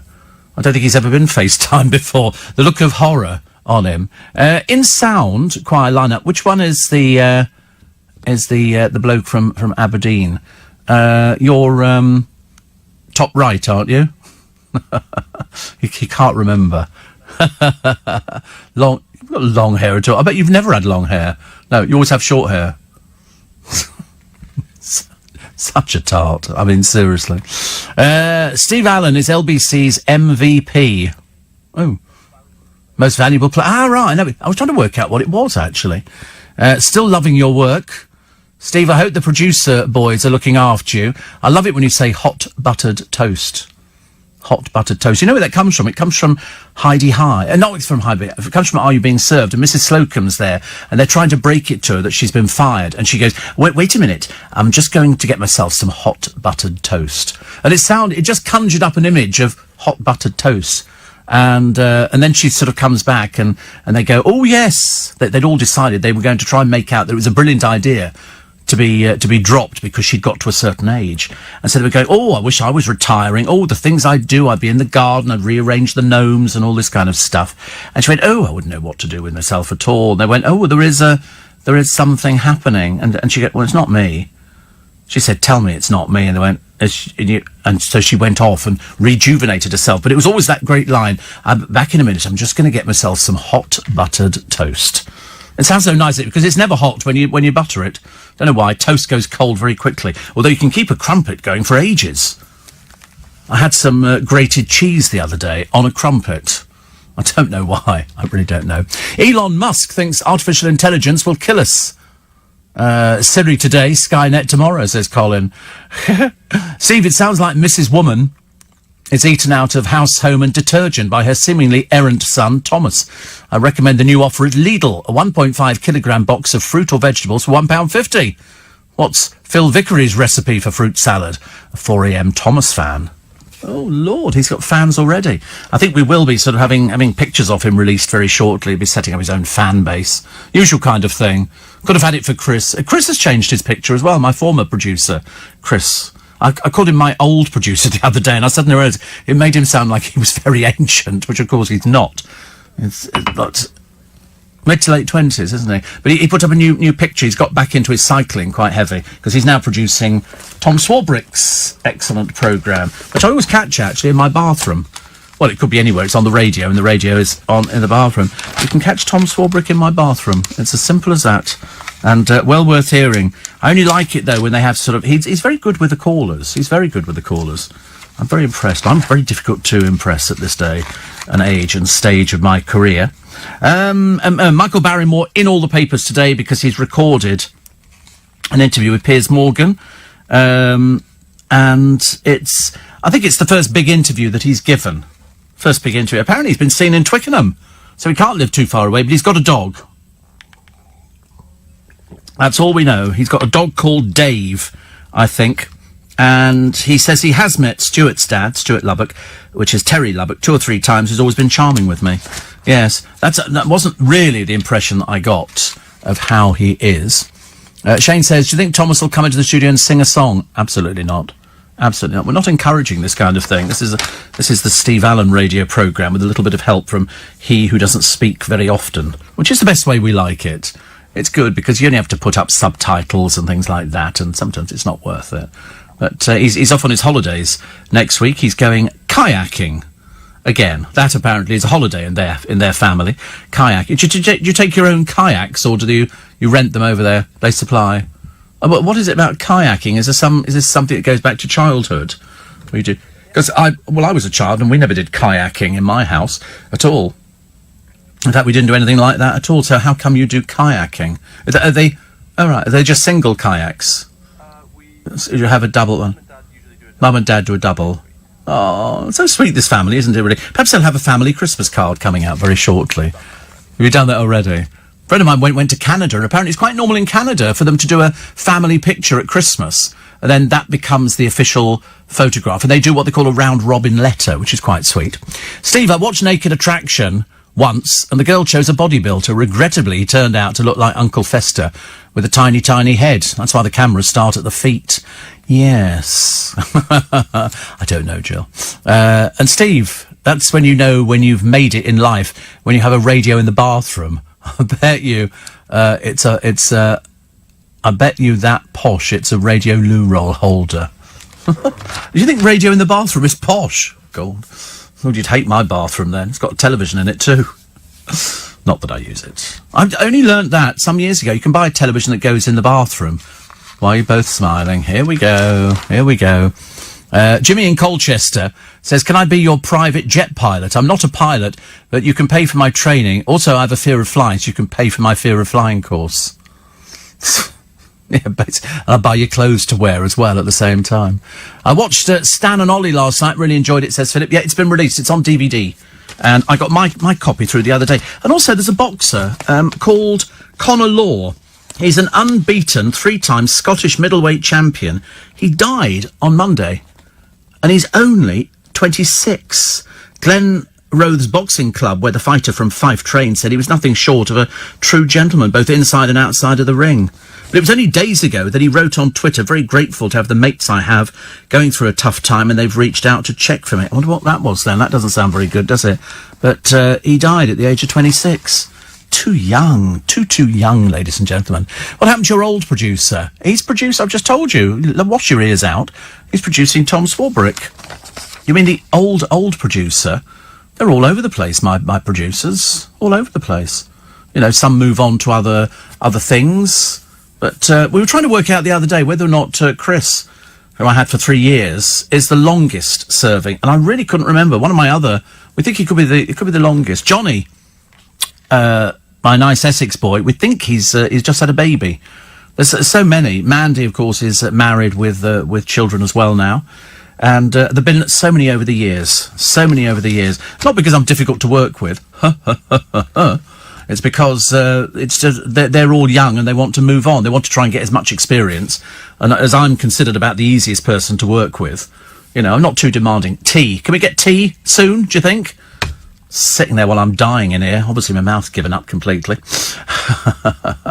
13 minutes to 6 with the travel this morning. So, there is a story running in the papers today that is a piece of... I've always advised people before that if you want to know about things, if you want to buy a washing machine or you want to buy an electrical item and you want to know which ones to do, I've always said to people, Which magazine, as far as I'm concerned, is the consumer's magazine. It's there for you, and they test things. They're not biased in any way, shape or form, and it's very, very interesting. But I don't think this actually emanated, this story, from Which magazine? This is the story of Wickes. Wickes have advertised the Heritage Bone Showroom kitchen on its website, starting at £2,086. This included a multi-buy discount of 50% for customers who bought 5 or more units and 50% off installation. However, the Advertising Standards Authority has banned it following complaints the promotion misled customers. The ASA, that's what we call the Advertising Standards Authority, said Wickes had significantly increased the price of individual units on the day. One unit went from £159 to £318, effectively cancelling out any saving, whilst similar price increases occurred on every unit across each range. Now, the authority has told Wickes not to alter the list price in a way that gives customers the misleading impression of a genuine saving can be made. The ASA said, "We therefore considered that the price of a single unit was not valid in this context as a reference for a saving on a full kitchen, and that the claimed saving, based on the showroom list price of a single unit, did not represent a genuine saving for consumers." Natalie Hitchens from consumer group Which said, "Our investigations exposed how a number of major kitchen and bathroom retailers were using potentially misleading tricks. The ruling indicates that this offer from Wickes should never have been in the run-up in the first place. If it and other retailers continue to play fast and loose with the rules, we urge Trading Standards and the ASA to intervene and send a clear message that these practices have to stop." Wickes denied misleading customers. But that's what it looks like. And that doesn't do them any good, actually, because people will remember. People say, "Oh, should we go and get a kitchen from Wickes?" And somebody say, "Wait a minute, there was a story that they did in the other day. They've been reprimanded by the ASA, the Advertising Standards Authority." And so, you know, then people think, "Oh, I don't like to..." It was like, where was it? Was it MFI? And they used to say, these things have been on sale. They would set a discount an item. And it turned out that it only had to be discounted in one of their stores up in the top of England, up in Shetland. And MFI would have a kitchen at the full price. Nobody else was selling it at full price, but that was how they did it to get round the law. It was just a bit of a fiddle, really. Let me just have a quick slurp of water. Excuse me. Do you know, there's something, I feel if I was out with Bear Grylls and we were stuck in the middle of a forest, I'd be looking for a stream to drink clear water. But I'm never too sure how much clear water you can, because you don't know further up the stream whether or not there's a dead sheep or something propping up the lock, so I don't think I'd want to do it. In fact, I'm pretty certain I wouldn't want to do it. I've just realised I've just had that water. By Jove, it goes through you fast, doesn't it? Oh, does it ever? Anyway, we've got the news coming up in 7 minutes' time. So here is the teacher. Her name was Victoria Buchanan. She was sitting in the first-class airport lounge and had been drinking champagne when she suddenly realised she had £60 worth of cocaine on her. Now, £60 worth of cocaine is not very big. She bought it on a visit to the UK with her shipping company boss, husband Mark. So she decided, as opposed to, 60, he's worked for a shipping company, she's flying first class, she drinks champagne, and she thought, I better save that cocaine because you can't get it in Dubai. Anyway, so she decided to swallow the bag in an effort to get the drug back to Dubai. Far be it from me to suggest that quite clearly her brain must have been thinking differently, because what happens was that the bag split in her stomach. So it only had, £60 is a gram, I think, of cocaine. So she collapsed with a seizure after the bag split, and she died in hospital. Recording a verdict of death by misadventure, the Manchester coroner Andrew Bridge told her family, "My question is, what on earth was she thinking?" And I have to go along with exactly the same question. Surely she must have heard of drug smugglers who've died on the spot at the airports because one of the bags that they had swallowed, because it's worth money, had split. And the moment it splits, you're dead. She only had a gram of the stuff.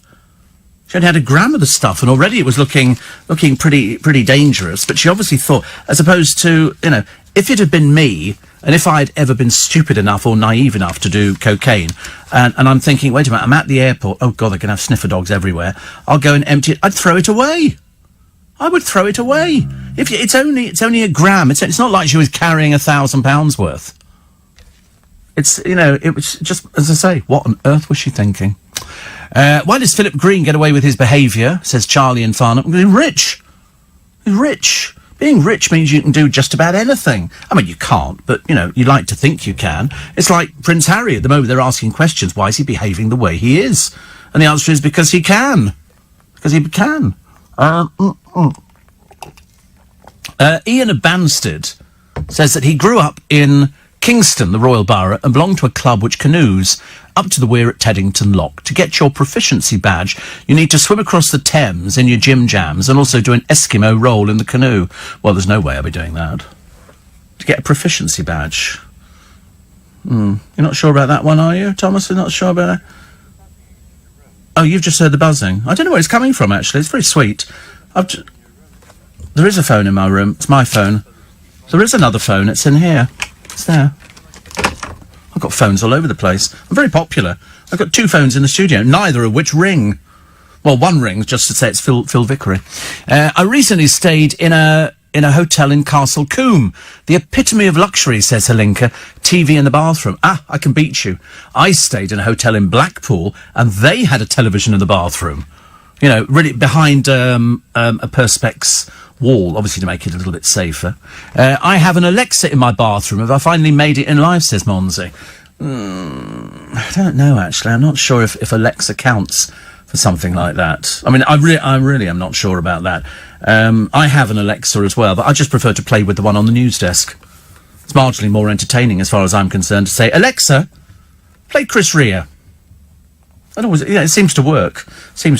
I didn't realise just how effective that was. It's amazing how many people used to write into me and say, will you absolutely stop talking about Alexa?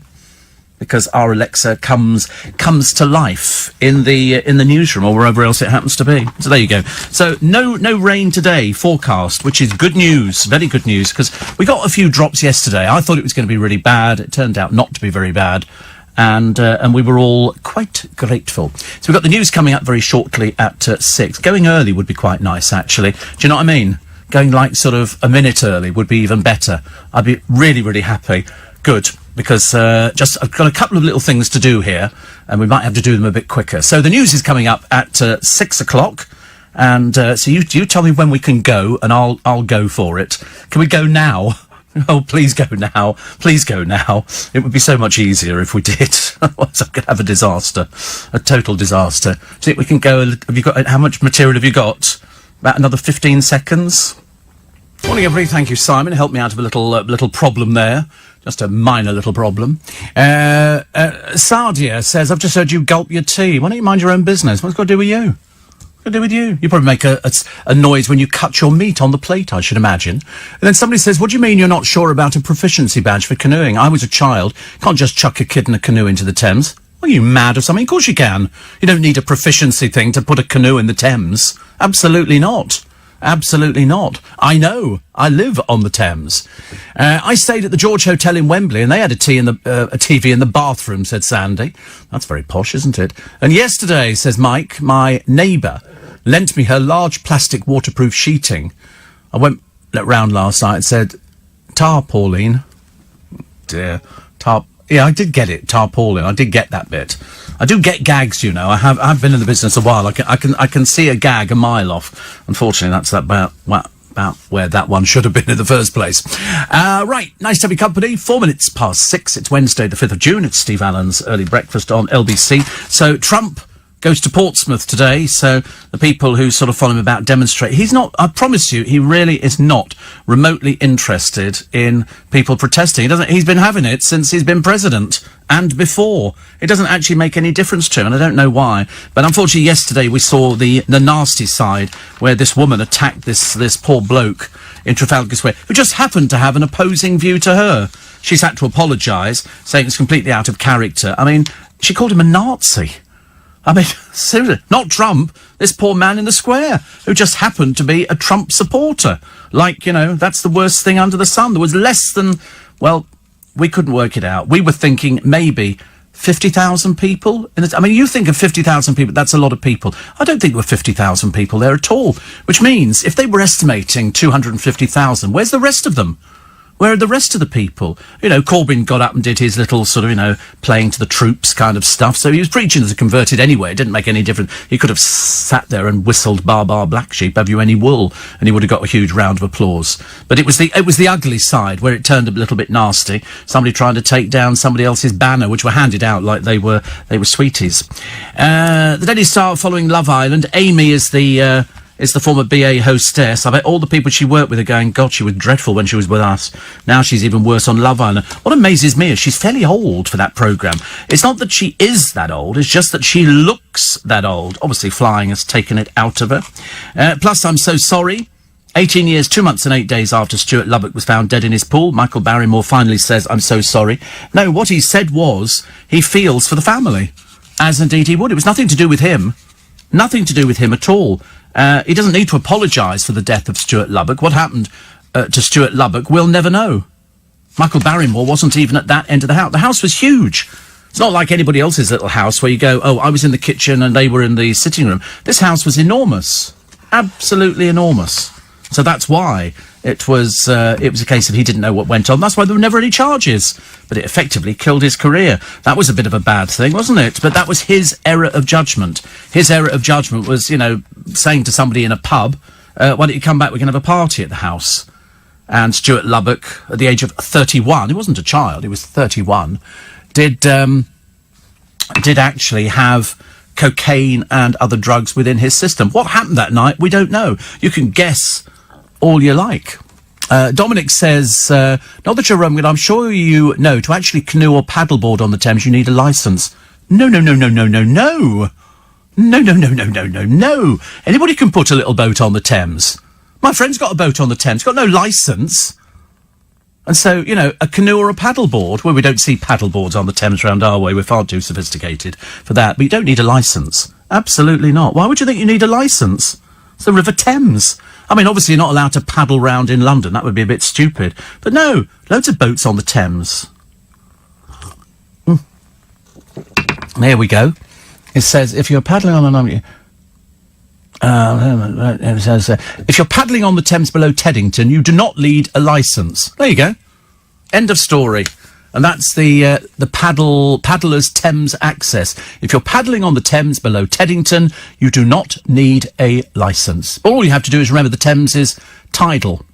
It's as simple as that. So you do not need a licence. I can only tell you what the law is. You know, if you want to make up your own bits of the law, that's up to you. But I can only tell you what the law is. So here we go. Amy, desperate to try and win something. As I say, obviously a bit of a failure as a trolley dolly, so she's decided to try Love Island. How tragic, honestly. And Love Island fans left on tenterhooks. What are they watching on that programme? I don't understand what they're watching.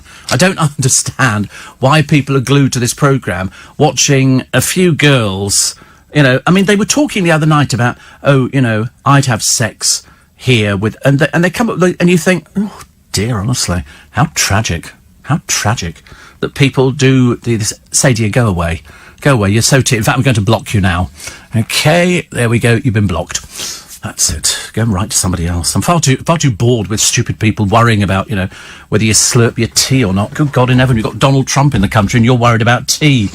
You probably don't go out very often. You're a curtain twitcher, aren't you? I know what curtain twitchers are like.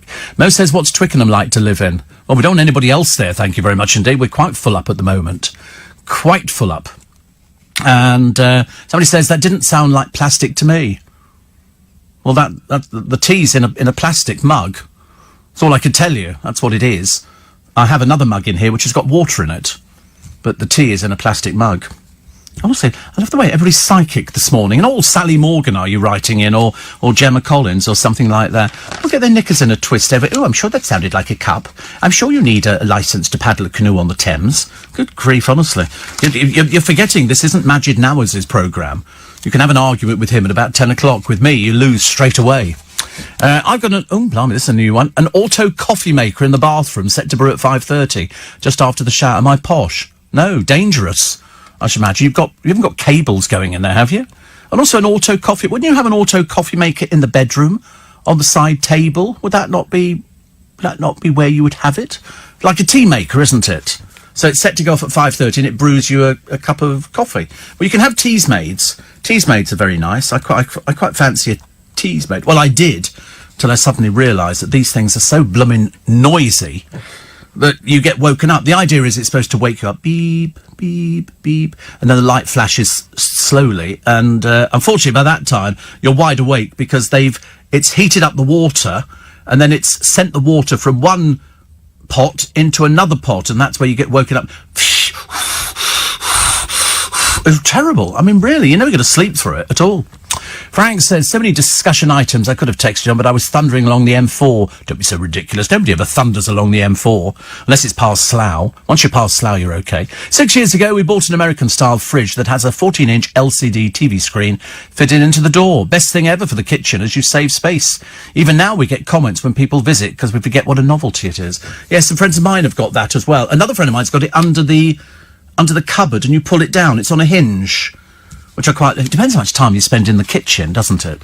Depends how much time you spend in the kitchen. I was always intrigued by people who have televisions in the kitchen, so you must do an awful lot of cooking. But I suppose for many people it's a novelty. I tell you what I used to think was a novelty in the kitchen. The fridge that made ice cubes. I used to think that was fab. You got one of those? What, at home in London or up in Aberdeen? You got both? A fridge that makes ice cubes? Oh, that's just showing off, honestly. How can you afford that? You're just a producer. How can you afford... Did you borrow the money or something? The one in the flat here. Oh, the landlord bought it. And it's an ice machine, is it? As well. And so you push a dispenser at the front and it makes ice. Right. How exciting. I like it. I mean, I've always wanted crushed ice. Because you put that in it does crushed ice. One back home does crushed ice. That would always be my dream. I don't have a fridge that does it. I've just got a fridge that keeps things cold. Yeah, cocktails are great because it's crushed ice. I used to have a little thing. You put the ice cubes in and you turned a handle and it shaved the ice off. I thought that was quite a nice thing to do, but slightly disturbing when you think that that's the novelty of the kitchen. Oh, we can have ice-cold water. Because ice-cold water is the thing for me. But if it comes with ice cubes, that's even... better. Josh says the hot water noise is Steve's soundbite today. The hot water... He gets a lot of those noises on Eddie Mayer's show. And John says... Oh, what was it? What we know for today, for yesterday? What was yesterday? Yesterday was this. Some people believe Trump's hair is alive. Alive. And we've got... and they've got video evidence of Trump's hair being alive. Comes in a little box. It's funny, everybody takes the mickey out of him, don't they? And they, all of a sudden, oh, it's a cat on his head. Quite a long soundbite, wasn't it? The other week we had me blowing up a balloon. Which, if you hadn't heard the programme that it went with, you'd be thinking we were completely mad. But the hot water noise is Steve's soundbite today, says Josh. I bet it won't be. John in Croydon says the Trump protesters, I sincerely hope these protesters stay away from D-Day anniversary. Not celebrations, are they? We're not celebrating D-Day, we're commemorating D-Day. I hope so as well. I hope so. Adam says, do you recommend a riverside walk around Richmond and Twickenham? Well, you can't really do a riverside walk around Richmond or Twickenham. You can walk from Twickenham to Richmond. You can do that. That's quite a nice walk. Should take you the best part of 40 minutes, 35, 40 minutes. And you walk along the banks of the Thames, which is quite nice. And then you get back onto the road and you take the bus. You don't want to keep walking, do you? Unless you turn around and come back the same way that you've been. But lots of people do it in the summer. Trouble is, in the middle of the summer, it's midges everywhere. Oh, listen, if you keep your mouth open when you're walking, you're going to be swallowing half of the insect population. It's not a nice thing at all. Other stories. Scots are the least likely to use Viagra. It says here, just 11% take it compared with an average of 15%. The most use was in Yorkshire and Humberside. 18% of people up there take Viagra. But the Scots don't bother with it. London's on 15%. But I think people just use it as a novelty, don't they? But in Scotland, they don't need it. They don't need it. Well, they toss cabers, so for goodness sake, why would you need something like Viagra? It's funny, isn't it, when they start doing these surveys, you start thinking, what do you do? Do you go round asking people, just out of curiosity, excuse me, do you take Viagra? How often do you take Viagra? You think to yourself, we must be completely mad. I mean, the East Midlands and the east of England, 18% of people take Viagra, because now you can buy it over the counter. You don't need a prescription. Oh, it is Anais. This is former Oasis star Noel Gallagher's daughter. I'm sure it's pronounced Anais. I'm sure there was a perfume. Having a very exciting time. She's seen taking a moment's rest after leading Annabelle's. For that read, she looks like she's drunk, I'm afraid. But, as I say, it's only the fact who she is that she got in there. Otherwise, why on earth you would let somebody in who looks such a wreck? Seriously, perhaps Annabelle's has obviously slipped, as far as I'm concerned. People still talking about George Michael's will, how he left Faddy out of it, and I'm assuming now Faddy must be packing up his little belongings. They'll have to watch him, just in case. You don't want him walking off with anything from the house. That would be, seeing as he's been ignoring them up until now, that could be the danger, couldn't it, really? Right. 6:15. 6:20 this Wednesday, the 5th of June. Michael Dennis, the Black Cab poet, says, imagine the upper echelons they'd reach if Jamie Oliver and Phil Vickery called themselves Steve Allen's celebrity chef. Yes, we were talking about this earlier on, with sort of people attaching themselves to the programme. So we could have Steve Allen's milkman, Steve Allen's poet, Steve Allen's tanker driver. And we thought then Steve Allen's celebrity chef. That would be the ultimate, wouldn't it? The ultimate blissful situation of it. Well, two things. Firstly, I've said before, always wanted an AP. Always wanted one. Somebody who would just organise your life. So much. Well, I've got Thomas, so that's roughly the same kind of thing. And but then imagine having your own chef, and they sort of go, "I'm going to prepare you something. Do you want something light for lunch today?" You go, "Yeah, something light." And they turn up. I mean, both Phil and Jamie could turn out some really super dishes, and all of a sudden you'd be thinking, "Oh, at least I'm eating properly." That's what I would like to think. I never seem to be eating properly at all. I'm never sure what it's supposed to be, actually. I had sausages this morning. Little sausages, which were quite cute. And Scots don't take Viagra, says Christian, because they won't pay for it. That's a dreadful thing to say, isn't it? That's stereotypical. That's stereotypical. I would lend him money. You know, for Viagra. But they don't need it, apparently. We've just started selling, says Kevin, the restaurateur, coffee milk. Ice cold, full fat milk, coffee shot, and condensed milk. Sounds delightful. You see, you see what you've sold me on there? Ice cold. You've sold me on the word ice cold. That's one of my favourite expressions, together with drenched. Mark says, my dad was a lighterman on the Thames. He had a licence to pilot the Woolwich Ferry. Well, you'd have to have. You've got to bring the boats in, haven't you, and take them all out. So, yes, but you don't need one downstream of Teddington. You can just get your own little paddleboard out, do whatever you like. You don't need a licence or anything else. Nobody's ever had one up until, as far as I know. And Chris says, I rub Viagra on my eyeballs. Don't do nothing for my sex life, but I do look hard. Thank you. Old ones are the best. And Steve, how decadent. A TV and a canoe in the bathroom. A TV and a canoe in the bathroom. Summer in the city, living the dream. That's a Callum, Josh and Ollie fan. But not a Thomas fan. Who's Josh? Oh, Josh Coop. Oh, right. Oh, how funny. They all seem to fit into a sort of little box, don't they? All the people on this programme. They're all sort of into a sort of little people. Well, perhaps what I mean is young. I thought you said you were. Oh, right. I don't think 6'4" a giant. 10'3" would be a giant. 6'4" is just average in this day and age. So, Steve, can we expect a tell-all book from Faddy? Now he's left out of George Michael's will, says Ollie. Ooh, I don't know. I don't know, actually. I'm not sure about that. I don't know whether he'll do a book. Well, put it this way, he certainly has to go and find somewhere to live, because he's now living in the girls' house. It's theirs. It's not George's anymore. And it's there. If you want to do a more challenging Thames walk, you could do Kew Bridge to Kingston Bridge. Yes. Lee says, I could be your celebrity truck driver. I've been on telly twice. And Rob says, I could be Steve Allen's paramedic. Steve Allen's paramedic. Sounds quite good, doesn't it, really? I do like the idea of having a book from Faddy. But I'm not really sure. Oh, Ollie's here. How excited. We were just talking about you. Isn't that funny? We were talking, yes. Not in a complimentary way, but we were talking about you. We've got the whole team back to we're only one missing, aren't we, now, from the team? Then we've got sort of one, it's like having a harem. Well, not really a harem, obviously, but you know what I mean? It's like, it's a little, I can't think of a group of people who work on the programme. I'll have to think of a name. Steve Allenites. What do you work on this morning? You're doing breakfast, aren't you? You're doing breakfast. Oh, yeah, that's very nice of you. Well, and hi to you, too. You're very proud to be a Steve Allen producer. See? They're proud to be. Won't last. He just does he's the one I was telling you about with the chicken sandwich. He does the chicken sandwich on the Sunday night, and very excited he was too. So they're all very proud to be working here in particular. So thank you for the heads up on stand-up paddleboard. My wife wants to buy some. I thought we could launch them for Radnor Gardens in Twickenham, which is just above Teddington.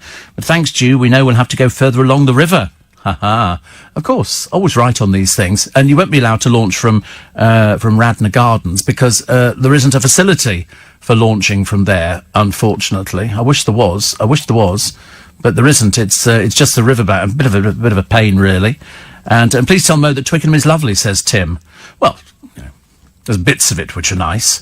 Not all nice. Church Street's very pretty. That's quite nice in Christmas. But no, it's certainly an ever-changing high street. That's a fact. So there you go. So Radnor Gardens is above Teddington. I don't think it is. I think it's downstream from Teddington. I think you'll find Radnor Gardens is downstream from Teddington. In fact, you have to go further up to get to Teddington Weir. So that would be downstream, wouldn't it? Wouldn't be upstream at all. Let me just take a few more of these very quickly. I've got TVs in the kitchen, says Dallas. And yes, I do cook a lot. Also in the sitting room, the bedroom, and 2 guest bedrooms. And here I am listening to you on my telephone. That's what we like. That's what we like. I don't care where you're listening or how you're listening. I always like to find out how you're listening, actually. That's a bit of a thing. And just a note to say, your caller was right. We don't pay for Viagra in Scotland. In fact, anything that's on prescription is free. But the trouble is, it's not on prescription anymore, Viagra. You can buy it over the counter. We haven't done it on prescription. I can get it on prescription or get it free because I'm a diabetic. And apparently it's something that diabetics need. Don't ask why. I've got no idea. They always ask. 84850 steve@lbc.co.uk. Other stories. Terry Pratchett is honoured in the TV version of his novel Good Omens, which is good. And Laura Whitmore and Zoe Ball will be fronting the BBC's coverage of Glastonbury later this month. Kylie Minogue and Janet Jackson will be headlining. So there you go. Interesting. Although I'm not sure whether Laura Whitmore's actually up to what? Oh, right. He's always got that guilty look on his face, hasn't he? He pinches something, and then he just looks terribly guilty. It's like, I'm sorry, I just picked up somebody else's drink. Yeah, but you've drunk it as well. We had the other day, we had exactly the same with Callum. All of a sudden, I was watching him, and he started eating. He said, and I thought, what's he eating? He didn't bring any food in. He travels light, parked his camel outside, and he came in, and then he starts, and I said, what are you eating? And he went, melon. Well, where'd you get that from? He said, it's in here. I said, that's Thomas's lunch. He started pinching Thomas's food. It got to that stage now. Nothing. We'll have to start nailing the food down. It's getting outrageous. Then you, Ollie, without a by your leave, come round here. You've had a chicken sandwich on Sunday. How much more food do you want for the week? Although, actually, I'm going to have to bring more food in. It's ridiculous, isn't it? I bring it in at Christmas. Actually, on my desk, there's Wotsits. Do you like Wotsits? Oh, there's about 15 packets of Wotsits out there where I sit at the back. Are you... where are you? You downstairs in the studio today? Oh, I go and have a look now while they're there. All for you. All for you. You can have two. They're only little packets. Promise you, hardly worth bothering. Hardly worth bothering at all, but worth exploring, as they say. Other stories in the paper. The Times are running with the moderates backing Johnson for PM. And this one here, which is Trump and Theresa May at the press conference. I thought he was better than she was. Whether you like him or whether you don't like him, I still think he's a better orator. She always looks terribly uncomfortable and never looks comfy, and it just doesn't... Phil Vickery's going to give it a whirl, by the way. Steve Allen's celebrity chef. Bless him. He's so sweet, honestly. I quite miss him when he's not doing it. I sort of sit there because unfortunately I am a creature of habit, be it a radio presenter creature of habit. I don't like changes. I like things to be just so, and I like it all to be, right. Because the happier you are when you're working, the better the product. That's how it's supposed to be. Also, breast cancer drug could be used to fight prostate tumours. This Wickes kitchen, this is not looking good, promising publicity for them at all. The consumer group Which said the Wickes offer should never have been run. It's going to make people think twice about taking out it, because they might think, wait a minute, I think I've paid over the odds for this. So whether they're going to do anything about it, I don't know. Perhaps they're going to hope it's just going to blow over. Perhaps they think it's going to blow over. The veterans, when they go over to France, they're all to be given a booklet of tokens worth €100 to spend in the town. Isn't that fantastic? They don't have to do that, but they're just doing that. It's something nice. Something nice. Angie says, I listen on the LBC app with one leg out of the bed. I also take you to bed with me at night. Thank you, Angie. Too much information. And big Callum fan here, says Rebecca from Cricket. Big Callum fan. I mean, sorry, it's getting so bad. They'll both be doing pantomime this year. You can just see it, can't you? Snow, you're doing Goldilocks. Do you know? Have you ever seen the pantomime? You've probably never seen a pantomime, have you? Have you? No, only up in Scotland. I listen all the time, says Phil. I just don't want to be a pest. Bless him, honestly. Don't make me cry. That's so sweet. That's so sweet. Well, I never write into you and tell you when I'm watching you on the television, but don't worry, I'm there all the time, and you know I love your missus. We could call your team the Steve Allen Posse, says Tim. They don't want to be a posse, I don't think. I don't think Callum could be a posse. I don't think he's old enough to be in a posse. You prefer what? Stevengers. Stevengers, like the event Stevengers. I'll never pronounce that properly. I should get that wrong every single time. There must be a name for supporters of Donald Trump. Sad, I think it was one of the things I thought of. And then there must be another name for the people who are non-supporters. Even sadder. I just don't understand why there was all that. We didn't need to have that rumpus yesterday in town. It was all going so well. All going so well. I did say, I hope we don't have any sort of problems with things. And then you get that woman who's had to apologise, saying she didn't know what came over her. Well, it was not. You don't call people a Nazi in this day and age. You really don't. Lee, I'm never doing that joke ever again on my programme. It's a very old programme. Sorry, it's a very old joke. In fact, it's too old for this programme. And Dave the trucker says the Scots don't need Viagra because they're hard enough already. Yeah. Why is it people have this image, don't they, of Scotsmen when they sort of come down? The Welsh I just always imagine sing. The Scotsmen all come down and tossing cabers and doing all this kind of stuff. Ooh, news. 6 this morning with Nick Ferrari at breakfast after President Trump reveals that he turned down an invitation to meet with Jeremy Corbyn. Nick will be asking, what does that mean for his leadership credentials? We'll bring you the latest news from the final day of the President's visit, as well as the fallout from the split in Change UK. And Conservative leadership contender Esther McVey will be in the studio to take your calls. All of that and more with Nick Ferrari at breakfast from 7 here this morning on LBC. Well, I'm delighted to report, having sort of got Phil Vickery under my wings, I feel duty bound that, certain people who write in are very sweet, and Jamie Oliver is one of them. He says, I'm with Phil Vickery. Happy to serve you. He says, you're always the best start to the day. I tell everybody to wake up and join and tune in. Big love, Jamie. That's sweet. That's sweet. What nice. That kind of makes your Wednesday. That kind of makes your Wednesday. Perhaps you'll have to come in at Christmas again. Perhaps we can have another chat at Christmas. There you go. Just thinking about it. Mind you, we can't plan that far ahead. Somebody said to me the other day, you don't really plan that far ahead. I said, we do if it's something really nice and special. Really nice and special. But I've also got another thing coming up. I've got an interview. I can't tell you who it's with. It's with a celebrity. But there's two of them coming in. Both big names. But you've got to do them both together, because they're both in the same film. And so they say to me, would you like to do this person and that? But you've got to do them both together. So we have to use Big Boys Studio, which is okay. I don't have a problem with Big Boys Studio. It's quite nice. And they're both big names. I can't tell you who it is yet. I never like to tell you, just in case, because sometimes things happen. Like there was a person who came in the other day. They had, I think, 4 interviews booked in this building because we're full of radio stations in this building. There were 4 different places for this particular person to go. They did one interview and said, I don't want to do any more. So they left.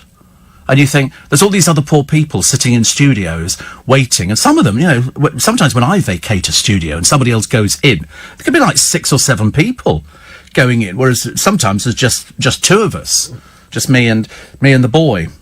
Mark, my producer, he said Hinge and Bracket. So cruel. So you're of that age, Mark. You would only remember Hinge and Bracket because I did one of them actually, and it was Evadne Hinge and Mona Montpellier. Was it? I can't remember which way round it was now. I keep forgetting these things, but one passed on. And one didn't. I think it was Hilda Brackett who passed on. And the fan club bought this lovely bench, and they go down there and take pictures on the anniversary of his death. But I remember interviewing Hinge and Brackett. They came in as men. When they appeared on the television, they had to put up, and they had to tell people they were men, because normally drag, the Danny LaRue drag, was very glamorous and very sort of, sassy and all the rest of it, whereas they actually played 2 old ladies. And people had often said, in fact, I think there was a famous opera singer, and they said, so what do you think? He didn't know. And they said to this famous opera singer, so what do you think of the ladies? He says, it is so sad, he says, when at this age they do not know to stop working. And somebody said, they're men. And he went, men? He went, yeah, fantastic, he said, fantastic. And when they appeared on The Good Old Days, they it makes me laugh thinking about it. They would come on and do their act, and then the Master of Ceremonies would have to say, played by, and he would tell you their names. And when they came into LBC, they came in dressed as men, obviously, but the voices were there. And it was like having your own private audience. It was so funny. It was so funny. And I've had people like that before. Ventriloquists are even better, because they actually come in, but without the doll that they're famous for, but yet the doll starts talking. It's the most bizarre thing. If only chefs came in and cooked, how happy I would be. Although I did get a little hamper, very nicely, from young Jamie Oliver, which was very sweet. There's a lot of pressure on people nowadays. It doesn't matter whether you're on Love Island, or you're going on This Morning, or you're appearing on a chat show. It doesn't matter what it is. There is pressure all the way through. And I always think that a friend of mine was working the other day, then he got called in for a meeting, and then he had to stay till 3 a.m, and then he's got to be back in by 12 today. And I said, but it's what we do, isn't it? You have to do. Sometimes you have days, like I said to Thomas the other day, because we've got one day where I think we've got 3 interviews back to back. Is it 2 now? 2. Only 2 now, which is good. But so he will probably stay and do the interviews, which means he's going to be a bit tired. But then you don't do it every day, do you? You just do it every so often. So I always think it's worth it. If you were doing it every day, then you'd be tired and going, I can't do it. But I tend to go on a roll. Once I've gone on the roll, I'm okay. I've just got to keep going, because the moment I stop, I fall apart, I'm afraid. Steve, could you organise a Steve Allen Spikers party? Catering sorted with Jamie and Phil. Oh, they would do it at a heartbeat, I promise you.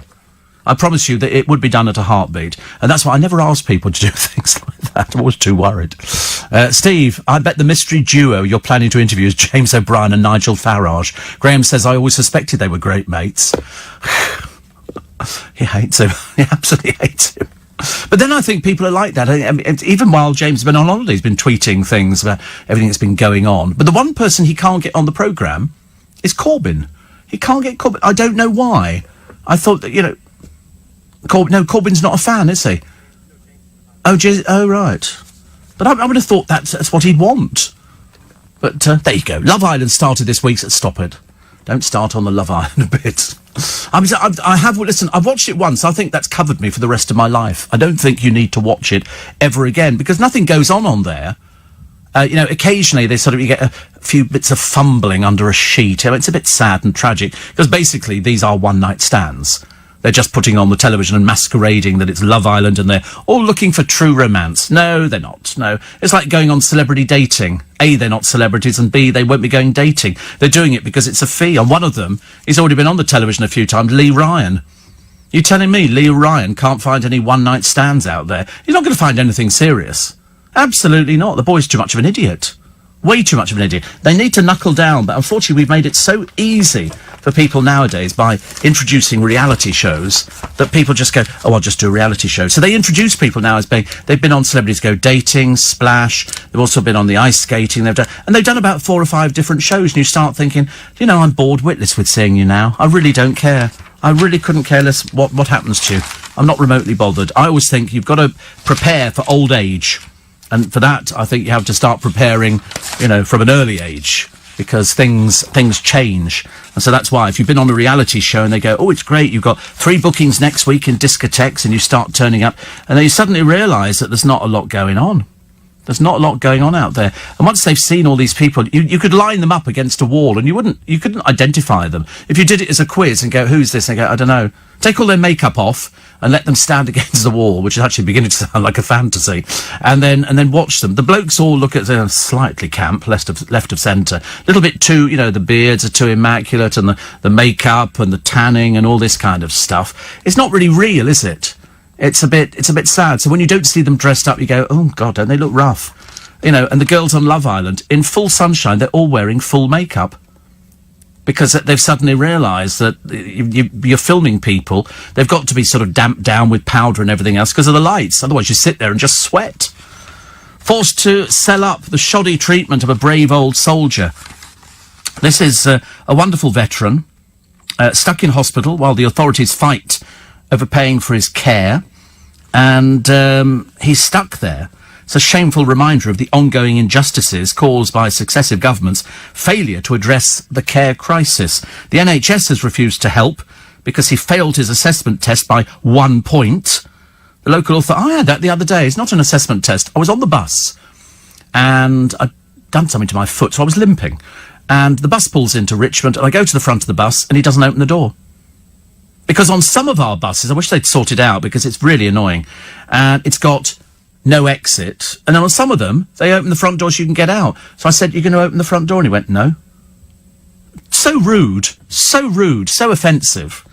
Might have to put a picture of him up on the internet. I think we should be told about these people. Listen, morning everybody, 10 to 7 is the time. The 2 big names coming in, goes Neil. It's got to be the Goss brothers, or Katie Price and Gemma Collins.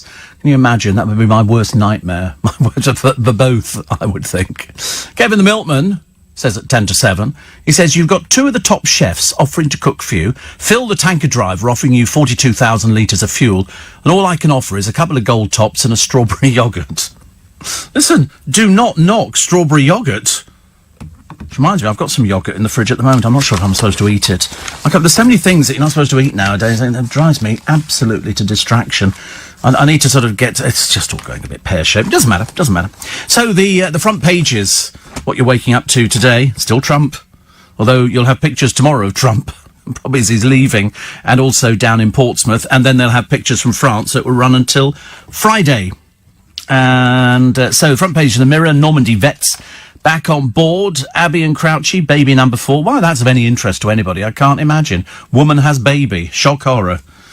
Donald Trump last night told to keep his hands off the NHS after he insisted the service must be included in any US trade deal. Standing alongside Theresa May, the president has warned everything is on the table. So NHS or anything else, or a lot more than that, sparked fears of mass privatisation. Then they all went off. There's a never-ending round of eating. I think the one thing is that Trump got on with the Queen. I think the Queen got on with Trump, but unfortunately that doesn't really matter, does it? That doesn't matter. We're looking for something different. They fear chunks of the service will be privatised by profit-hungry firms. You don't think it's changed at the moment?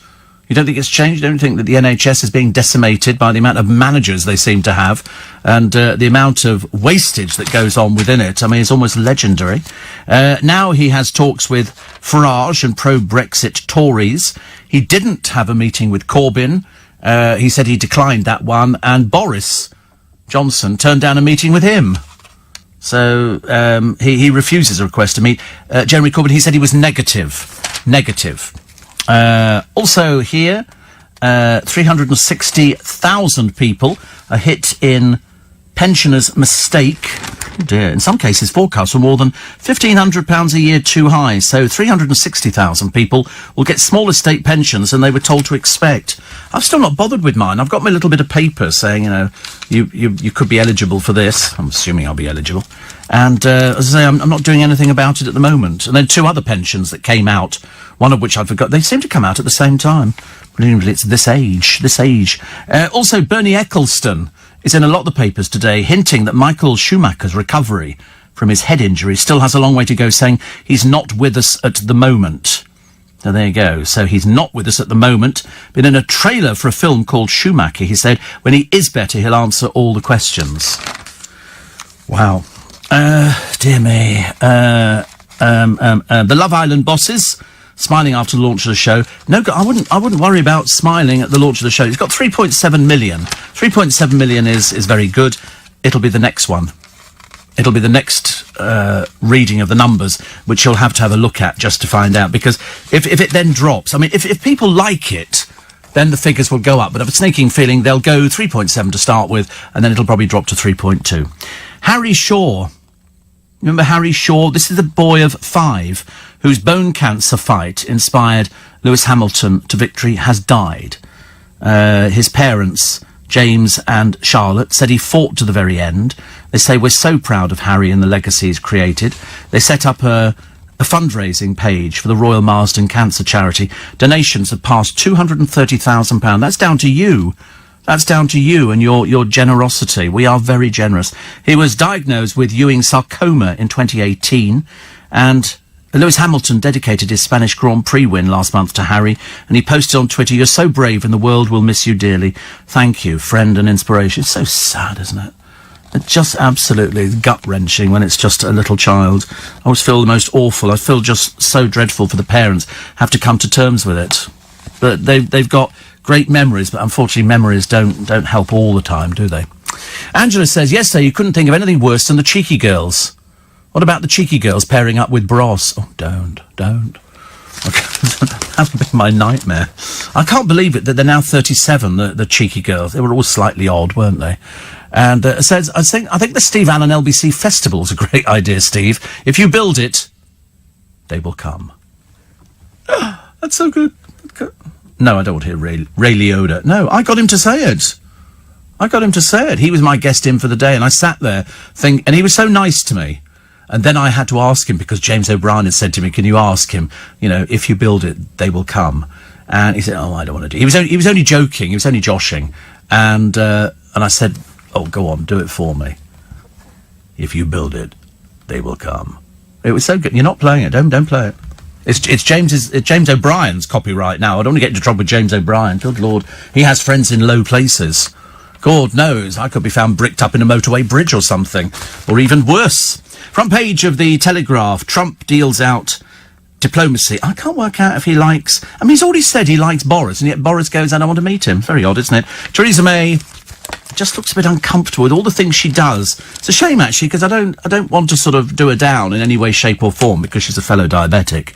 But he said that she was probably a better negotiator than I am. Oh, I thought Thatcher was a much better negotiator. But that's just me, isn't it? China attacks America over the Tiananmen comments. China's lashed out as they traded blows on the 30th anniversary of the Tiananmen Square massacre after Mr. Pompeo saluted the hero, the protesters, and denounced Beijing's human rights record. But they say, I think Geng Shuang The Foreign Ministry spokesman told Mr Pompeo his lunatic ravings will only end up in the trash can of history. Perhaps he's a bit naive, that bloke, because, I mean, their human rights is absolutely shocking. It's abysmal. People just vanish. They just vanish. They just execute. A bit like Kim Jong-un. I don't think he's improved in the slightest. The Mirror. Oh, we've done that, haven't we? Trump state visit, welcoming as our guest. The Times. Moderates back Johnson for PM. I think it's kind of foregone conclusion, isn't it? I know everybody else has put stuff in there, but it seems like it's going to be Boris Johnson. Front of the Express. Trump hails the greatest alliance the world has ever known. I mean, I think they are our allies. They're a huge supernation. We're a sort of little supernation, trying to be bigger. Heartbreaking scandal. The D-Day hero must sell his home to pay for care. The Daily Star have decided to run with a few more drearies from Love Island, where they've already started kissing. It is like some perverted kind of competition, isn't it, really? OK, now can you kiss somebody? What? I'd be going, I don't think so.